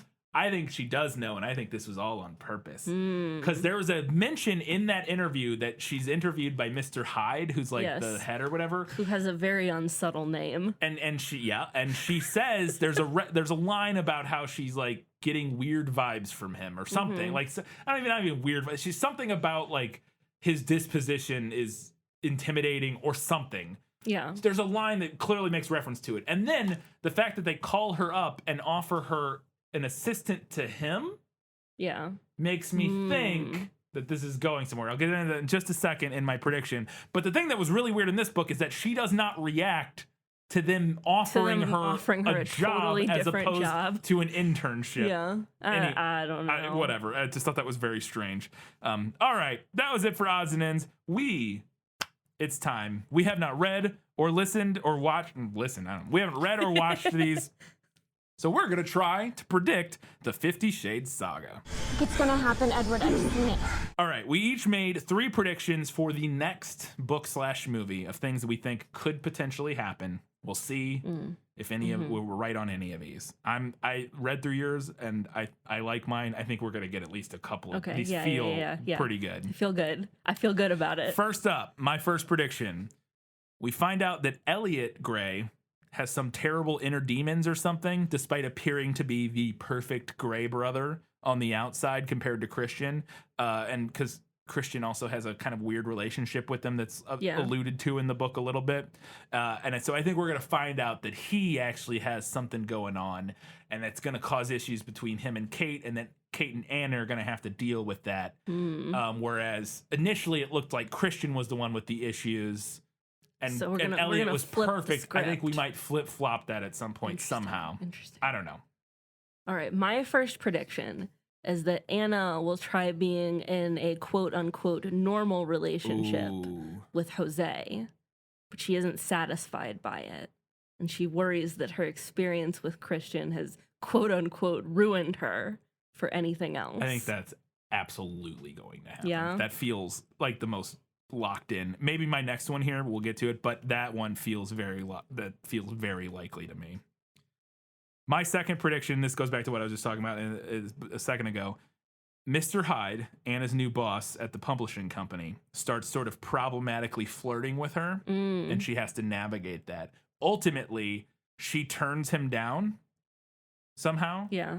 And he ends up becoming like a villain in the story. See, I like that. Yeah. I feel like with the melodrama that we've kind of seen, I feel like that's a pretty good prediction. Yeah. Also, I think E.L. James is going to make publishing companies the enemy. Feels like a safe bet. Feel like a thing she might do. I don't know. We'll see.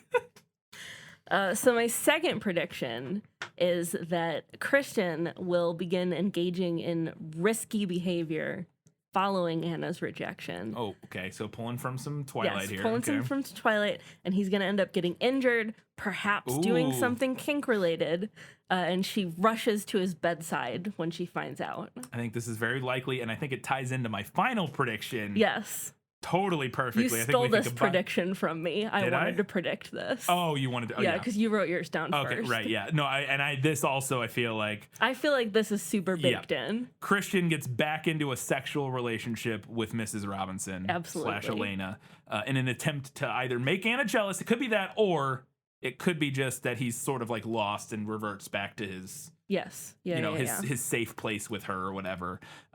It could be a little bit of both, little column A, little column B. I'm not sure. I'm not convinced for sure that it's to make Anna jealous, but I guarantee he's going to get back in a relationship with Mrs. Robinson, and that's going to cause issues. And that issue could be that she hurts him in some way. Yeah. And then Anna has to nurse him back to health, perhaps. Okay, so my first 2 predictions, I was trying to go off of Twilight and like New Moon. My third prediction is based on this book having started as fan fiction. So I thought to myself, what's a really fanficky thing that we could do? So my third prediction is that Elliot and Kate will elope and drag Anna and Christian along, forcing them to interact with each other again. Get a rom-com. Yeah. A little bit of a rom-com setup. I like that. I could be down for that. Yeah, I think that's fun. I think that's a lot of fun. I legitimately would not be surprised if like 5 of these are I feel much more confident about these than I ever did with Twilight. I think it's very possible that some of these are true. They just feel very likely. Oh my goodness. Before we get to the final verdict, we wanted to remind you that you can do us a giant favor by heading over to patreon.com/thisfilmislit. Support us there for a few bucks a month. Get access to all kinds of fun stuff, including bonus content at the $5 and up level. And we just released a 2-hour-long discussion and breakdown of 1999's The Mummy, one of my favorite films. We did it because it's my birth month. So yeah, if you want to hear us talk about The Mummy, go give us $5 a month on Patreon, and you can listen to that and our entire back catalog of bonus content, which includes all kinds of fun stuff. So go check that out. You can also do us a giant favor by following us on social media. Go to Facebook, Twitter, Instagram, Goodreads, any of those places. Search for This Film Is Lit and follow us and like us on there. And then mainly the main reason we'd love for you to do that is that we post polls and follow-up polls about each of the books and movies that we cover. So for 50 Shades of Grey, sometime later this week, we will be putting up a poll that will be like, hey, did you prefer the book? Did you prefer the movie? Did you not care? Whatever. More importantly, you can vote. The voting is important. We like that. But most importantly, we like your comment. We want your feedback. Yes. We want to hear what you had to say about this book, about this movie, about anything we said about this book and movie. And we will read that and discuss it on our next prequel episode next week. So go ahead and do that for us, and we would be eternally grateful. Also, you could do us a giant favor. Head over to iTunes or wherever you listen to us and give us a 5-star review. I don't ever tell people to do. I always forget to tell people to do that, but we're over 100 reviews now. But Nice. anyways, yeah, go do that. Be awesome. All right, it's time for the final verdict. Now, are you ready for your sentence? Sentence? But there must be a verdict first. Sentence first, verdict afterward. It's the movie, and it's not even at all funny by how wide a margin it's the movie. And this isn't even a good movie. Like, it's fine. It would be fine to watch with wine and friends who are down to make fun of it a little. Mm-hmm. But the book, yikes. Honestly, I think the book suffers from having got its start as fan fiction. And just to reiterate, I love fan fiction. But when you take away the context of having fun reading about your favorite characters in a new story and setting, you lose the one thing that might have been the story's saving grace.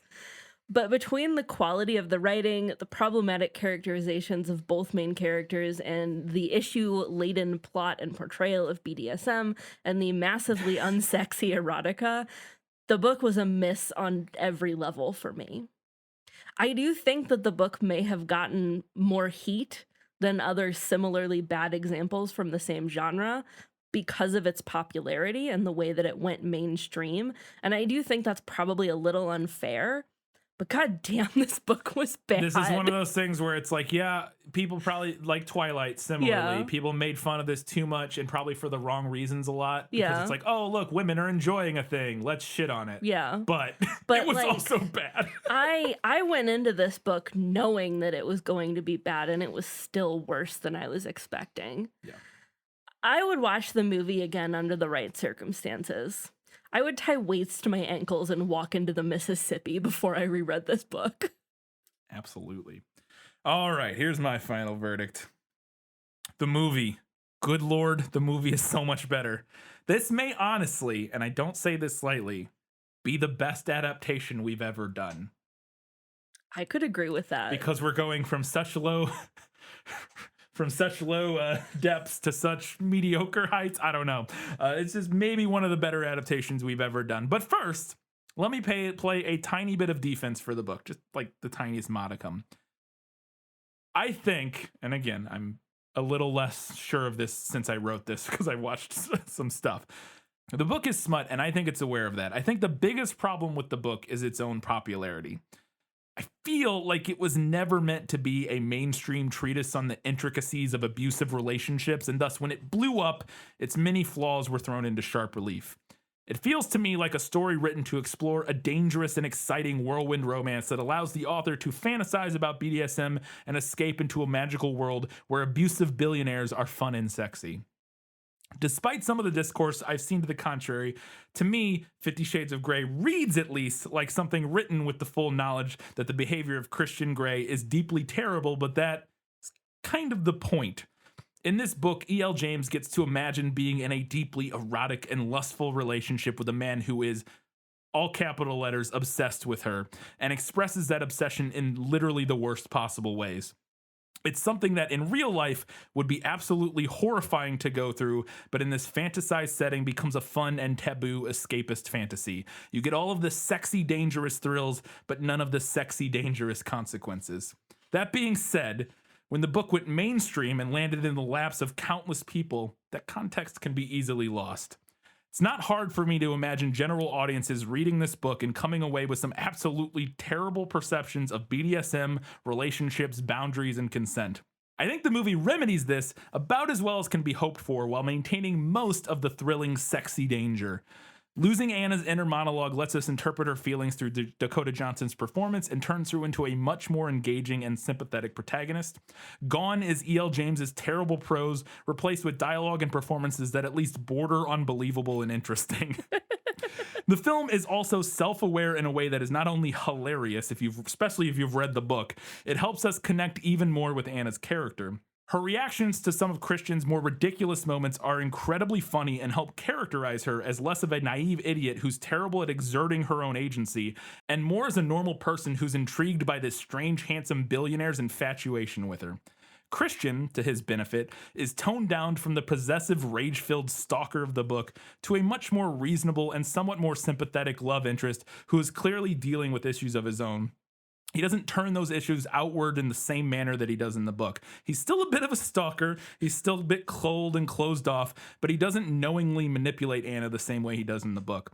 And as we mentioned earlier, the decision to focus on his emotional coldness as the primary conflict between him and Anna, as opposed to the actual physical acts of BDSM as the conflict, helps immensely. The book is bad for the myriad reasons that we've laid out over the last few hours. I wrote this ahead of time knowing it would be a few hours. Despite those flaws, I can still see some merit in why someone may enjoy certain things about it, but the movie improves on essentially every single thing that makes the book any good to begin with. It's funnier, it's sexier, and just wildly better constructed. I'm still not convinced it's a good movie, but I actually enjoyed watching it, and I'm not sure it would be possible to make a better adaptation given the material they were starting with. Bravo. There you go. There you go. Katie, what's up next? Up next, we have your birthday episode. Yes. And we will be talking about, you will be reading, we'll be talking about Annihilation, a novel by Jeff Vandermeer, and its 2018 film adaptation. I'm very excited about this. It's a movie we've been wanting to, we almost did once, right? And then for some reason, it was on our schedule and we took it off for some reason. I can't recall. Else. So we almost did it at one point. We've been wanting to for a while. It's a movie that I've been wanting to see for a long time because I'd heard good things about it. It's written and directed by Alex Garland. Who just had a movie come out, Men, which is getting mixed to positive reviews. But anyways, so I love everything I've seen by Alex Garland. I have loved, have not seen Men yet. And so I'm very excited to watch it, and I can't wait to read it. It's also pretty short, which is fun. So if you haven't looked into it, the Annihilation novel is like a couple hundred pages. Like it's relatively small, so you can probably get through it pretty quickly. Book. Yes. So that will be what we're talking about in 2 weeks' time. Just wanted to mention, we will be continuing the rest of the series of 50 Shades. Don't worry, if you're here for 50 Shades, we'll be doing the rest of it. We're just kind of, during the summer series, we like to put some other stuff in to space it out and give us some more time to read other stuff and also just kind of break it up so we're not doing the exact same thing. And we actually have a little bit more of a buffer. Yeah. This summer, we usually do one episode in between summer series entries. We're doing two in between this time, 2 adaptations, which I guess technically 4 episodes. Right.